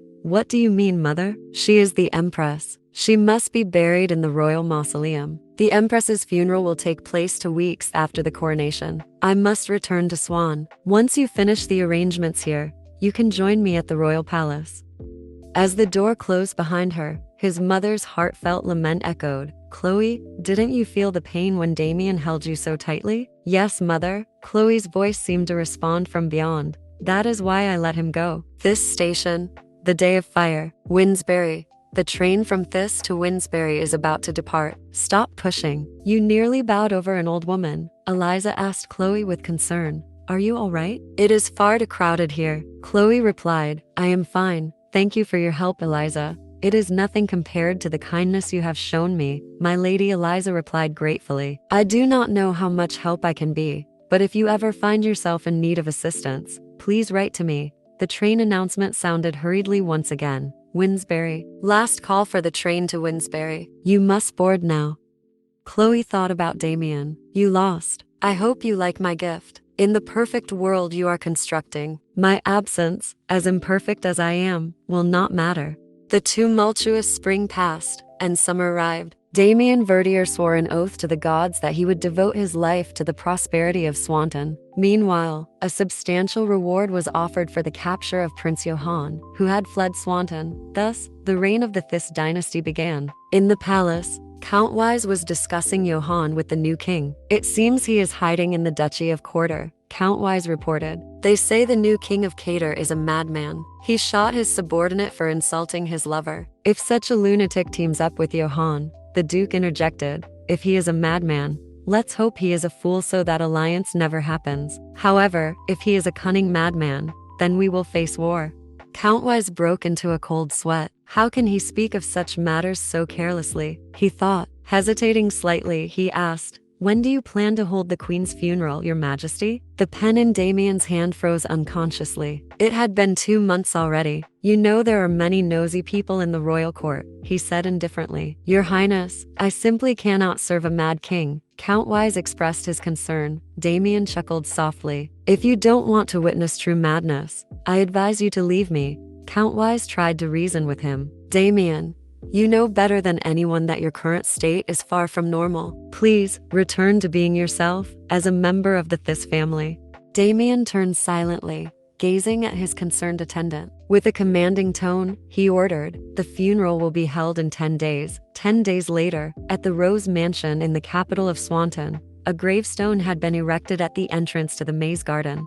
The inscription read, "Here lies Chloe, the love of Damien." Damien stood quietly, gazing at the gravestone through the window pane, his sunken eyes reflecting his desolation and sorrow. How do you feel, being buried in the place where you promised to do everything for me? Do you see this as an insult? Are you angry with me? Even if you scold me, you still look so beautiful. If only I had taken you to Swan with me. If only I hadn't left you alone at this. If only I had realized my feelings sooner and proposed to you properly. Then, instead of feeling my throat torn apart by this sense of failure, I could have kissed your delicate neck and been immersed in boundless happiness. There was a knock on the door and a servant's voice called out, "Your Highness, this is a package from the post office at Thisse. They are the stamps that the lady Your Highness ordered before the accident." "I see. You may leave," Damien replied. As the servant departed, Damien quickly opened the package in his hands. He laughed like a madman when he saw the contents: newly commissioned stamps featuring a portrait of the two of them.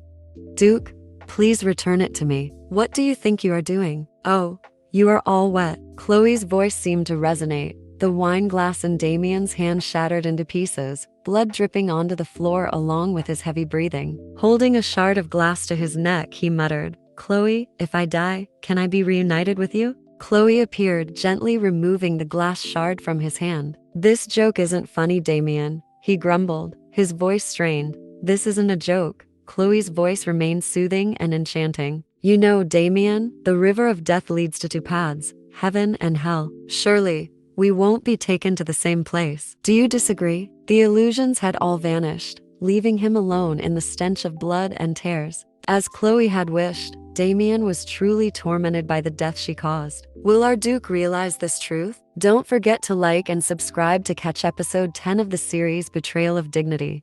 In the previous episode, Damien was overwhelmed with grief, longing for Chloe, to the point where he even considered taking his own life to be with her. Will Damien be able to overcome this pain? Stay tuned for episode 11 of Betrayal of Dignity to find out. The fresh summer gave way to a slow and somber autumn. Under the birch trees, now shedding their leaves, Chloe's solitary grave appeared even lonelier and more desolate. On a walkway, Count Wise was inquiring about the list he proposed yesterday. Damien replied mechanically, "Eliminating the strike leaders won't solve anything. There are valid points in their proposals." "Pardon, Your Majesty? But that is not what I wanted to discuss. I meant the list of potential brides for you," Count Wise clarified. "I see. I've chosen young, intelligent, noble women with excellent educations. It's been half a year already. I believe it's time, Your Majesty." The attendant stood frozen in fear. However, Damien did not scold him, but calmly said, "Why don't you choose a bride for me? I'd be delighted to marry a woman selected by my Prime Minister himself. Surely you must be Jay." "Yes, I am. Don't worry. I'll review the list carefully and choose the most suitable candidate. Please, don't joke about such matters anymore." As they continued talking, Count Wise remembered something. "Your Majesty, here, take this." "What is it?" "It's a newly released phonograph and a record containing Julian Gallot's music." Damien questioned, "Did some swindlers trick you into buying something again?" Count Wise grimaced. "Your Majesty, he's a merchant from. I bought it because you love Was's music. I hope the music will bring you some comfort." The phonograph played melodious tunes, vividly reminiscent of being at the Woes concert. Damien sat in deep thought, sipping strong wine. The soothing music from the phonograph brought back memories of her. "Damien, I want to dance again. I want to keep dancing with you, and only you. Dance for me." Chloe's voice seemed to echo. In a fit of madness, Damien suddenly smashed the phonograph. "No, that's not the truth. My love, Chloe," he muttered frantically, calling her name as he staggered away. Outside, the sky was gray, and rain poured down like a torrent. Damien stumbled through the rain like a fool, standing before Chloe's grave, dazed. The reality was that she lay beneath the cold earth, buried by his own hands. No, no, my love, you can't just sleep forever like this, he cried out. With all his strength, he dug into the cold ground with his bare hands. Chloe, you cannot escape from me, Damien screamed in anguish. Do you understand? Even in death, you are mine. Driven by his madness, Damien dug through the soil until he touched the coffin lid. Without hesitation, he opened it to satisfy his desperate longing to see his wife. Inside was a corpse wearing a jeweled necklace. The sparkle of the gem seemed to awaken the last bit of his rationality. A wife who had always despised her husband, yet wore the family's jeweled necklace in death. Your Majesty, a frantic servant ran to Damien with an umbrella. What has happened? Are you all right? Damien coldly ordered. The list. Bring me the list of all the passengers who left this that day. Do not miss anyone. I need to check every one of them. The servant appeared frantic. Why, Your Majesty, do you mean? Damien clutched the necklace tightly in his hand, a glimmer of hope sparking within him. Yes, it would be absurd if everything ended this way. Let others think I am mad. I will accept being called insane after verifying everything. I cannot let things end like this. I am not pitiful or a failure. I will prove that even if I spend my entire life uncovering the truth. So, Chloe, I must find out if you are still alive. At the Rose Mansion, a servant reported, Your Majesty, Gilles has arrived. Let him in, Damien ordered. Upon seeing the servant, Damien mocked. Oh my, for someone who has dedicated himself to serving the Lord, you look quite worn out. Gilles remained composed despite the taunting. Please, allow me to place flowers on Lady Chloe's grave. Flowers? That might be a bit tricky. Damien smirked malevolently. Because I have exhumed her grave, Gilles shouted in fury. You're no longer human. You are a demon. With a swift motion, Damien struck Gilles. But despite the blow, Gilles continued to shout. You killed her. You pushed her to the brink. Are you satisfied now? Tears streamed down Gilles' face as he repeatedly called out his mistress's name. Lady Chloe. Lady Chloe. Damien approached and commanded. I want to speak to Gilles Watt alone. Leave us. Once the door closed behind the others, Gilles clenched his fists and asked directly, How do you feel after killing her? You drove her to the edge. Are you happy now? Damien denied calmly. No, that is not true. Tears flowed as Gilles looked at him with pure hatred. Then what is that expression? Why are you smiling? The Duke traced his finger across Gilles' face. It seems you truly believe Chloe is dead. What are you saying? Gilles stammered. Damien suddenly laughed, a mad, loud laugh that left Gilles dumbfounded. At least Chloe did not run away with her servant. I always knew my wife was intelligent, Gilles muttered. You've lost your mind. Damien leaned in close and whispered, Gilles, should I tell you a secret? Chloe is not dead. Does that make you happy? Gilles was shocked by Damien's words. He's never lost his sanity before, but now he's truly gone mad, he thought. Gilles replied coldly, Denying Lady Chloe's death will not absolve you of your guilt. I will restore her body and cremate her in Thisse. I cannot leave her alone here.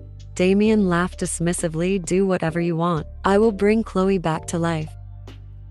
The sky was dark and ominous as Gilles carried Chloe's body from the grave. Damien watched silently through the window. He had hoped meeting Gilles would provide more information, but he realized he was mistaken.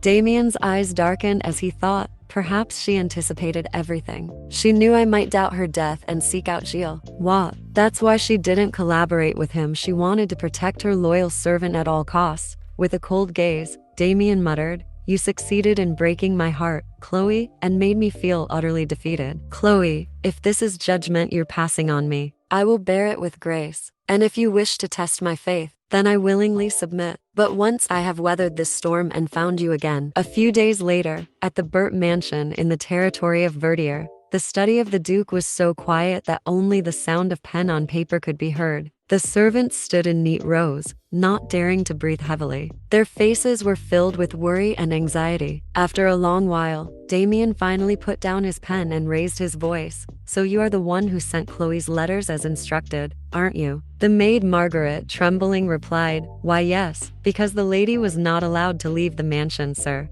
He pondered for a moment, then said, I assume you didn't read the contents of the letters, but you must know who they were sent to, correct? Margaret responded, They were letters sent to the lady's family, sir. Some were also sent to the capital to His Highness. Damien felt a growing suspicion. He was sure she had informed her family about what was to happen from Verdier, who had fallen ill and was bedridden in the hospital after hearing about the fire. Where he is now remains a mystery. Even the letters from her beloved younger sister suddenly ceased after that time. He continued to question, "When was the last time you saw the lady alive?" "At 7 p.m, sir. The lady told me not to prepare the bed because she was busy with work," Margaret stammered, her voice trailing off. Placing his pen down on the table, Damien revealed a more intense expression and asked, "How long does it take for a candle to completely burn out?" The servant appeared confused and hesitated. "Forgive me, Your Grace, but I don't know," Damien deduced. "I believe it takes around 4 hours." After dismissing the servants, Damien spent the entire night piecing together everything. 7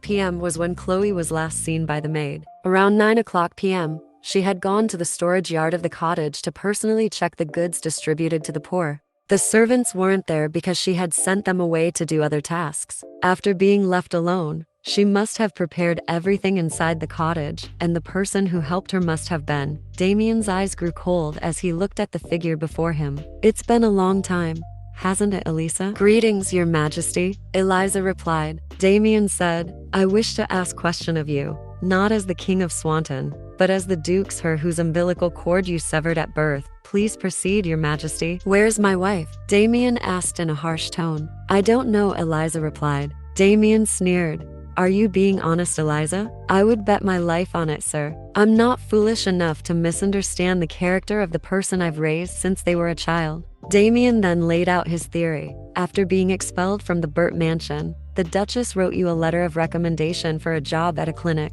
That means you were a crucial factor in transporting an unidentified body from the clinic to Burt mansion. You've managed things for a long time, so arranging such a situation wouldn't be difficult. No one could have known there was a body hidden among the goods the Duchess inspected that day. No one except her and you. Am I wrong?"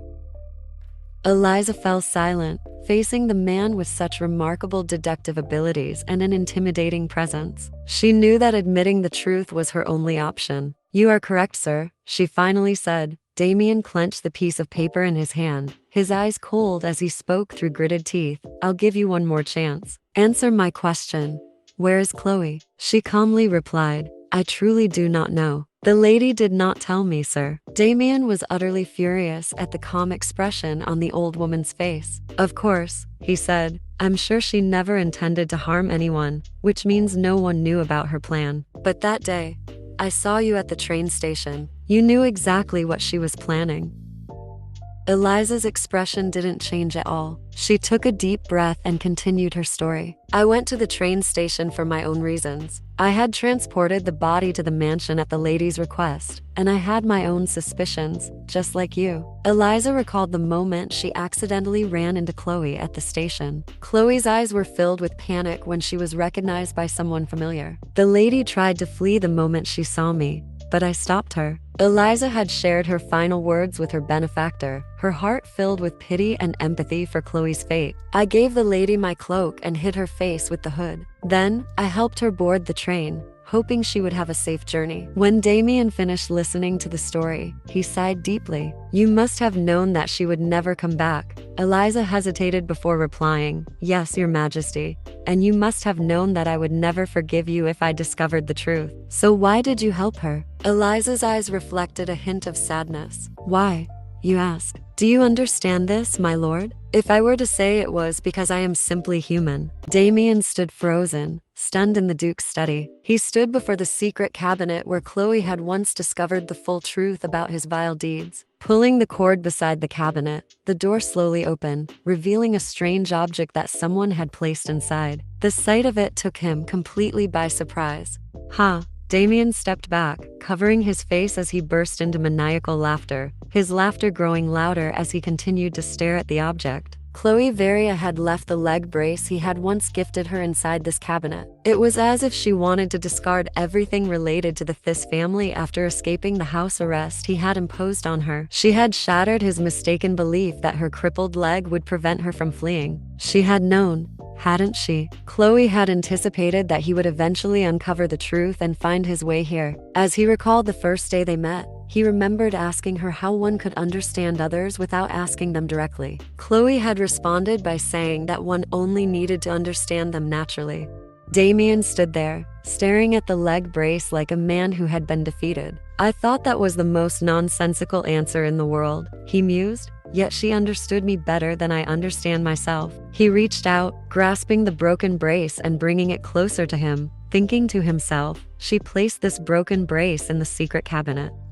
Did she imagine my horrified expression? The anger I would unleash when I found it? Oh, Chloe, he whispered, are you feeling the same thrill as I am right now? Thank you for breaking me, my love. Damien kissed the leg brace, a dark idea forming in his mind. I hope you'll want to see how the shattered pieces of me will once again belong to you. It had been a year since Chloe had left the Thisse family. She was now living in a modest house in the city of Genoa, in the southern part of the Cater Principality. A woman's voice interrupted her thoughts. If it weren't for Clay, our Sophie would have run away for real and had 2 kids by now. I'm so glad you're her tutor. Chloe hesitated slightly before replying. Sophie is only 10 years old. The woman laughed. Oh, that's just an exaggeration. She's such a stubborn girl though. But aren't all kids like that?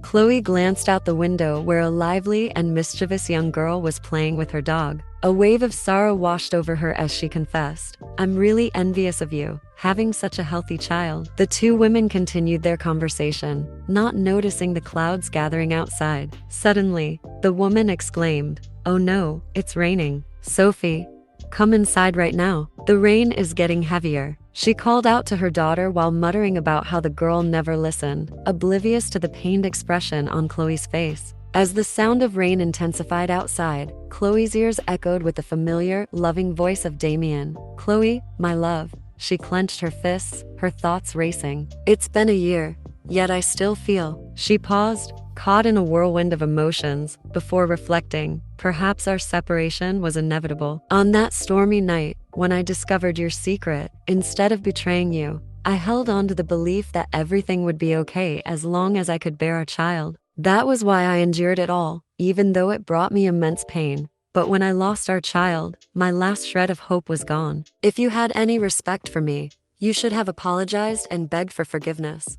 As soon as we parted ways, my patience with you ended. At that very moment, recalling what I did a year ago, Chloe had placed the leg brace inside the secret cabinet. Her trembling wasn't out of fear, but out of caution. For the first time in her life, she had a burning desire to make him fall into complete despair. That day, Chloe had planned to go to ONE. She had written a letter to her sister Alice, telling her that she would wait for her at the ONE post office on their mother's Memorial Day. Anxiously, Chloe thought to herself, please, come Alice. Suddenly, she heard footsteps behind her. A man respectfully said, Duchess Chloe, Lady Alice is waiting for you in front of the ONE post office.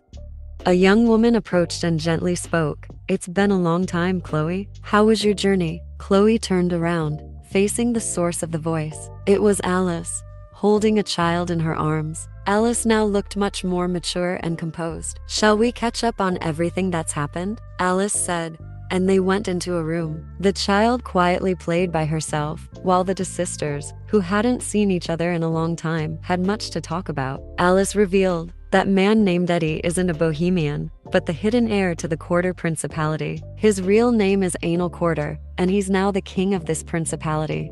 Alice held her sister's hand and tearfully asked, Chloe, can you believe it? He told me he loves me more than anyone, but he kept me hidden in this place while he was still engaged to his fiancée. I wish I could kill him. Alice covered her face, sobbing. Every day, I pray for him to die. Chloe could only remain silent. All Alice wanted was happiness. After that conversation, Alice suggested that the 2 sisters live together, but Chloe declined. The reason was that seeing Alice desperately waiting for the man she despised reminded Chloe of herself caught between love and hate. She couldn't bear to hold both conflicting emotions inside her. Chloe was startled when someone called her name. It was Sophie, the lively girl inviting her to the church. Although Sophie wasn't her biological child, Chloe was very fond of her. As they were on their way, the rain began to pour heavily. In the carriage, Sophie leaned against Chloe's lap fast asleep, while her mother kept talking endlessly. When the rain stops,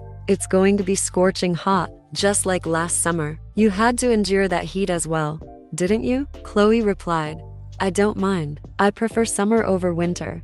The woman just thought Chloe was peculiar. By the way, did you hear? The king of Swannen is soon going to marry a new queen. At the mention of him, Chloe's hand momentarily froze. The woman continued, he delayed the late queen's funeral for too long, but now, less than a year later, he's remarrying. I think all men are the same, whether they're from Swanton or anywhere else. Hearing this, Chloe felt a tinge of sadness. The truth was that her presence in his world had faded, but what mattered most was that her escape plan had succeeded. Looking out at the rain, she remembered the summer festival that year in the Thisse estate. Chloe, I love you. You have never been the source of my weakness, not even for a moment. She recalled his words. Chloe shook herself out of her reverie, telling herself no, don't think about that anymore. I've started a new life here. All I should do is enjoy a peaceful life like before, in a place where he never appears. Suddenly, the carriage, which had been moving smoothly, got stuck in a pothole under the heavy rain, and the three of them were forced to walk the rest of the way. The woman kindly asked, can you manage crossing there? Chloe responded, I'll try. You and your daughter go ahead. Sophie cheerfully called out, you can hold my hand. Chloe replied, I don't want to make you fall. Instead, why don't you point out any loose stones for me? Okay, Sophie responded, carefully stepping on the stones as they crossed the swift stream. The woman mumbled, perhaps someone placed these stones here so people could easily cross the stream. Suddenly, the woman looked up, noticing something. The rain was still pouring down heavily, showing no sign of stopping. Meanwhile, Sophie waved her hand, signaling something. Miss, this place is safe, Sophie called out. Chloe responded with a thank you, but inside, she still felt a bit uneasy. It will be fine, Chloe. You've survived many dangerous journeys before. As she cautiously stepped forward with her trembling, crippled leg, a hand suddenly reached out to her. Chloe was taken aback. The person was kneeling in the cold stream. Please be careful, miss. It's very slippery here, the person said. Chloe's eyes welled up with tears as she held out her umbrella to shield the person from the rain. You must be the new missionary here, right? The man remained quietly kneeling until she spoke again. Could you hold my hand? The man hesitantly replied, I'm afraid these hands are too dirty, miss. Gilles looked up at his mistress, tears streaming down his face. Chloe gently replied, it's all right, take my hand. In a small house in the Cater Principality, a couple was gossiping about Chloe. The wife was quite surprised after witnessing the scene from the previous day. She believed there was something special between their tutor and the new missionary at the church. I've never seen her smile so brightly before, the wife said. I think if things go well for Miss Chloe and that young missionary, it would be a happy outcome for us as well. They might settle here in Genoa. And oh my, the husband, sipping his tea, choked when his wife suddenly shrieked. What's going on? He asked. The wife was utterly shocked by the breaking news in the newspaper. The king has just announced that he will marry his mistress. He had always kept her well protected, and now he's even abandoned his current fiancée. The truth is, they already have a child together. Are we really going to have to accept a woman from Swannen as the queen of this principality? Mentioning Swannen reminded the husband of something. Speaking of Swanton, what do you think about letting Lord Lauren Taylor stay at our lakeside villa? The wife frowned. Lauren Taylor? The businessman who deals in phonographs from Swanton. If he's from Swanton, I'm not so sure about that. The husband felt puzzled. But we've been treating our tutor very well, haven't we? The wife frowned. That's an entirely different matter. The husband continued to defend his point. I plan to attend the upcoming market fair in 3 days. He's a shrewd businessman, so building a relationship with him won't do any harm, the wife sighed. I suppose he can stay here if you insist on it. But putting that aside, I'm more curious about how Claire's date is going. In a small neighborhood, Chloe was sitting on a bench, waiting for someone. When she turned her head, a bouquet of forget-me-nots was right in front of her. It was Jules. Today, he was dressed like any ordinary person instead of in his priestly attire. Seeing her old friend, Chloe felt a sense of peace, just like in the days back at the Thisse estate. As they strolled down the sidewalk of the small street, Chloe remarked, this place is so different from where we grew up, isn't it? Jules agreed with her. Chloe continued, it seems like the people here truly savor every moment of their lives, rather than worrying about the future. They try to make the present as joyful as possible.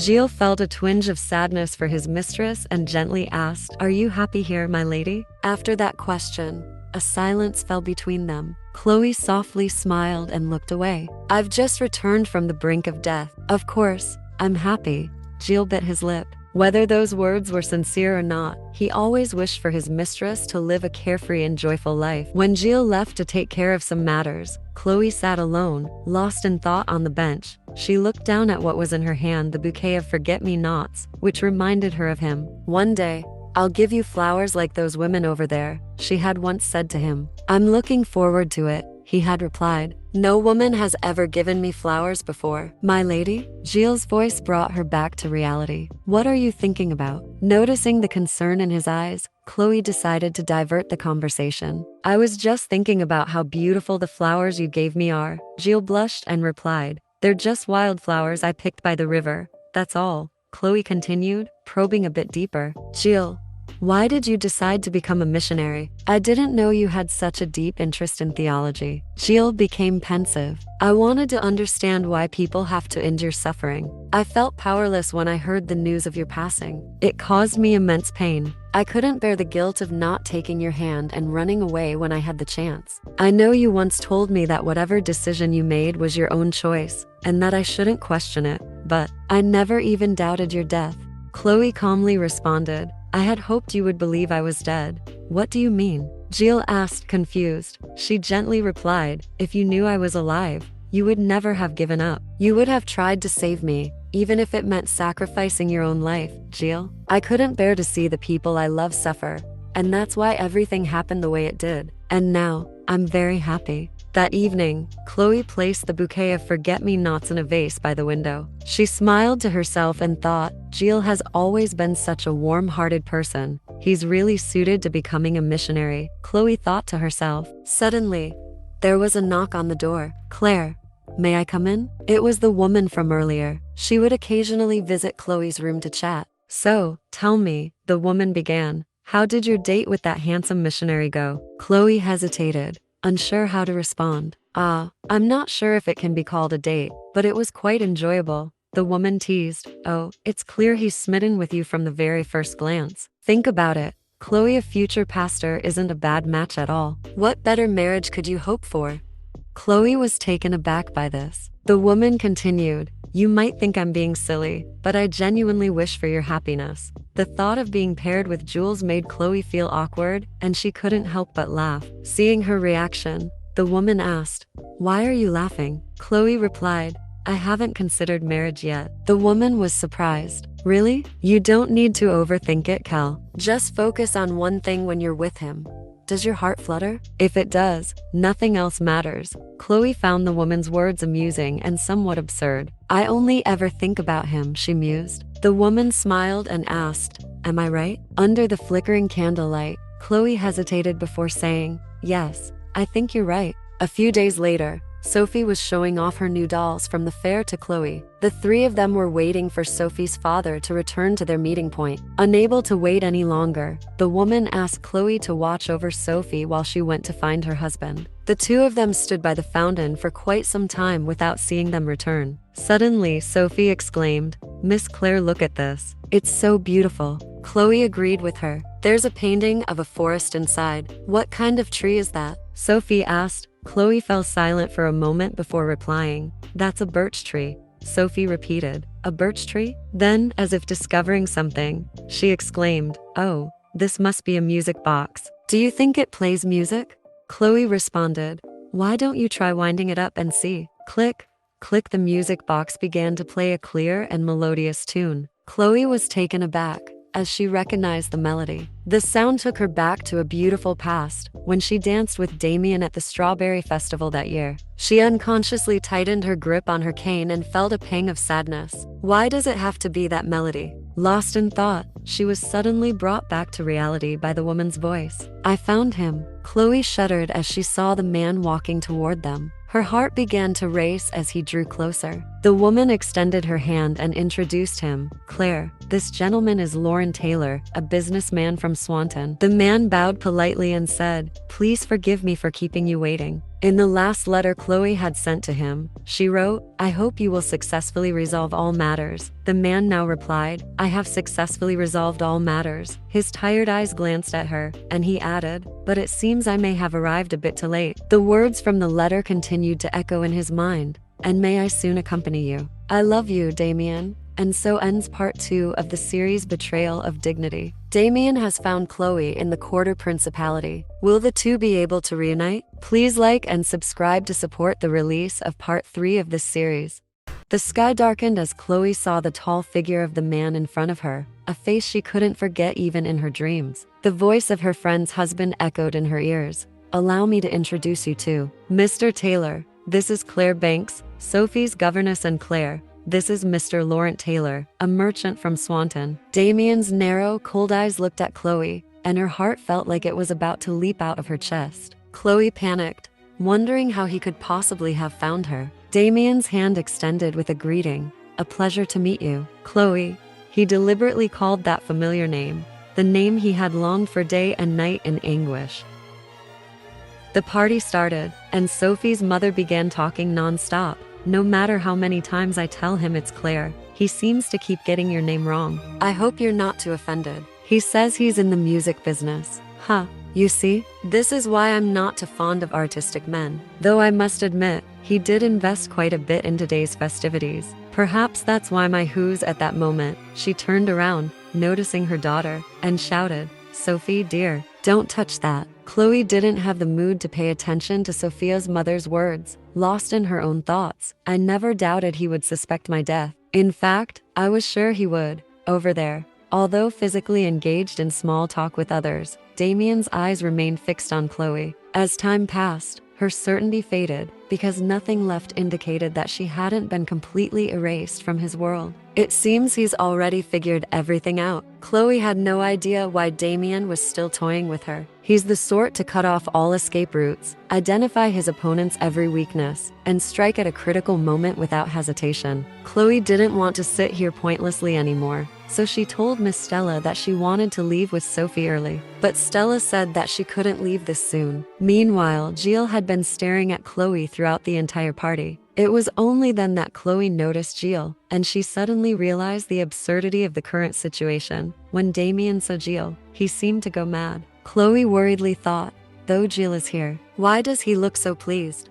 At that moment, Stella called out, "Claire, aren't you going to dance with him?" Seeing Chloe hesitate, she added, "Oh, come now, Claire. It would be an absolute shame to leave without partaking in a single dance." Chloe feared if she revealed that Gilles knew Claire, Damien would go mad. Thinking so, she intended to stand up and leave the party. But just then, Damien stepped in front of her. "If it's not too much trouble, would you honor me with the first dance?" Damien asked with a terrifying smile. "Or must I wait my turn?" Chloe responded to him in a firm tone, "Not at all. No one else had asked me to dance. However, I'm afraid I may step on your feet as I'm not very light on mine." Damien replied, "I wouldn't mind being stepped on if it's you, Miss Chloe." Across from them, Stella silently scolded Damien. "Good heavens, it's Claire, and can't you see her cane?" Damien extended his hand, inviting Chloe, his eyes looking at her with a complicated gaze. Unable to refuse this invitation, Chloe put down her cane and placed her hand on Damien's in response to his offer. At that moment,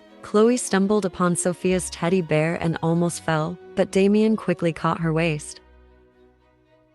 Chloe's whole body lay securely in Damien's arms. Chloe's heart felt like it would leap out of her chest, while Damien whispered, "My love, have you been enjoying yourself in a world without me?" Both of them merged into the crowd with the dance. Damien spoke, "My love, you still haven't answered my question." Chloe unwillingly replied, "Your Grace, how would you answer it?" Chloe's heart ached, and Damien pressed on. "I ask first, Duchess." Reluctantly, Chloe hesitated before answering. "I quite enjoyed it."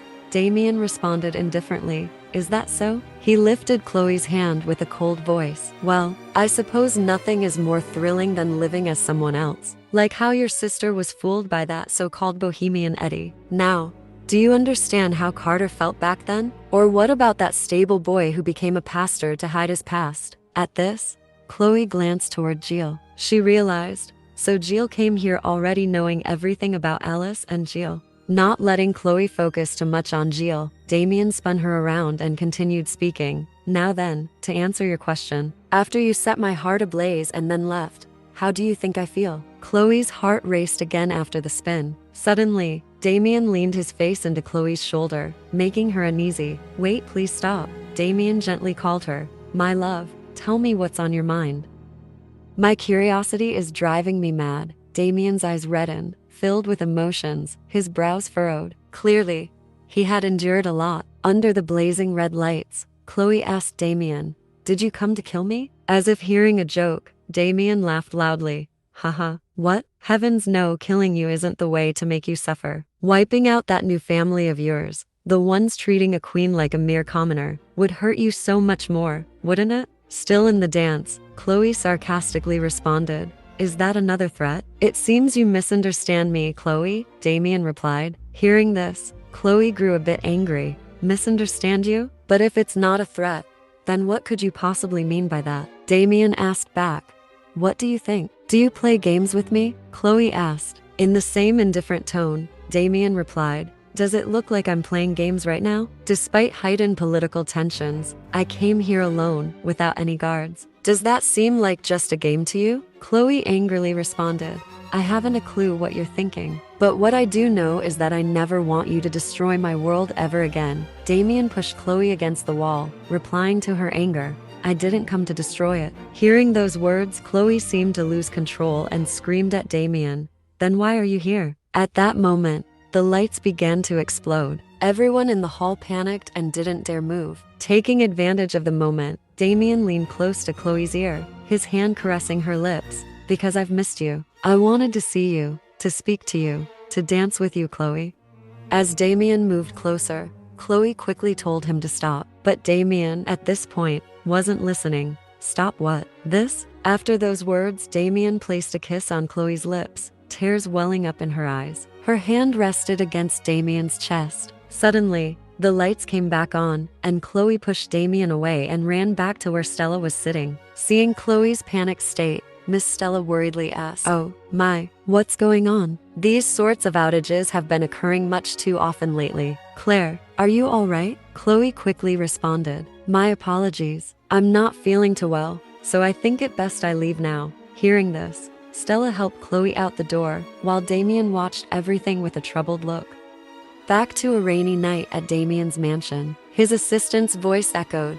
Your Majesty, it's far too dangerous to go directly to the duchy. Your face has been all over the papers. Damien calmly responded, Well, I look much better in person than I do in photographs, so you needn't worry. His close assistant urgently pleaded with the king. Then please, at least take your soldiers with you. Hearing this, Damien teased. And do what? Start a war? The assistant, frustrated, said, I'd rather pretend to go mad and kidnap Her Majesty myself. Do whatever you wish. Before he could finish, Damien interrupted. If that was my plan, I would have already done it. The moment I found Chloe, I'm not foolish enough to repeat the same mistake twice. No, of course not. But what exactly are you planning to do? The assistant replied, placing his hand on the window. Damien looked out at the pouring rain. I plan to make her come back to me of her own free will. I'll remind her that I'm already a part of her world. The assistant, curious, asked, and if she refuses? Just as Damien answered, a loud clap of thunder roared. Swandon will have a new king once again. If she rejects me, I'll return to her the last gift she ever gave me. I'm someone who believes in fair exchanges, you see. Chloe is no exception. They've reunited, but it seems like this encounter isn't going too well. Will Chloe willingly return to Swandon with Damien? Turning to her room, Chloe frantically began packing as if she were planning to run away. While packing, she suddenly froze, recalling Damien's words. I didn't come to destroy your world. I came because I've missed you. I wanted to see you, to speak to you, to dance with you. These words filled Chloe with fear and unease. At that moment, the door opened, and Sophia entered, her eyes glistening with tears. Miss Claire? Chloe was surprised. Sophie? What's wrong? Sophie asked nervously. Are you leaving without saying goodbye? Did I do something wrong? Hearing that, Chloe immediately comforted the girl. No, of course not. There, I'm not going anywhere. Still doubtful, Sophie asked. But then, why is the room so messy? Chloe gently reassured her that she was just tidying up the room. She usually did this. Sophie's eyes still glistened with tears, and suddenly, she hugged Chloe tightly. Stroking her head, Chloe softly comforted her. It's all right, Sophie. Holding the girl in her arms, Chloe's mind was filled with conflicting thoughts. This is my peaceful world, one that I'd finally created just for me, without him. And I vow never to let anyone destroy it. I'm not going to make the same mistake twice, Damien. Your certainty that I still love you, your arrogance in thinking that I'll eventually crumble and come crawling back to you, will be completely destroyed. I'll make sure of it. The next morning began with Chloe's astonished face. Sophie's mother, sweating nervously, said, "What else can we do?" "I'm terribly sorry, Claire. He was supposed to leave today, but something urgent came up here in town." Chloe tried to refuse, "But I'm afraid I don't know enough about Genevieve to guide you." Sophie's mother grabbed Chloe's hand and smiled.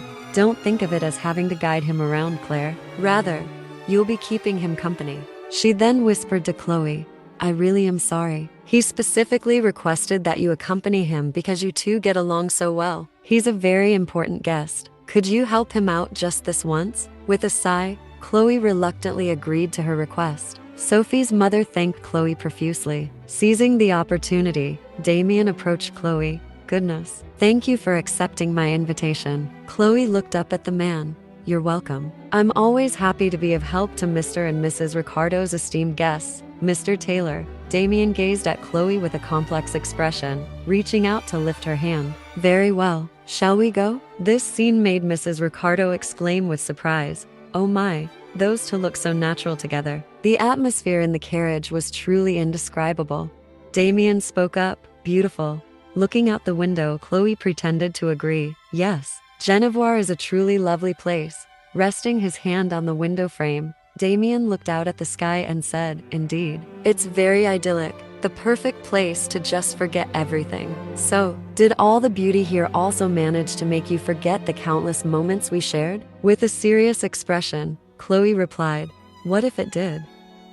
After a moment of silence, Damien spoke. "If you truly did forget our time in Swain's Rose Garden, that winter among the emerald trees of the Verdier forest, and us kissing on that bridge in Thisse, I won't hold on any longer. I'll let you go." Biting her lower lip and fidgeting with her hands, Chloe considered that memories and nostalgia are different things. "How so?" Damien asked. Chloe stammered, "Well, nostalgia is beautiful, eliciting a longing for the past that you wish to remember forever. But memories can be painful, especially if they're difficult to forget." Her answer surprised Damien. "Chloe, if you're implying that not being able to forget me is painful, then what does that make me? Insane?" Damien's expression grew truly frightening, as if he had been repressing his emotions for a very long time before this encounter. Seeing this, Chloe, too embarrassed, shouted, "Even before we met, I lived just fine without you." Damien nodded in agreement. Seeing this, Chloe looked away, her brows furrowed. "But now, you've shown up again. I had even thought of starting a family with a different man." Hearing this, Damien's eyes grew sad. "I see. Well, you did marry me even though you didn't love me, so I wouldn't find it odd were you to marry again without loving the man, all while carrying me in your heart forever." That's just the sort of woman Chloe Verdier is. Do not delude yourself into thinking I would cherish you so. If you think I'm simply delusional, then try rejecting my existence. Tell me you've forgotten me." Saying this, Damien knelt before Chloe. "That my existence stirs no emotions in you." He lifted her hand to her astonishment and placed a kiss on it. "Let me hear you say it." Without looking at Damien, Chloe muttered, "I do not like you." Hearing her reply, Damien responded gently, Chloe, that's not enough. That doesn't prove that you don't love me." He raised his other hand to touch Chloe's hair, but she brushed his hand away with irritation, her hand trembling. "How so? I can't even stand your touch." Damien, stunned by her reaction, saw the disdain on Chloe's face. "It makes my skin crawl." Unable to believe what he was hearing, Damien questioned, "Are you being serious?" Chloe continued, "I am. You truly repulse me." She said this while watching Damien's reaction. Suddenly, the carriage shook as if it had hit a rock. Damien quickly steadied Chloe, and her bag fell, scattering its contents across the wooden floor. Looking at the man in front of her, Chloe turned away in embarrassment and asked, "Was that answer enough for you?" At that moment, both of them noticed something on the floor. Chloe gasped, but it was too late. Damien reached for the necklace on the floor, the one with a picture of them both. It was clear how touched Damien was to see that Chloe had kept the necklace. His eyes glistened with tears as he looked at Chloe. It was. The next day, everyone gathered together for dinner. Sophie's mother chatted enthusiastically. "Mr. Taylor told me how grateful he was to you, Claire. He said he had a wonderful time yesterday thanks to your company. But I suppose that's to be expected. I can't imagine it having gone any other way with someone as lovely as you guiding him." Savoring the food on the table, Damien joined in. "Yes, and she's got quite the sense of humor. She had me wrapped around her finger with just one word. I believe that was the first time in my life I'd ever been nervous." Hearing this, Sophie's mother responded excitedly, "Oh, haha, is that why you weren't able to join us for dinner last night?" Damien smiled and replied, "Oh goodness, was it that obvious? I was so disappointed when I told you I was feeling unwell and wouldn't be dining with you. It's truly an honor to be enjoying a nice meal with you today. Had you seen me last night, you would have understood my decision," Damien added. "You see, when my nerves settle, I am no different from an unbridled beast." As if remembering something, Sophie's mother brought up a topic she had heard from Swanton. "Oh, my, haha. By the way, Mr. Taylor, since you're from Swanton, you must know quite a bit about the situation there, no?" "Well, I've heard that their king will soon be welcoming a new queen. Do you know anything about that?" Her husband spoke up. "Oh, come now. Why are you so curious about that, Stella?" Damien, sipping his wine, replied, "Quite an interesting topic, isn't it? A new queen. That's what the people of Swanton are hoping for, but I don't think bringing her will be so easy." Sophie's father looked surprised. Why is that?" Holding his wine glass, Damien turned to Claire and said, "I wonder that myself, Miss Claire. Why do you think that is?" How will Chloe respond to Damien's question? Stay tuned for the next episode of the manhwa Betrayal of Dignity on the Reven Ping manhwa channel. And tossed that tough question to Chloe with a smile that couldn't be any more forced. She was quite annoyed by his brazen inquiry. Despite the cheerful demeanor of the man in front of her, Chloe refused to answer his pointless question. "I'm not very well versed, so I'm afraid I cannot give you an answer." With a laugh that seemed anything but fake, Damien responded, "Is that so? That's unfortunate. I thought you might have known." The husband then asked Damien, "So then, why is it so difficult for the king to remarry?" While enjoying his meal, Damien explained, "Ah well, because the entire list of potential brides has been rejected even before the king has had the chance to look it over." The host was still puzzled. "Oh my, who could possibly reject such a list?" Damien replied seriously, "His mother. You see, she was very fond of Chloe." Hearing this, Sophia's father joined in cheerfully. "Oh, is that the name of the former queen? For Swantonians such as yourself to speak her name so affectionately, she must have been quite beloved and well suited for the position." At this point, Sophia's mother added to her husband's remark, "Indeed, quite a stark contrast to the situation here. Our queen's origins are completely unknown, and it's even rumored that she used to wander about as a bohemian. To think they cast aside suitable noblewomen and instead made her queen is simply outrageous. You understand what I mean, don't you, Mr. Taylor?" After hearing this, Damien placed his knife down on the table, noticing Chloe trembling from Sophia's mother's words. Realizing the awkward atmosphere, Sophia's mother thought Damien disliked the topic. Damien provided the perfect excuse. "Well, whether it does or not, I don't think it's an appropriate topic to discuss in front of a child. Wouldn't you agree?" Chloe was quite surprised that he mentioned the child in this way. Hearing Damien's response, Sophia's mother seemed very pleased.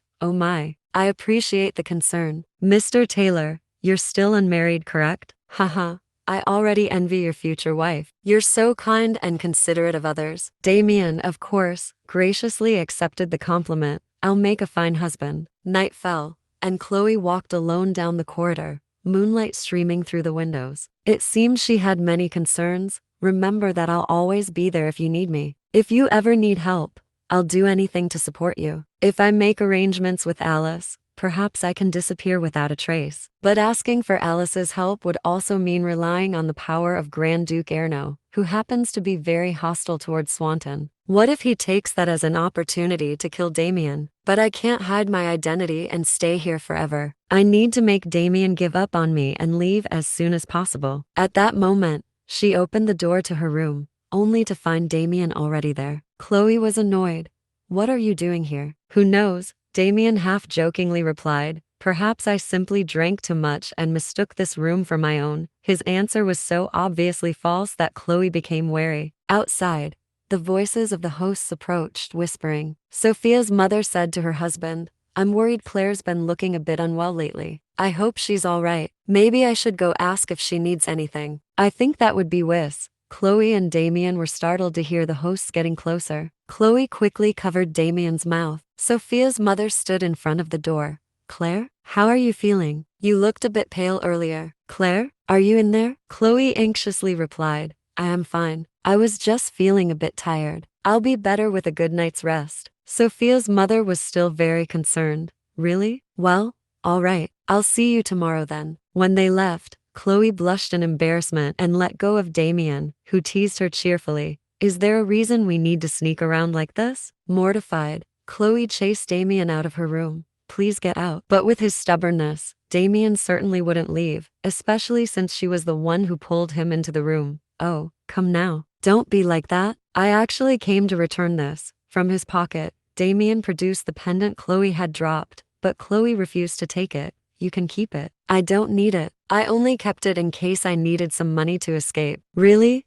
Damien asked, pretending to be surprised. Chloe replied firmly, yes. It never held any special meaning to me. Ignoring Chloe's words, Damien still cheerfully said, I see. Let's open it. He opened the locket, revealing a portrait of both Chloe and Damien. Damien asked, do you remember this? It's the wedding anniversary stamp you commissioned. Placing the locket in Chloe's hand, Damien continued, what do you think? It turned out quite well, didn't it? Unlike Damien's expectations, Chloe dropped the locket to the floor, leaving him stunned. She stammered, "Why? Do you torment people like this?" Bending down to pick up the locket, Damien looked hurt and replied, I'm not trying to torment you. I just thought you might have been curious how it turned out. And now that I've satisfied one of your curiosities, can I ask you something? Is the man you considered marrying Gilles Watteau?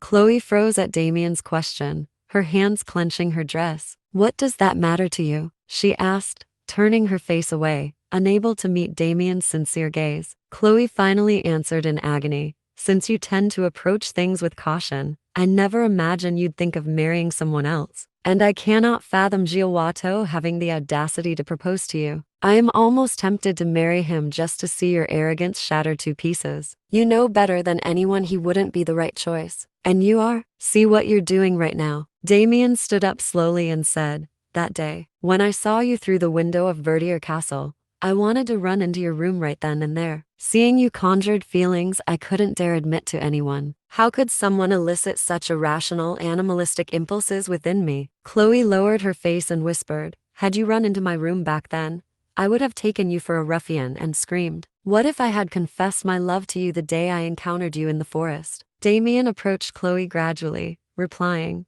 then I would have thought you mad. Damien stepped closer, his voice calm but firm. Right. I suppose deep down, I knew that would have been the case. My instincts are quite sharp. There isn't any need to justify yourself. I'm simply stating the facts. Running his fingers through Chloe's hair, he continued, I've loved Chloe Verdier from the moment I first laid eyes on her, and that hasn't changed. Chloe looked distressed. What does any of that matter now? Hearing her words, Damien released her hair gently. Chloe, if I were to fall from here and hurt myself, would you tend to me or pretend not to have seen anything? I'm curious to know. Chloe was startled by Damien's bizarre statement. What are you? Before she could react, Damien jumped. Chloe screamed in panic. Damien, down below. Damien landed gracefully, causing Chloe to gasp in horror. He playfully winked at her, making her embarrassed and furious. As Damien headed back to his room, Chloe fumed. Truly, what does any of this matter now? The next morning, Gilles and Chloe took a walk in the forest. Gilles spoke up, I've been quite worried since the bazaar. I know, Chloe replied, I have been too, Gilles. But I don't think he'll hurt you. So you needn't worry anymore, Gilles interrupted her. My lady, I wasn't worried about myself. I was concerned about you. You know very well who you were married to. He wouldn't have come here without a specific purpose. Chloe agreed reluctantly. Right. At first, I thought he came to kill me, but that wasn't the case. He simply cannot accept that it is all over. Gilles watched Chloe with concern. She continued, I truly hope he just gives up and leaves soon. This time, I will not run away like a fool. Back at the wooden house, Sophia's mother greeted them joyfully. Oh, Claire, you're here. Ah, and the young missionary is with you. Chloe was startled. What's this? She couldn't understand the scene before her. Damien, shirtless and sweating, greeted her. Ah, you're back. I've been waiting for you. Suddenly, Gilles stepped protectively in front of Chloe. Have you really been waiting for her, Mr. Taylor? Like that? Damien sneered. Who are you? Sophia's mother quickly introduced. Why, this is Mr. Gilles Watteau, the missionary from Swanton. Goodness, this must be your first formal introduction, Damien replied lazily. Ah, my apologies. Somehow, it didn't feel odd meeting a missionary in such a shabby place as this. Perhaps that's why I didn't notice your attire. With a dangerous glint in his eye, Damien asked, if it's not too much trouble, would a fine missionary such as yourself care to be my opponent? Everyone began cheering and exclaiming, oh my, a missionary doing martial arts. Now, this is quite the sight to see. Should be fun for a change. Chloe watched anxiously from the sidelines. Why are we doing this? And with so many spectators. Sophia's mother, however, found it entertaining. It's always been like this. Men here don't like using their brains much. They'd much rather display their brawn and play rough. But you know, it's actually very amusing. But is it really necessary for a missionary to engage in a sport they're clearly not too fond of? Gilles approached Chloe, his expression earnest. My lady, if I win, will you take a walk with me this evening? Chloe felt uneasy. Oh, and no, you don't need a wager for a walk. From afar, Damien called out, when will the action start, Isn't this conversation taking a bit too long? Come on, let's get started. The referee announced excitedly. Now that you both are in position, ready, and begin. Damien rushed forward and landed a heavy punch on Gilles, causing everyone to worry for him. Damien gloated. Oh, what should we do? It looks like you'll have to walk alone. Gilles, injured and panting, retorted, I was merely being courteous. Damien dodged a wild punch from Gilles, taunting, stable hand, see how I hold my ground. Then Damien struck Gilles with a blow to his upper abdomen, making him double over in pain. Feeling triumphant, Damien glanced at Chloe, only to see her looking worriedly at Gilles. Distracted, Damien was caught off guard as Gilles managed to land a punch on him. Damien, now angry, muttered, the face is off limits. Gilles shouted furiously, you, considering everything you've done, even smashing in that smug face of yours wouldn't be enough. If only you weren't here. As he yelled, Gilles began punching Damien relentlessly in the face. This time, Damien simply lay there, taking the blows without resistance. Despite being struck repeatedly, Damien taunted with a satisfied grin, go on, give me everything you've got.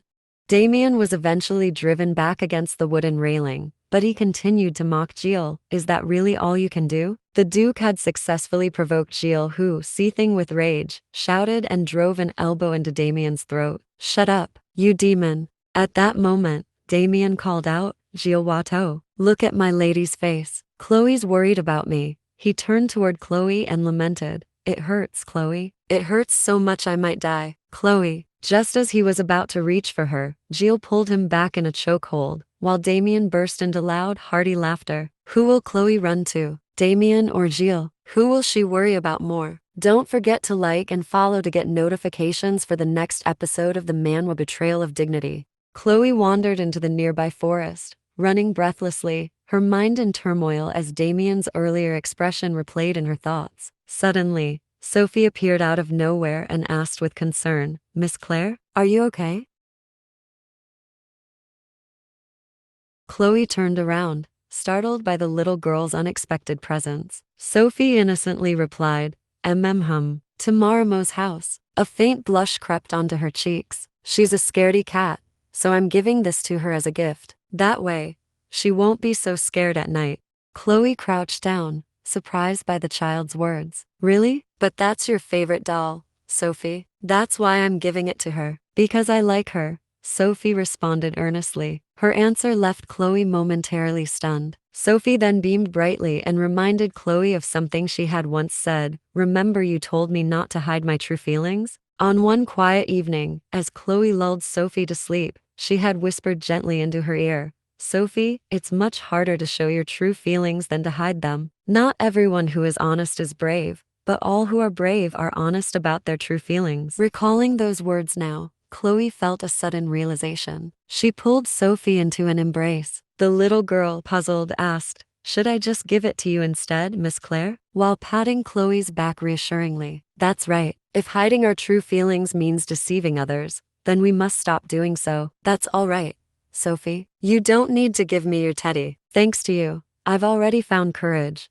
especially if what we're doing deceives someone dear to us. Meanwhile, Jill was deep in prayer inside the chapel. Having made up her mind, Chloe sought him out. Shall we take that walk now? She asked. Noticing the shift in Chloe, Jill gave a wry smile, as though he had made his own decision too. Yes. I've been waiting for you, my lady. The two strolled through the square as Jill spoke in a steady voice. Until last year, I never thought there'd be a day we could walk together again. Just like this. I'm truly happy we can share a walk together one last time. Chloe froze at his words. One last time? Jill, what do you mean? Jill looked at her with a gaze full of understanding and a bittersweet smile. My lady, to be honest, I've come to terms with everything. When, by some miracle, I met you again, I was actually a bit resentful. In the past, when Damien insisted that Chloe was still alive, Jill chose not to believe him. Instead, he convinced himself that Chloe was gone. Damien, however, had been right. Though he never stopped searching for her, Jill never doubted her death. And so, he buried what he believed were her remains in sunny Verdier, along with his love. It's only natural that she cannot be with him, Jill said, his voice tinged with sorrow. Chloe felt a pang of heartache at his words. Closing her eyes, she responded softly, thank you for properly laying to rest the burnt remains, Jill. And I'm sorry, my lady.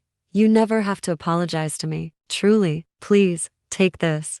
Jill extended a handkerchief. Chloe stared at it, puzzled. The day she had asked Jill to run away with her, she had given him this. Now, Jill felt it was time to stop crying. A tear glistened at the corner of Jill's eye as he sincerely prayed for Chloe's happiness. Touched by the devotion of the man before her, Chloe responded, yes, because it's you, Jill, I'm sure you will be. That night, the rain poured heavily. In the past, and even now, the truth always seems to torment her. Sitting beneath the shadow of a tree in the rain, her figure looked unbearably lonely. She was confident she could live a peaceful life again, just like she did before he trampled all over it. Chloe reached out, catching the falling raindrops, her thoughts somber. But perhaps that was arrogance on her part this time, and not his. Chloe wept deeply, tears blending with the rain. After a long while, a royal guard approached. It's been a long time. His Majesty is waiting for you. The horse-drawn carriage came to a stop beneath the grand castle,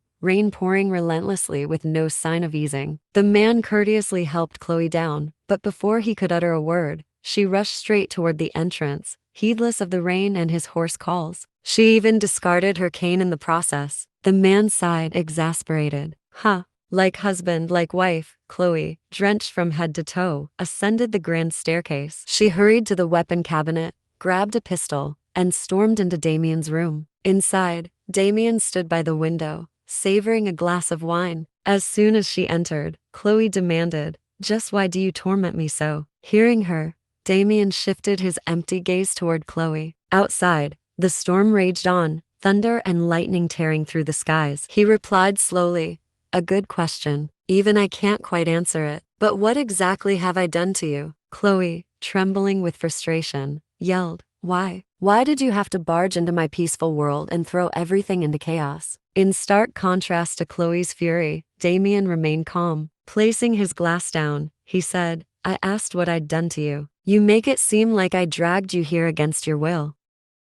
Unable to bear it anymore, Chloe aimed the pistol at Damien, ordering him to stay put. Damien, however, looked faintly sorrowful. Ignoring her warning, he took slow steps toward her, saying, Did you not enjoy your walk with Jill? Is that why you're upset? Because if so, that's unfair. I said stay back, Chloe shouted, but Damien continued to approach, asking, do you love him? Do you love him the same way you loved me? Can you kiss him as passionately as you did me? As he drew closer, Chloe threatened to shoot if he took another step. Damien grabbed the barrel of the gun and pointed it at himself. His voice dropped to a chilling intensity. Shoot then, that is, if you know how.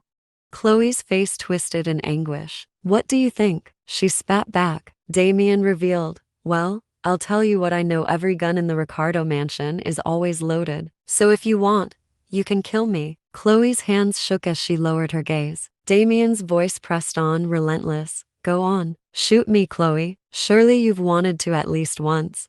At last, Chloe screamed. Not just once. Countless times. When you mocked me for my bad leg and made me feel ashamed. When you deceived me and arrogantly humiliated me. At every moment, I wanted to kill you. Damien's expression wavered for a moment, betraying a hint of pain. Then why can't you right now? Tears streamed down Chloe's face as she clenched her teeth. Quiet, you demon, she hissed. Damien moved the gun to his chest. Chloe, the reason you can't kill me is you love me enough to want to. Through her sobs, Chloe retorted, where on earth does that arrogance of yours come from? How are you so unwaveringly confident? Damien's voice softened, the weight of his words sinking deep into her soul. Well, if I wasn't, I don't think I could have stayed sane up until now. You see, Chloe, his tone grew solemn. All this time, I've held on to the belief that you might still love me. It was that sliver of hope alone that got me this far. If it weren't for that, I would have placed the barrel in my mouth and pulled the trigger long ago. As he spoke, Damien lifted the barrel of the pistol to his lips. Chloe's trembling hand knocked the gun away. Silence filled the room before she finally asked, are you aware that you completely suffocate people? I'm not, Damien replied. Without warning, he wrapped his arms around Chloe's waist, catching her off guard. But I do know that I drive people absolutely insane. Will Chloe and Damien find happiness together in the next chapter? Should Chloe forgive Damien, or is their love doomed? Chloe, my love, do you think you're the only one who hates me? After trampling on my love and running away, do you have any idea how I feel about you? Chloe stepped back, trying to avoid his touch. Fear and anger mixed in her eyes. Then, punish me. You're good at that, aren't you? Throw me into prison and end my life. Her voice trembled, but there was defiance in her tone. Damien sighed softly, making no effort to resist her feeble rejection. Yes, if only I could do that. If only I could. He stepped closer, his voice lowering but filled with intense sincerity. But Chloe, don't you see? We are doing this because we love each other. Outside, a clap of thunder tore through the heavy atmosphere. Damien kept his resolute gaze on her, his eyes filled with emotion as he whispered words that felt like commands. It would be wonderful if, right now, you told me that you love me. The rain began pouring harder outside, mirroring Chloe's inner turmoil. She was overwhelmed, feeling her legs give way as her resolve began to crumble. If I admit that I love you, then I'll never forgive myself. Damien stood silently, observing his wife's stubbornness, her face on the verge of breaking apart yet still holding back. He gently touched her face, his voice tender yet firm. My love, tell me why you can't forgive yourself. Tears welled in Chloe's eyes as she confessed, you made the people I love suffer just to have me. Forgiving you would mean betraying my family. And my child. Her voice broke as she begged, so please. At that moment, her hand brushed against Damien's rough palm, and she noticed faint burn scars. The realization struck her like a bolt of lightning. This man, who had never touched fire, bore wounds for her. Her tears began to flow even more as she finally saw through his madness, his arrogance, and his aching heart. Please, don't hold my hand anymore, Chloe pleaded, trembling. But Damien didn't let go. Instead, he held her tighter. Chloe, you're not the only one who wants them to be happy. The people you love also want you to be happy. Your father, your sister, even Jules Watt, none of them want you to suffer for their sake. Raindrops fell relentlessly, splashing onto the floor as Chloe's voice wavered. How do you know that? Damien smiled softly at her doubtful question, her expression reminiscent of a fragile fawn. Because Chloe, there are things you can feel without them needing to be said. Those were words she had once spoken to him during a snowy walk in a birch forest. He had laughed at the naivety of her statement back then, but now he echoed them with conviction. Chloe's heart felt as though it was melting. Tears streamed down her face as she whispered amidst her sobs, "I've always wondered how things would have turned out if, on that day, I hadn't flipped that portrait over and discovered the secret cabinet." Damien's voice was calm, though tinged with the weight of their shared history. "Then you wouldn't have thought of leaving Swanton. You would have never had that wild and reckless desire to run away, taking this permanent scar with you. And you wouldn't have experienced the self-loathing that came with loving me. I, bearing the Thisse name, would never have had to come here to beg for your love in such a strange way." Chloe clutched tightly at the hem of her dress, her voice trembling. "Then, apologize to me. Apologize until you truly mean it." A faint chuckle escaped Damien's lips. "Should I apologize for loving you so madly?" Crash! A vase tipped over and shattered on the floor. In one swift motion, Damien lifted Chloe onto the table, his voice deep and fervent as he leaned closer. "If that's what you want, Chloe, I'll kneel before you 1,000 times." Feeling the undeniable closeness of the man before her, Chloe's entire body began to tremble. "My love," Damien whispered while pressing sweet kisses onto her skin, his words laced with passion. "You mustn't think everything is over now," Chloe murmured, her voice faltering yet defiant. "I'm sure you're smiling with relief, convinced that everything has gone just as you hoped." Damien sighed with a mix of amusement and longing. "Ah, I can't deny that, my beloved angel." His gaze bore into hers, filled with unrelenting desire. "My beautiful wife." He knew his boundaries, but Damien also knew that this woman, and only this woman, could awaken the buried emotions of a man like him. He spoke with firm determination, his voice resonating with finality. "This will be the first and last time I invoke such authority with you. Let's fulfill the marriage we've postponed for 2 years right now." Chloe felt overwhelmed, her breath catching in her throat, but the excitement she felt surpassed her fear, as her entire being seemed to crave his touch. "My queen," Damien murmured as his hands tightened their grip on hers. "You've brought the Thisse family to its knees." The tension in the room escalated, the atmosphere thick with unspoken emotions. As Chloe called his name over and over, Damien's exhilaration only grew. When their faces drew near once again, he traced her lips tenderly with his fingers, speaking softly. "Return to me, my queen. I'd gladly kiss your feet in this very moment." Chloe stood alone on the balcony, the wind weaving through her locks. She was dressed in Damien's oversized shirt, a testament to the passionate night they had shared. Suddenly, Damien stepped out. "What are you thinking about?" Chloe glanced at Damien as he moved closer, embracing her from behind. "I suppose I was just contemplating something." Kissing her hair, Damien asked, "I see. About what exactly?" Chloe pouted. "Do you really not know?" Ignoring her pout, Damien was absorbed in kissing his wife. "No, tell me." Finally, Chloe admitted with difficulty that she wasn't sure how to explain everything to Miss Stella. Damien chuckled. "Does it really need explaining? Simply showing them this might do the trick." Chloe countered that it wasn't the right time. Damien spoke calmly. "It's a relief we have no neighbors here. Otherwise, everyone in Genevois would have heard you shouting my name." At that point, Chloe pushed Damien away, angrily rebuking, "Stop that, Damien." Suddenly, he grew serious, kissing Chloe's shoulder and whispering, "This was the first time in 2 years I've had a proper night's sleep. Don't leave my side again, Chloe, ever." His arms tightened around her. "I'll need to think some things through first," Chloe responded. Damien agreed, urging her to think it over thoroughly. "I'll make sure you're left without any bitter feelings. I'll show you just how valuable your love for me is, how precious and brilliant it is." As he spoke, Damien gently ran his fingers through Chloe's hair. The intense, affectionate gaze he gave her stirred her heart. He sealed his final words with a kiss. "I'd do anything to see you deeply in love with me once more. In fact, I look forward to it, my love." The next day at Miss Stella's family home, everyone gathered for dinner. Miss Stella cheerfully remarked, "Today is the day of your departure, Mr. Taylor. Was everything comfortable during your stay?" Damien replied casually, "Absolutely. I had the best time. Though, even best doesn't quite capture how great it's been. I found my wife here, so I couldn't be happier." Miss Stella responded joyfully, "Yes, of course, your wee." She suddenly froze, realizing something unusual.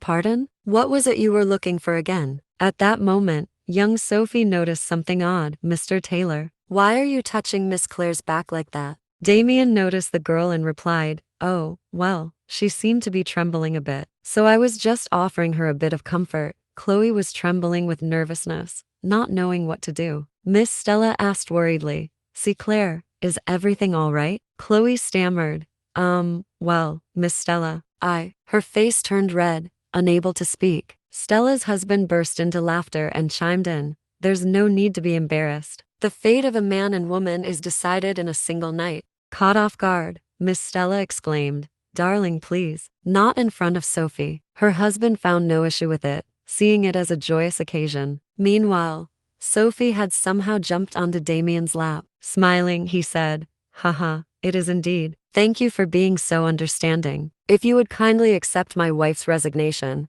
I'll ensure that Miss Sophie here gets all the support she needs from Swan Palace in the future." Sophie's father laughed heartily while Miss Stella appeared distressed. "Ha ha ha. A true gentleman you are. Congratulations. I knew you two would end up together. Seeing you so happy about us." Damien put his arm around Chloe, who didn't know what to say at this moment. Suddenly, Damien looked lovingly at Chloe. "Makes me very happy as well."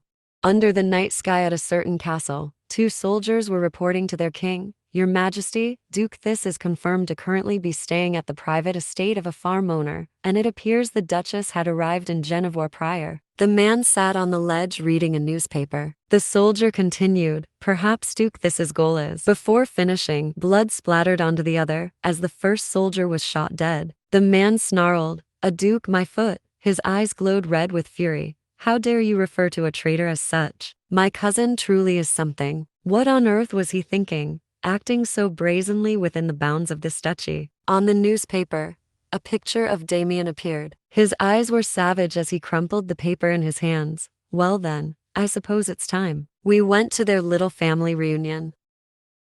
In the twilight, Miss Stella and Chloe sat in a room chatting. Stella asked, "Claire, are you truly okay with this?" Holding Chloe's hand, she confided that Mr. Taylor, or whatever his real name is, doesn't seem trustworthy at all. And besides, he's called you by the wrong name so many times. Chloe could only smile awkwardly at Stella's words. Stella went on, "Honestly, how could he be so careless? No matter how you look at it, Claire, that young missionary seems such a better fit for you."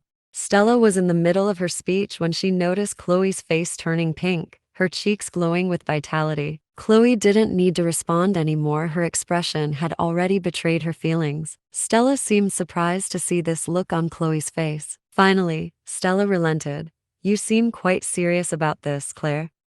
"Truthfully, I've never seen that look on your face before, so I suppose there's no point in trying to convince you otherwise. As much as I'd like you to stay, you look really happy, so I'll let you go. All of us, my husband, Sophie, and I, we all wish for nothing but your happiness, Claire."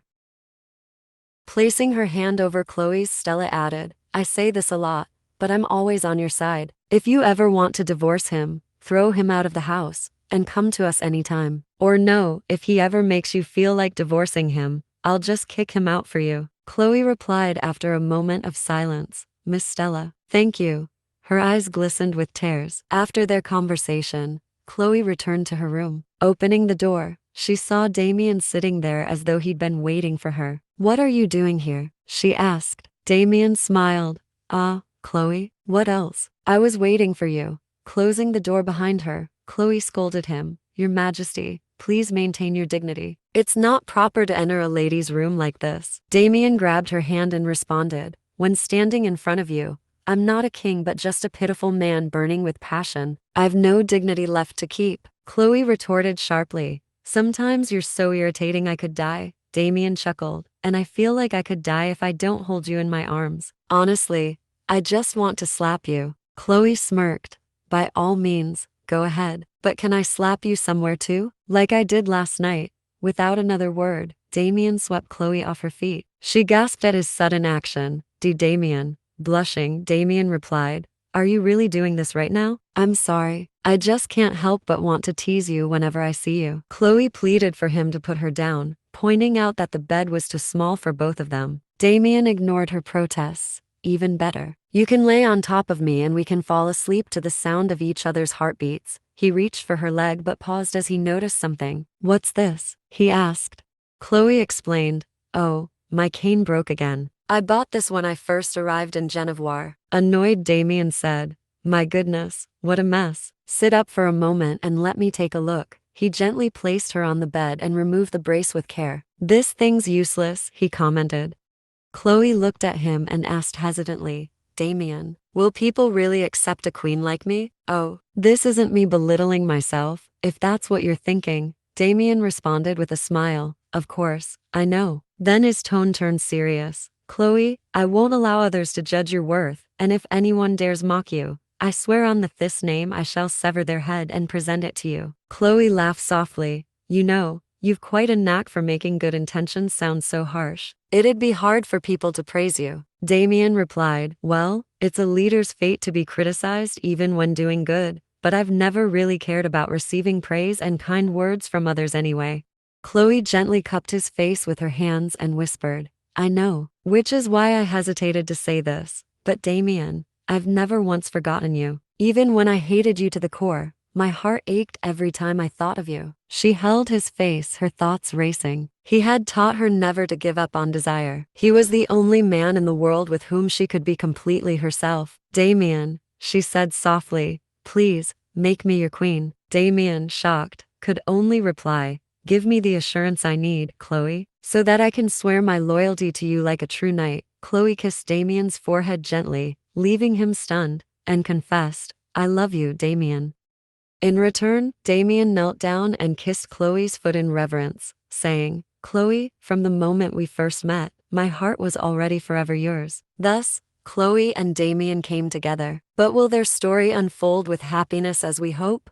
The day of departure arrived. Sophia's parents deeply regretted that the little girl couldn't come to bid Chloe farewell, as she didn't want to say goodbye to her dear friend. They hoped Chloe would understand. Truthfully, they themselves did not want to part with her either. Chloe's eyes carried a melancholy glint as she thought of Sophia. She fondly recalled how the little girl's bright, adorable smile would light up every time she called out to her. Damien gently wrapped his arm around Chloe's shoulders to comfort her, reminding her that it was time to leave. Chloe turned to Sophia's parents, bowed, and said her goodbyes. All right, let's get going.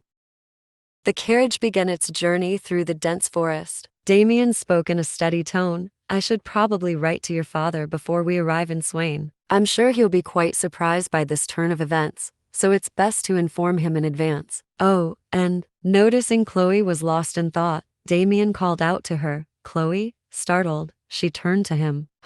I'm sorry. Did you say something to me? Damien looked at her intently for a moment before asking, are you still thinking about that girl? He moved to sit beside her as she softly replied, yes. We did spend quite a lot of time together, and she often followed me around. Damien mused aloud. Well, she's rather cute. Chloe's face lit up. Isn't she? And she's so clever. She can even memorize an entire book. Seeing her joyful expression as she spoke of Sophia, Damien felt it was a small way to comfort his wife. Yet, his thoughts wandered to the time when she had suffered a miscarriage. He recalled her heartfelt words, her dreams for their child, how she wished for the baby to have his eyes or hers. With a heavy heart, he said, you must have cared for her as though she were your own.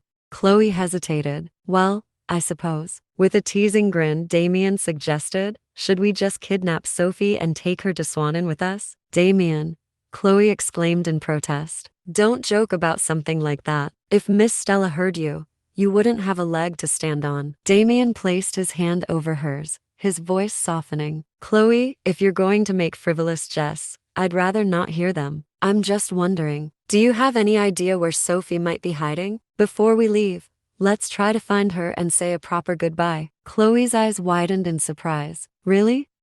Damien nodded. Until I can give you a daughter of our own, I'm just a helpless fool. This is the least I can do. The two of them returned to Sophia's house to search for the little girl. Miss Stella mentioned that Sophia often hid in the wagons that were sent there. Damien chuckled at the thought, but after searching the first floor, they couldn't find her anywhere. Chloe called out, Sophie? Damien's eyes caught sight of something glinting. Chloe? Why didn't you put this in your bag? Chloe quickly cleared her throat. Well, it's very important to me, so I wanted to keep it close. Suspicious, Damien remarked. Is that so? If this hadn't fallen out of your purse back then, I might have believed that cute little lie you made about not loving me. So, thank goodness.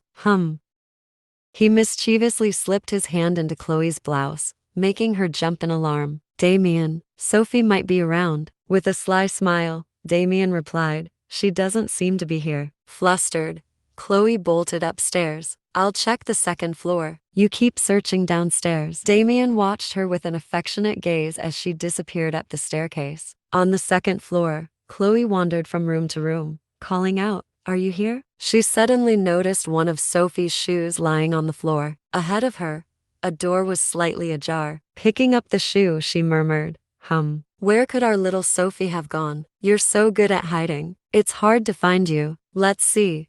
Could our sweet Sophie be? Cheerfully, she pushed the door open, only to freeze in horror. Before her stood a mysterious man holding a dagger to Sophie, his hand clamped tightly over the girl's mouth. Tears glistened in Sophie's wide, terrified eyes. The man spoke in a low, menacing voice. If you want to save the girl, answer me as quietly as possible. Is this here? Answer me. Is this here? Chloe gripped the fabric of her dress, her mind racing. The stranger's knowledge of Damien's true identity made it clear he was no mere thief. What should she do? At that moment, Damien's voice echoed from downstairs. Chloe, are you still upstairs? The man pressed the dagger closer to Sophie's throat, whispering harshly, tell him nothing's wrong. Do it now. Chloe saw little Sophie in the hands of the stranger, looking utterly pitiable. She hesitated, uncertain of what to do, then spoke up. Yes, I'm still here. Adele is up here too. It seems she's just upset that I had to leave so suddenly. Downstairs, Damien called back. Oh really? Well, I'm glad you found her at least. In Chloe's heart, she silently pleaded, please, Damien. At that very moment, the door burst open, and a gunshot rang out. Blood splattered everywhere as the mysterious man collapsed onto the floor. Damien stepped in, holding a smoking shotgun. Thank goodness Mr. Ricardo's shotgun is always loaded, he remarked. Blood pooled across the wooden floor, and Sophie rushed to Chloe's side. Miss Claire, she whimpered. Chloe held the little girl close, trying to soothe her. There, Sophie, everything's okay now. Damien, ever practical, reminded her. Chloe, it's not safe to stay here. Are you able to stand? Chloe glanced at him, her mind racing. That man, he knew who you were. He's no ordinary thief. Damien, do you have any idea what this was all about?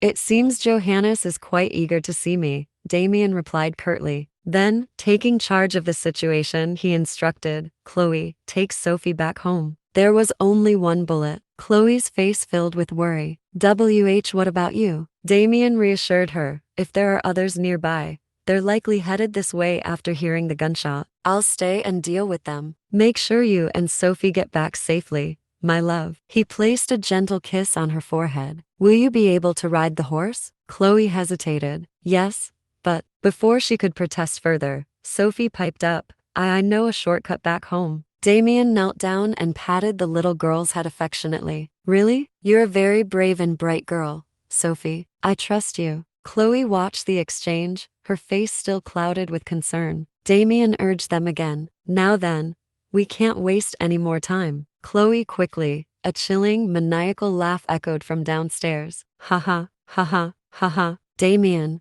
are you in here? Johannes's men had arrived. Damien's face tightened. They're here. Swiftly, he pulled Chloe and Sophie toward a wardrobe. Hide in here until I say it's safe to come out. Once inside, Chloe's fear began to bubble over. But, Damien, what are you planning to do? You can't face all of them alone. You can't even use the gun anymore. Damien knelt to Sophie's level and spoke gently. Sophie, right now we're playing hide and seek. Do you understand? Tears welled up in Sophie's eyes, but she nodded. Damien then turned to Chloe, his voice calm but firm. No matter what happens, don't make a sound or come out. Chloe's voice quivered. Are you saying I have to stay trapped in here while I watch you get hurt? How can you be so? Cutting her off, Damien spoke with a steady resolve. Listen carefully, Chloe. Knowing Johannes, he won't take the easy route and just finish me off here. So think about what comes after this. He softened his tone, looking at her with unwavering affection. My wife is a brave woman. That, I know for a fact. Remember, courage isn't about acting on impulse. It's about holding back and maintaining reason. If you love me, be brave for me, my love. With that, he closed the wardrobe doors. Chloe's voice trembled, calling out to him, Damien, Damien. but her words faded behind the wooden panels. Johannes's voice rang out from the staircase. Well, look who we have here. If it isn't my oh so wonderful cousin, Damien replied with mockery in his tone. You've finally shown up, Johannes. I've missed you. And so, Damien, Chloe, and Sophie found themselves caught in the web of Johannes's trap. Will Damien escape with his life and protect Chloe and Sophie? Don't forget to like and subscribe to follow the story Betrayal of Dignity on Reven Ping Manwa's channel. Continuously provoke Johannes. You've finally shown up, Johannes. You ran off without a trace. I thought you were dead. The former crown prince stood before Damien, holding a gun pointed at him. Damien sneered. I've missed you all this time. Johannes furrowed his brow at that statement. You missed me? Bang, bang, bang. Gunshots echoed through the room, blood splattering across the cabinet behind them, with droplets falling onto the floor. Johannes' shot had hit Damien in the shoulder, but Damien dismissed it as a minor wound, speaking casually. My, after all this time, this is how you greet me. Johannes then glanced back and signaled to his men. Immediately, one of them grabbed Damien by the hair. Johannes laughed mockingly. Just look at yourself. It's a shame I'm the only one who gets to witness the invincible Damien Thisse kneel at my feet. He then pointed the gun at Damien. So, where's the woman? I'd like to repay her for bringing you here. Damien replied nonchalantly. Well, I'm afraid that while you were shooting at me, I hid her somewhere safe. I'm the considerate husband, you know? Hearing this, Johannes gritted his teeth and hissed. Ugh, even when covered in blood, you boast. You've no idea how low you've sunk by marrying that worthless woman. How dare you? How dare you ignore me?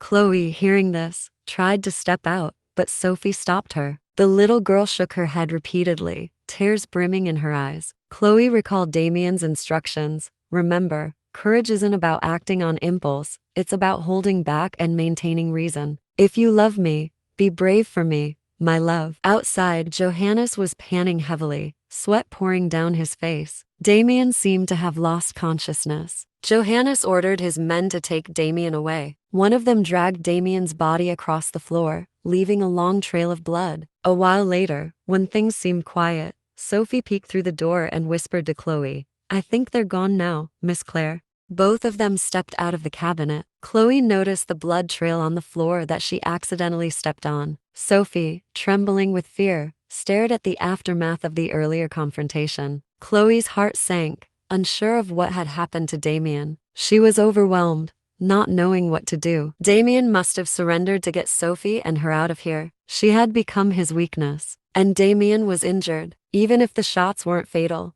there's no guarantee he'll survive now that he's been captured. Thinking of this, she clenched the necklace around her neck tightly. What should she do now? At that moment, Sophie pointed to some writing on the floor. Miss Claire, look at that writing. What does it say? Damien had left a message for her. Expect a gift, my love. Tears welled up in Chloe's eyes as she remembered his words. Chloe, if anyone dares mock you, I swear on the Thisse name I shall sever their head and present it to you. Chloe sobbed uncontrollably, calling Damien's name. By the time Chloe and Sophie arrived back home, night had fallen. Sophie's parents were both extremely worried for their daughter. Sophie's mother broke into tears as soon as she saw her. Sophie, oh, my baby, you know I can't live without you. I heard gunshots and you were nowhere to be seen. I was worried sick. Seeing this scene, Chloe's heart grew heavier. She was about to speak when Sophie's father, holding a newspaper, turned to her and said,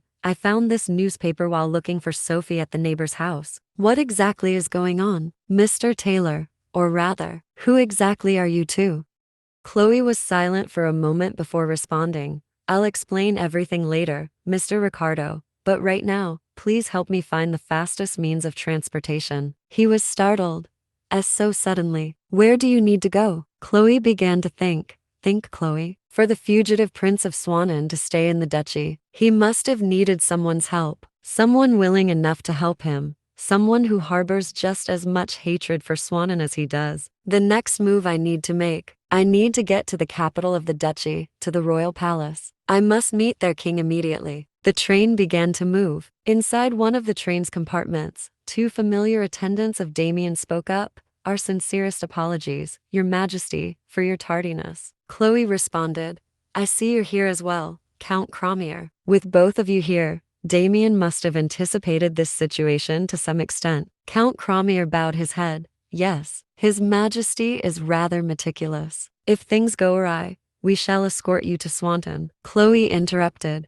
Right, and because of just how meticulous he is, he would never allow his life to end so pitifully in a foreign land. Clenching the hem of her dress tightly, Chloe continued, Together, we will save him. The sun cannot set this soon in Swanton. I, Queen of Swanton and acting monarch, intend to meet the King of Carter. Chloe was resolute. She would not allow herself to become Damien's weakness. Night fell upon the castle. Inside a desolate room, Chloe sat upright on a chair. The man before her approached, speaking as he did. I see we're joined by a very esteemed guest. What brings you here so late at night? The man stepped out, his neck covered with kiss marks, shirtless, revealing his muscular physique. Chloe stood up. It's been a while. I believe this is the first time we're meeting on such formal grounds. As she spoke, she extended her hand, but the neighboring king crossed his arms instead. That's odd. Have we ever met informally before? He smirked. Was it that evening? Well, in any case, welcome to the Duchy of Carter. Chloe thanked him for the greeting. He sat down and replied, No need to thank me. So, what's so urgent that you had to interrupt my sweet honeymoon? Chloe got straight to the point. Tell me the whereabouts of Johannes. That traitor. Huh.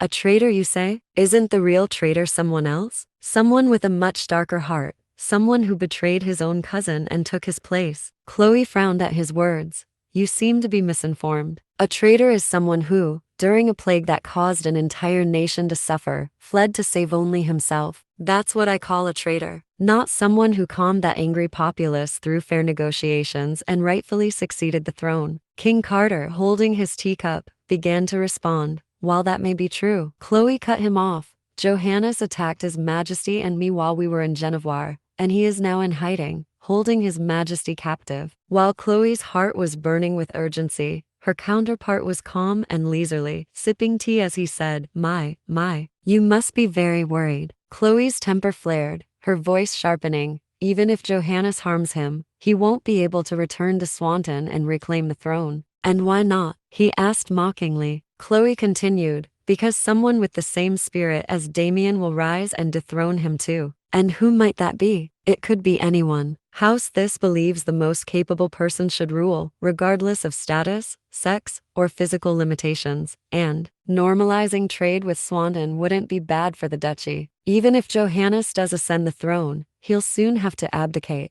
And if relations between our countries deteriorate, it'll be the people who suffer. Hearing Chloe's reasoning, King Carter pondered for a moment. I see. I acknowledge the validity of your words. Chloe's heart lifted briefly, but he continued. But I'm afraid I cannot answer your question regarding Johannes' whereabouts. Since you've come all this way, why not enjoy some tea before you go? Though it seems the refined lady of Swanton didn't find the first cup to her taste and let it go cold. Chloe was taken aback by his attitude. I thought you understood. Is there a need for you to protect Johannes? He laughed loudly. Haha. This is starting to feel like an interrogation. You might not fully understand, so I'll try to answer delicately. Simply put, the people of Swanton are just too insufferable. Seeing his dismissive attitude, Chloe began to think, no matter what I say, I can't convince him. Should I get on my knees and beg? But would that even work? What should I do? If Damien were here, he would likely not approve of her kneeling, for she was a queen. She needed to focus on his weakness. Slowly, thinking of his weak point, she spoke. Alice. The man froze upon hearing that name. Chloe continued. I'd like to see my sister. Will Chloe succeed in rescuing Damien from Johannes' grasp? Don't forget to like and subscribe to Reven Ping Manhwa to follow the story Betrayal of Dignity. Voice was firm. Let me see her as a daughter of House Verdier. I'd like to see my sister. King Cartier grew furious. His eyebrows furrowed, and veins bulged. You must be mistaken. She chose me over her entire family, so why would I allow her to meet with someone who no longer matter? Before he could finish, a strong voice interrupted, causing both of them to freeze. Arnaud. Alice stepped out, wearing a hastily donned cloak and an expression full of anger. Arnaud sighed.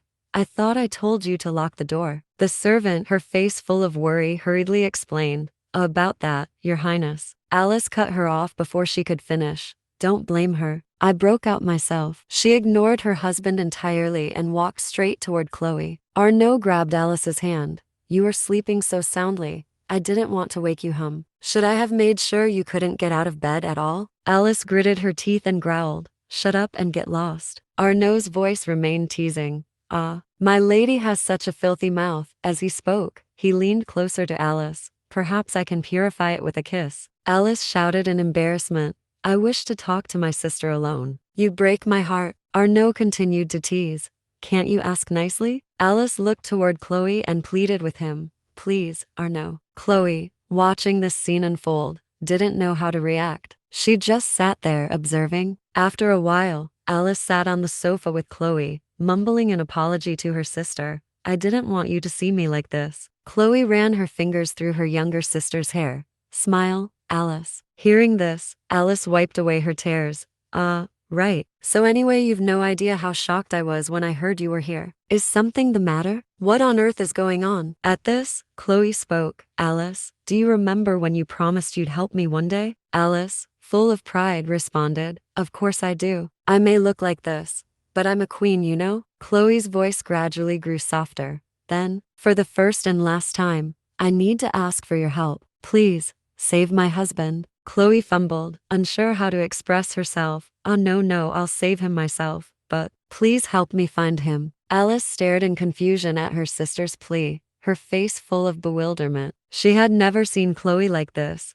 Chloe. But Chloe continued. Alice, he once told me. Chloe, you may wish for happiness upon those you love, but don't you know that the people you love wish for your happiness too? At this point, Chloe began to sob uncontrollably. Her hands clenched tightly as tears streamed down her face. Could you show me that I can trust in his words? Please, Alice.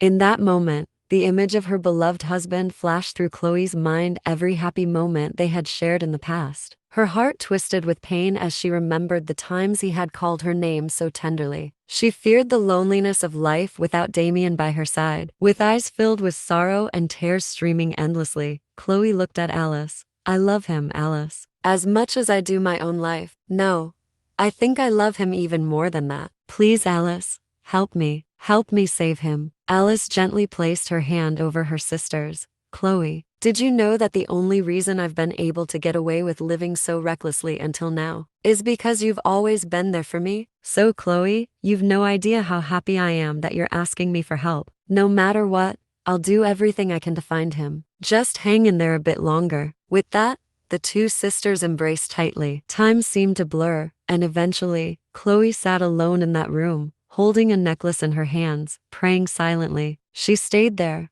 not knowing how much time had passed, imagining Damien's arms around her, soothing her soul. If Damien were there, he would surely comfort her, telling her she had done so well and that everything would be all right. She began to whisper as if speaking directly to Damien. Damien, why do I always realize the most important things when it's too late? In her mind, she pictured Damien tenderly consoling her. It's all right. It's never too late. You still have plenty of opportunities. Chloe murmured to herself. Do I? I don't even know what you're doing right now. But you defied even my death. I wanted to repay you for everything, so I suppose this too should be repaid. Damien, I can't be apart from you. Damien, please wake up, Your Grace. At this moment, Damien was sitting with his arms crossed on a chair, while Chloe's face flushed red.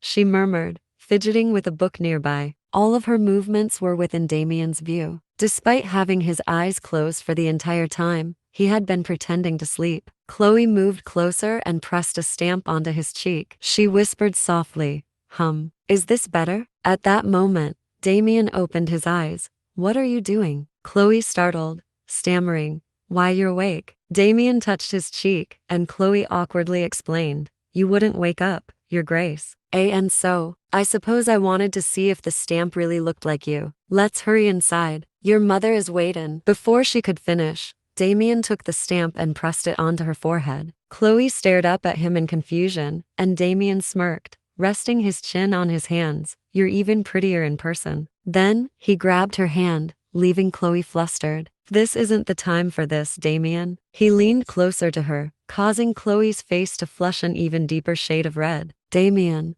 And why not? He teased. Do you not like me? Damien. Now's not the time, Damien. Her voice grew fainter and fainter. Damien snapped back to reality. His hands were tightly bound in a dark, gloomy place. Blood and wounds covered his body, and beneath his feet was a strange, intricately drawn circle resembling some kind of magical sigil. He cursed under his breath.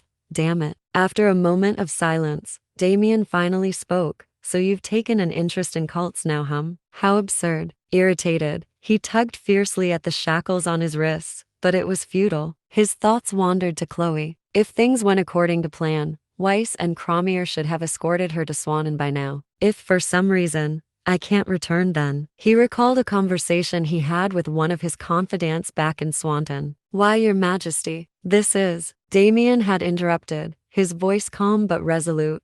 Aren't all humans living finite lives, running toward death? I'm no different. The man hesitated, stammering. So, Damien had left his final words. If I fail to return from the duchy, Swannon will, through rightful succession, welcome its first queen. When that time comes, please ensure that my will is carried out properly. In his thoughts, he lamented.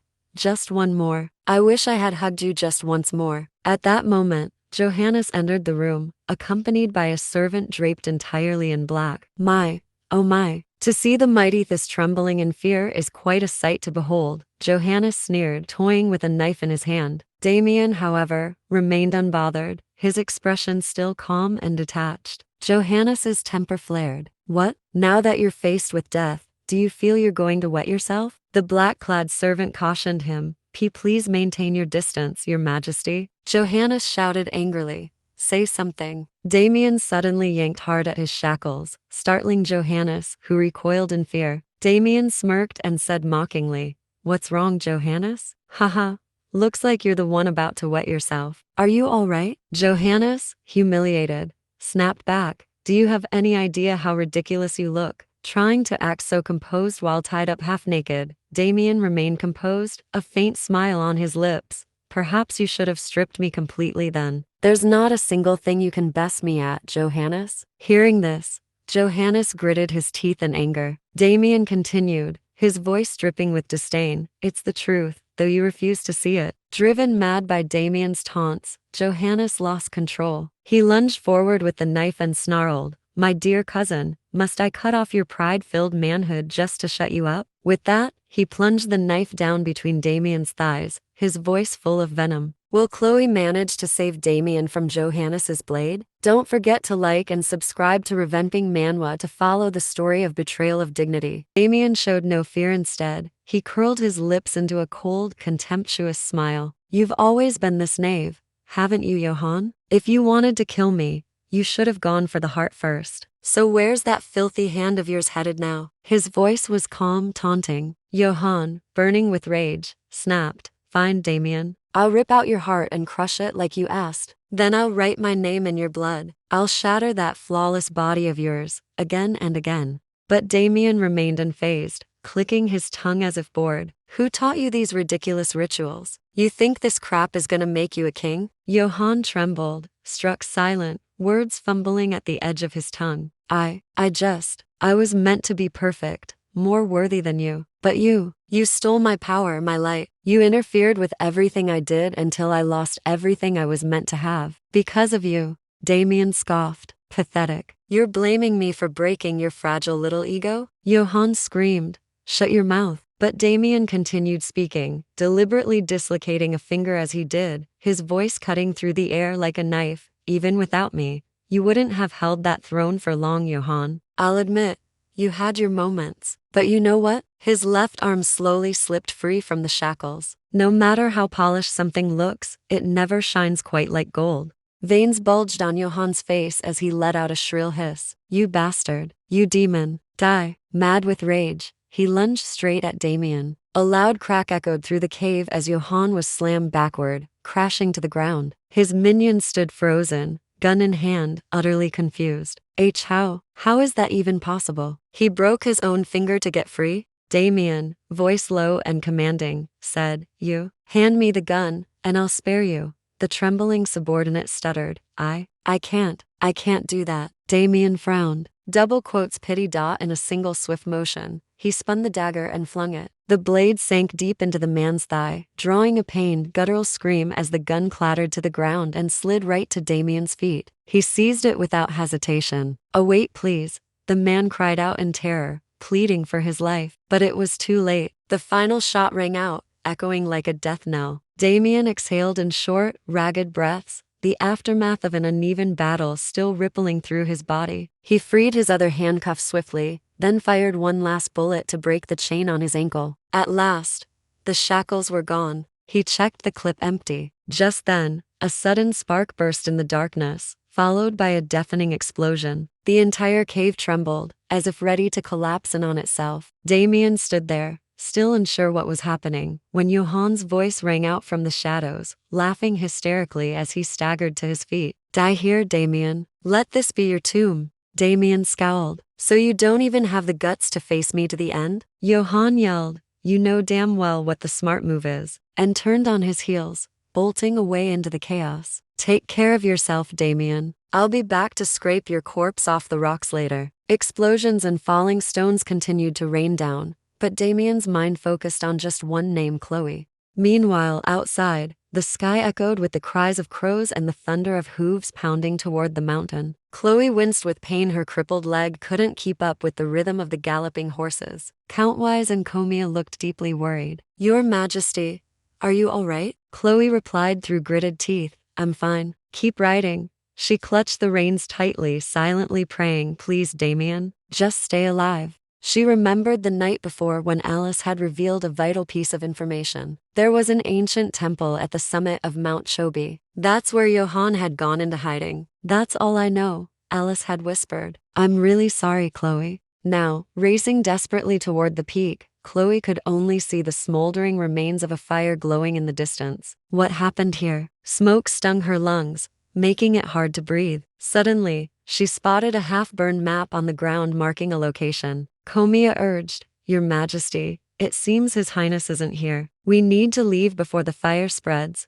But Chloe stood firm. "No, Damien is definitely here." Without warning, she turned and bolted from the scene. "Why, Your Majesty?" Comia cried out in panic. "Where are you going?" She ignored his voice and ran into the smoke alone to find her husband. Flames had begun to consume a vast stretch of the mountainside. Comia tried to stop her. "Please, stop, Your Majesty. The fire will spread quickly. We need to ensure your safety." But Chloe didn't slow down. "I know Damien is here," she shouted. Before her now was a burning forest, scorched and smothered in ash. She stood at the edge of a cliff, hands trembling. The map no longer mattered. Why? Why does it have to end like this? Even though she had learned, time and again, that even the most eternal moments eventually came to an end, she still stubbornly clung to her pride, never once letting herself be kind to him. "Is this really the end for us?" Tears fell from her eyes as she began to speak from the depths of her heart. I still have so much I want to tell you." Her voice cracked. "In the end, I finally admitted to myself that the proud noblewoman named Chloe Verdier is gone. I can never go back to being that Chloe Verdier who I was before meeting you. So now, you have to take responsibility for me, forever." Tears streaming, she cried out with all the strength in her heart, "Damien, I'm waiting for you. I'll wait forever if I have to." Her voice rang out into the void, and only her own echo answered, returning from the bottom of the abyss. But the echo reached him. Trapped deep below, Damien stirred. Miraculously, the falling rocks hadn't crushed him, but his ankle was still shackled. His whole body ached, yet his mind remained sharp enough to mutter curses under his breath. Dying like this, what a disgrace. If Wise and Comia have even a shred of decency left, he thought bitterly, they won't let Chloe see my corpse like this. And in that moment, as his blurred vision struggled to adjust, he thought he saw her standing right before him. Chloe wept, her voice trembling as she cried, "Damien, I'm sorry." The man, half conscious, reached out a trembling hand and murmured, "Ah, my love, please help me leave this world with a smile. I'm waiting for you, Damien." Chloe's voice echoed in the air. Suddenly, the man jolted awake. The sound of her voice rang right beside his ear, vivid and real. "I will wait for you even if it takes forever." A beam of sunlight pierced through the rubble above, casting light upon the wreckage around him. Damien whispered her name under his breath, "Chloe." His eyes narrowed against the light, his body shivered. She had called out to him again as if by some miracle. Her voice had broken through the darkness. And in front of him there it was, a sliver of light, a path out of the shadows. How could I let myself die, he murmured, when she's still out there, still in danger. My love. Without hesitation, Damien began dragging himself forward, the weight of chains pulling at him, but his resolve unshaken. Outside, Chloe continued to call out for her husband, her voice cracking in the rain. Comia tried desperately to restrain her. Your Majesty? It's too dangerous. We have to leave the mountain. But she fought back, shoving him aside. Let me go. Damien, he's not dead. He can't be dead. Rain poured down, soaking her to the bone, but she kept whispering his name, over and over. Damien, Damien, please, you can't die like this, not you. And then his voice came, carried on the wind, low and unmistakable. She's right. Chloe's tear-filled eyes flew open. That voice, it was him. Her heart surged, pulsing back to life. Why are you crying like you've just seen your husband's corpse? His voice rang clearly now, as the rain fell all around her. Without thinking, Chloe stumbled forward, dragging her wounded leg across the muddy ground until she reached him. She threw her arms around his bare chest, clutching him tightly. Her body trembled uncontrollably like a frightened fawn. Damien blinked in surprise, then smiled gently, wrapping his arms around her. I'm here, he whispered softly. It's all over now. You shouted so loud, he chuckled. I bet even Swannon heard you from the other side of the valley. Still in disbelief, Chloe pulled back slightly, looking up at him as if to confirm it wasn't a dream. Is it really you? She whispered. Damien nodded, his voice tender. You really thought your husband died and left his beloved wife all alone? Chloe couldn't hold it in anymore. She buried her face against his chest and sobbed. No, no. Damien sighed quietly, looking down at her dirt-streaked face. His heart ached for her. She burned in his arms like fire, and at last, he leaned in and kissed her, deep and full of longing, to console her trembling soul. Ever since I first saw you, she cried between sobs, I prayed so much I couldn't even sleep. And when you broke my walking stick in the forest, I hated you so much. But my heart kept beating harder and harder, and I hated that even more. Damien continued to soothe her gently. I understand, my love, but Chloe only grew more irritated by his calmness. And yet I still married you. If I hated you that much, I would have run away already. Damien smiled. I know. He brushed her beautiful face with the bridge of his straight, elegant nose and gave her a dazzling smile. But even if you had tried to run, in the end, you still loved me, didn't you? Chloe couldn't deny it. Instead of answering, she cupped her husband's face and kissed him sweetly. Their two loyal retainers had witnessed the entire scene. Count Wise leaned in and muttered, Are you thinking what I'm thinking? Comia replied, Probably, but I still don't understand why their highnesses had to do that right at the edge of a cliff.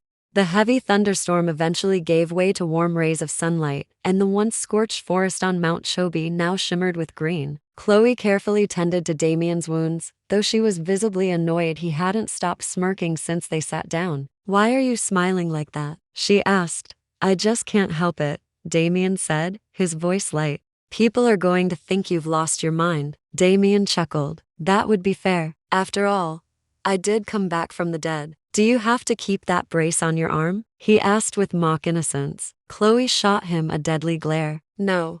You don single quotes t.as she wrapped fresh bandages. She scolded him mercilessly. Do you think this is funny? Who told you it was a good idea to break your own finger? Honestly, she yanked the band tighter, making Damien wince.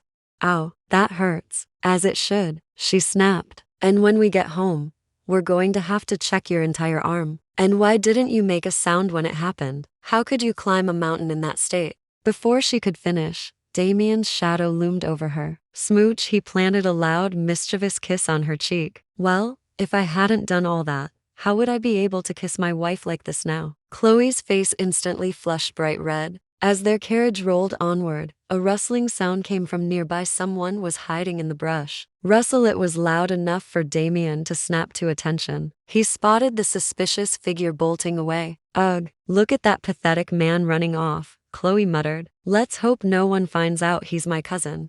Damien quickly reached for his rifle, but the brace on his arm made it difficult to hold it properly. This'll be tricky, he said. Chloe looked worried. Are you okay? I have to kill Johann, Damien growled, but this damn brace is throwing off my aim. At the mention of that name, Chloe's face darkened. Johann, he was still alive and running in the opposite direction. A terrible thought struck her. You nearly took Damien from me, forever. Her eyes narrowed with resolve. Without hesitation, she snatched the rifle from Damien's hand. Give it to me. She expertly cocked the rifle. For the first time, she felt grateful to the Ricardo family for inviting her on those hunting trips. Chloe squinted one eye to aim. Damien moved closer, adjusting her stance and breathing. There's no need to rush, Chloe. Just focus on your target and hold your breath as you pull the trigger. Don't let your emotions shake you.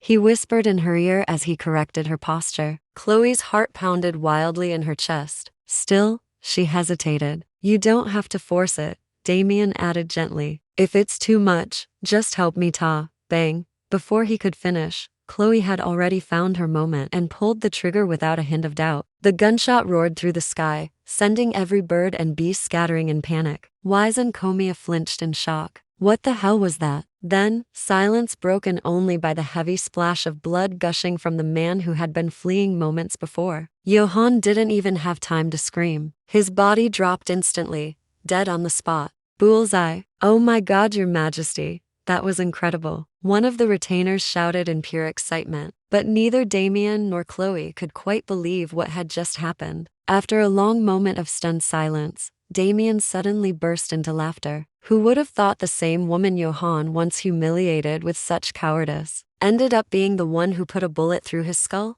Still riding the high, Damien raised his voice with dramatic flair, while his wife trembled uncontrollably beside him. So this is how you show your eternal love for me, huh? Chloe tried to respond, but no words came. Did I just kill someone? Her mind was spinning, her consciousness fading. The shock overtook her entirely, her whole body collapsed. Chloe. Damien rushed to catch her slender frame before she hit the ground, his bright blue eyes wide with alarm as he held the beautiful woman slipping into unconsciousness in his arms. A soft smile spread across his lips. The greatest fortune of my life, he whispered, was making her mine. I love you, Chloe. I love you, with everything I am. And so, after all the pain and peril, Chloe had saved Damien from the jaws of death, bringing him back from the brink. What will become of their love story from here? Years ago, at Castle Beau, ancestral seat of house, this is the atmosphere inside the grand billiards hall was thick with frustration. Count Wise paced restlessly, grumbling aloud. We can't postpone this any longer, Your Grace. Damien didn't even look up from the billiard table. He held back his subordinate with a calm wave. Just give me a little more time. You've already won 2 rounds, haven't you? Wise rolled his eyes. I wasn't talking about the billiards game. Then what were you talking about? Damien asked, still lining up his shot. Comia chimed in cheerfully. I think Count Wise is worried because you're still unmarried, sir. Crack. The white ball shot forward with practiced force. Damien watched it glide across the table and sink a corner shot, then gave a half smile, utterly unbothered. Marriage, huh? Comia added. His concerns are justified, though. With the prestige of House Thisse, any noble family would be honored to marry into your bloodline. So why do you keep brushing it off? Wise nodded vigorously in agreement. Damien casually wiped his cue stick and said, Let me ask you, if it were you, would you really want to bind yourself to someone you don't even want to kiss? His words were sharp, deliberate. The other fell silent, secretly conceding to the brutal logic. Around Damien, it was as if a blinding aura of conviction shimmered in the air. Oh heavens, we had no idea the Duke was such a hopeless romantic, Comia muttered, half joking. Damien shot him a glare. Romantic? If I'm expected to share a bed with someone just to produce an heir, the least I can do is like her. Wise retorted. So in other words, you can't sleep with someone you don't love? That's literally the definition of romance. Damien waved it off. You're being annoying again. Forget all this love talk. I already have a plan in motion. Wise furrowed his brow and sighed, because he already knew what was going through their proud duke's head. The truth was, he'd already chosen someone. He remembered the battlefield years ago when chaos reigned, bombs fell, and soldiers scrambled in all directions. And there, in the middle of it all, was their commander, laughing like a madman. Oh, you should have seen her face, Damien had howled, just standing there in the woods, holding a broken cane like it meant something. Then lecturing me about noble pride? Huh. You know what she said to me? She told me to win the war. He laughed even harder. It was like being scolded by a debt collector. Wise had nearly lost his mind dealing with this commander dodging bullets, dragging him out of danger. Commander, for God's sake, he'd shouted, you're about to get yourself killed. And I'm the poor soul who has to make sure your lunatic self stays alive. Wise could only sob quietly. She said, she was happy, truly happy to have been born and to leave this world from that tiny little territory of hers. He sniffled. Do you know how absurd she looked, Duke? Standing there like that, smiling as if none of it mattered. But the biggest shock came after the war. One day, Wise stormed into Damien's study, holding a stack of documents. Your Grace, what the hell is this? Are you trying to ruin the Verdi girl? Damien didn't even blink. Nonsense. I'm not ruining her. I intend to make her mine. Why what? Wise blinked dumbfounded. You mean, marriage? I want to marry her. That sentence hung in the air for 5 whole seconds before the young count finally shrieked. You what? If you fell in love at first sight, then stop playing around and propose to her already. Damien slammed his wine glass down on the table with a sharp clack. Who said anything about love? Wise flinched, sensing he'd struck a nerve. Damien scowled. Chloe Verdi is simply the most suitable option among all the women around me. That's all. That's why I made the decision. Sweat poured down Wise's face. But, does that mean you're going to let her family go bankrupt? Damien replied coolly. The Viscount's failed business is his own responsibility. No one told him to run his house into the ground. Am I wrong? Wise fell silent. He couldn't think of a single word to counter that because, truthfully, Damien was right. Back in the present, Wise glanced at the Duke's flawlessly smug smile and muttered to himself, God gave him everything, but forgot to install a conscience, didn't he? Definitely. As he poured another drink, Comia seemed to recall something. Come to think of it, time's flown. It's been 3 months since the Rose Castle banquet, hasn't it? Damien paused. His eyes darkened, flashing with a sudden chill. Yeah, it has been 3 months. Comia asked innocently, and still no word from the Verdi family? Wise broke into a cold sweat, silently panicking. He could already feel the rising fury burning beside him. Crack, the white cue ball slammed into another and scored. Damien said firmly, you don't need to worry about my marriage. Before the next season comes, you'll be hearing official news of my engagement. Comia nearly dropped his glass. My goodness, to be married to you, Your Grace, that would be the highest honor for any house. Damien replied flatly, I suppose so. Still, something tugged at him. That murky feeling, uncertainty, conflict slowly shifted in his mind into the image of a girl. The billiard cue hesitated midair. His pupils, like polished glass, softened for just a second. His gaze felt as though it had been drawn into those eyes. He swung the cue clack, but the shot veered completely off course. Across the table, the girl raised a brow and smirked. Lost again, Your Grace. Damien stood still, gazing at the girl carrying a basket of herbs, her tea-colored eyes quietly watching the world. For a moment, he froze, imagining Chloe right in front of him, mocking him with that half-smile of hers. A tangled wave of emotion surged in his chest. No, he muttered to himself, I've never lost to Chloe Verdier. Without warning, he tossed the billiard cue to Wise and said, I'm going hunting. I need to clear my head. Hunting? The Verdi territory? Wise raised his voice in disbelief. But Your Grace, you can't just force. You are not coming on this hunt. Damien cut him off coldly. You'd only be a nuisance. But Duke. Wise tried to object, but Damien added with a smirk. Besides, the food in Verdi's domain is probably dreadful. Make sure all the freshest ingredients from the capital are delivered there in advance. He flashed a cunning smile. You know how picky I am. The next morning, at the Thisse's estate. You're really going there dressed like that, sir? One of the aides asked, skeptical. Why not? Damien said haughtily, brushing invisible lint from his immaculate coat. Is there a problem? Wise hesitated. And not exactly. It's just... The aide furrowed his brow, unsure if he should speak frankly to his superior. In the end, honesty won. You look like a peacock. Like you're trying way too hard to impress someone. Damien said nothing, but made no move to change either. He was determined to show up at his future wife's estate dressed in gleaming, regal splendor. Yes, I get it, he muttered later. A peacock. Shut your mouth, will you? Throughout the entire journey to Verdi lands, Damien heard the whispers and comments from the attendants behind his back about his polished boots, his ornate collar, his glinting cloak. But all he could think about were Wise's words from the night before. Your Grace, do you truly intend to approach Lady Verdi with all the love and respect she deserves?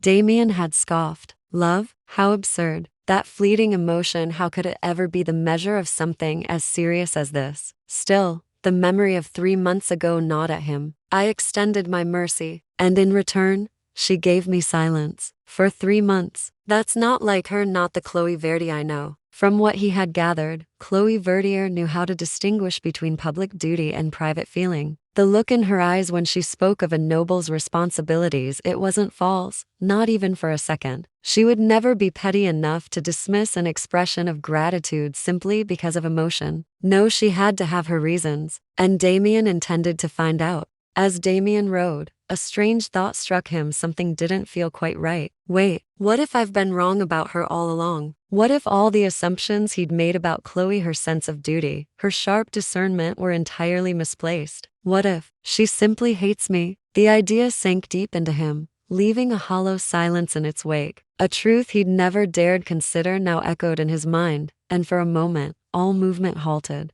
But so what? He thought, and snapped the reins harder, pushing his horse faster. He sped toward Castle Verdi, where the woman who had ignored him for an entire season now waited. In the capital, the citizens flooded the palace gates to welcome back their emperor and empress. Long live His Majesty! Long live the Empress! Glory to House Thisse! Damien looked down and asked gently, Are you nervous? Chloe hesitated. I won't lie. Of course I'm nervous. Without warning, Damien wrapped an arm around her waist. Chloe's eyes widened in shock. Wait, no, don't. Too late. With complete shamelessness, the man lifted her into his arms before the eyes of thousands. Put me down, she gasped, face flushed red. Chloe, Damien said softly, look around you. Take it in. All of this, it's in your hands now. The crowd roared in admiration, cheering wildly as their emperor displayed his affection openly for the woman beside him. Chloe's heart thudded in her chest. When Damien looked into her eyes and nodded, silently asking her to respond, she knew what to do. Damien had always given. He would surely receive. So now, she would give back everything that truly mattered. I love you too, Damien, she said, tears rolling down her face. I love you. So much. He smiled like the sun, radiant, overflowing with joy as he looked down at her tear-streaked cheeks. Do you know how messy you look right now? He teased. Your whole face is covered in tears and snot. And yet you still look at me, she replied, even when I'm a complete mess. 3 months later, in Swanton, Chloe received a letter from her younger sister sent all the way from the Principality of Quarter. Dearest Chloe, when I saw the photograph of your coronation in the newspaper, I couldn't stop laughing. I swear, in the entire history of Swanton, you'll probably go down as the only queen whose husband openly showed her affection during a state ceremony. Anyway, even though we're family, I still have to say this honestly. I hope you can forgive my husband and me. After all the awful things you and your Damien had to endure in Quarter, I know it might be hard. And no, Anna probably won't apologize. But please understand, he's sincere. He really is. Also, even though we argue like cats and dogs, I can't bear to be away from him. So please, don't worry about me too much. By the way, Father visited Quarter recently. He said he plans to spend the rest of his life playing with his grandchildren. I'm just relieved he's no longer thinking about following Mom into the afterlife. A few days ago, I stopped by Genova just like you said. Jules has truly become a wonderful missionary. He's always hoping for happiness for all of us. I'm glad he's finally found his own peace too. There's so much more I want to tell you, but Anne keeps pestering me for attention. I promise I'll write again soon. With all my love, Alice, who's slowly becoming an old woman too. As Chloe reached the end of the letter, she held it gently in both hands, a soft smile forming on her lips. Chloe, hurry up and come here. Her mother-in-law's shrill voice echoed through the hallway, making her jump. Yes, mother, she called back. Are you back from the palace today? Prilla let out a long sigh. Damien still being overly dramatic about the Thisse's estate, she muttered. That boy keeps insisting no one can manage the place without him. Why is he so difficult, Don't you think so? Then, without waiting for a reply, she reached over and held a delicate earring up to Chloe's ear. "This one suits you much better, my dear." Chloe blushed and gently stopped her. I really don't need another gift, mother. You've already given me so many dazzling pieces of jewelry. I couldn't possibly accept more." "Oh, heavens," Prilla exclaimed, clearly scandalized. "You're far too frugal, sweetheart. You're the empress now. You have to uphold the dignity of the entire empire. Just look at your younger sister, she dresses head to toe in the finest pieces. Isn't that unfair?" She didn't wait for an answer. "Swanton's royal treasury isn't any poorer than the principalities, you know. As empress, your appearance must match your station. And you're not just any empress, you're beautiful and educated. I truly don't understand you sometimes." Chloe simply stayed silent, overwhelmed by her mother-in-law's spirited lecture. After finishing her energetic speech, Prilla declared that there was no need for Chloe to see her off, and instructed the servants to begin loading her luggage into the carriage. Chloe looked flustered. "Mother, perhaps I should accompany you back to This's to help out." Prilla stopped in her tracks and sighed theatrically. "Oh, Chloe, you really do know how to make my son feel abandoned." Chloe froze. Guilt tugged at her chest. "I'm sorry. I didn't mean to make you feel that way." "There's no need to apologize, darling." Prilla gently brushed a lock of Chloe's hair behind her ear. "You're my daughter now. It's only natural for children to worry about their parents. I'm sure your own mother and father would say the same." Chloe's eyes shimmered with a hint of tears. She fumbled for words. At least, please wear an extra coat. It gets cold in This's, even in the summer." Prilla laughed heartily. "Oh, this child." Just then, familiar footsteps approached. Damien wrapped an arm around his wife and spoke with playful mischief. "I'm starting to feel a little jealous here. I didn't think this goodbye would take so long. At this rate, I might have to send Chloe off with you, mother." Prilla waved her hand dismissively. No, I don't want the emperor shirking state duties on my account. I'll go alone." "Damien," Chloe scolded. "You can't speak to your mother like that." "What did I say?" he replied, completely unbothered. Looking at her son now standing tall, firm, and grounded beside his wife, Prilla smiled in quiet satisfaction. Perhaps Damien had found a kind of comfort that even a parent could never truly give. After bidding her mother-in-law farewell, Chloe found herself feeling increasingly unsettled. Everyone, it seemed, had been treating her far too delicately these days. Damien replied casually, "That's to be expected. It's how people show respect to their empress." "No," Chloe said, shaking her head. "Let's be honest, this castle belongs to you, not me." Damien looked at her for a long moment, and smiled. Let out a sound as if he had suddenly remembered something. "Ah, have I never told you about that?" he said. "The Rose Castle, it now belongs to you. Chloe, I've already given it to you." Chloe's eyes widened in surprise. "My lord, what do you mean? Since when exactly?" Damien replied, "On paper, it became yours some time after you left me. But the truth is, I had made that decision long before." Chloe stood silently for a long moment, taking in his words. Then she asked softly, "Aren't you curious about how long ago I knew?" "I think I can guess now," she said. "Then when was it, Chloe?" he asked. Suddenly she remembered. The memory came rushing back, her very first invitation to a ball. The feeling of stepping into the rose garden under the summer night sky, with his strong arm gently guiding her. "Was it that first time you invited me to a party here?" she asked. "That summer night, right in this garden." He looked at her, a quiet smile in his eyes. "Do you know what I wished for in this place, at that very moment?" he asked. She thought to herself, "I guess now we finally understand." Damien knelt down on one knee right in front of where she was standing. "Now it's your turn, Chloe," he said. "Only then can we truly cast aside everything. Our pride, our past, our masks." At that moment, their lips finally parted. Damien gently lifted his wife into his arms, holding her close. They exchanged soft smiles, their faces glowing with happiness. Sometime later, Chloe gave birth to twins. Damien couldn't hold back his tears. He cried over the most precious gift his wife had ever given him. The children grew up in the blink of an eye, wrapped in the warmth of unconditional love. Chloe carefully preserved all their memories, each one captured on a stamp and tucked away behind the secret cabinet door, right at the spot where she had once accidentally uncovered the truth about her husband and chosen to walk away. Now, that very place was filled once again with beautiful memories. And with that, the story Betrayal and Dignity comes to an end. Thank you so much for waiting, watching, and supporting Reven Ping Review. To explore more stories, check out the playlist and don't forget to hit subscribe so you don't miss out on the next tales.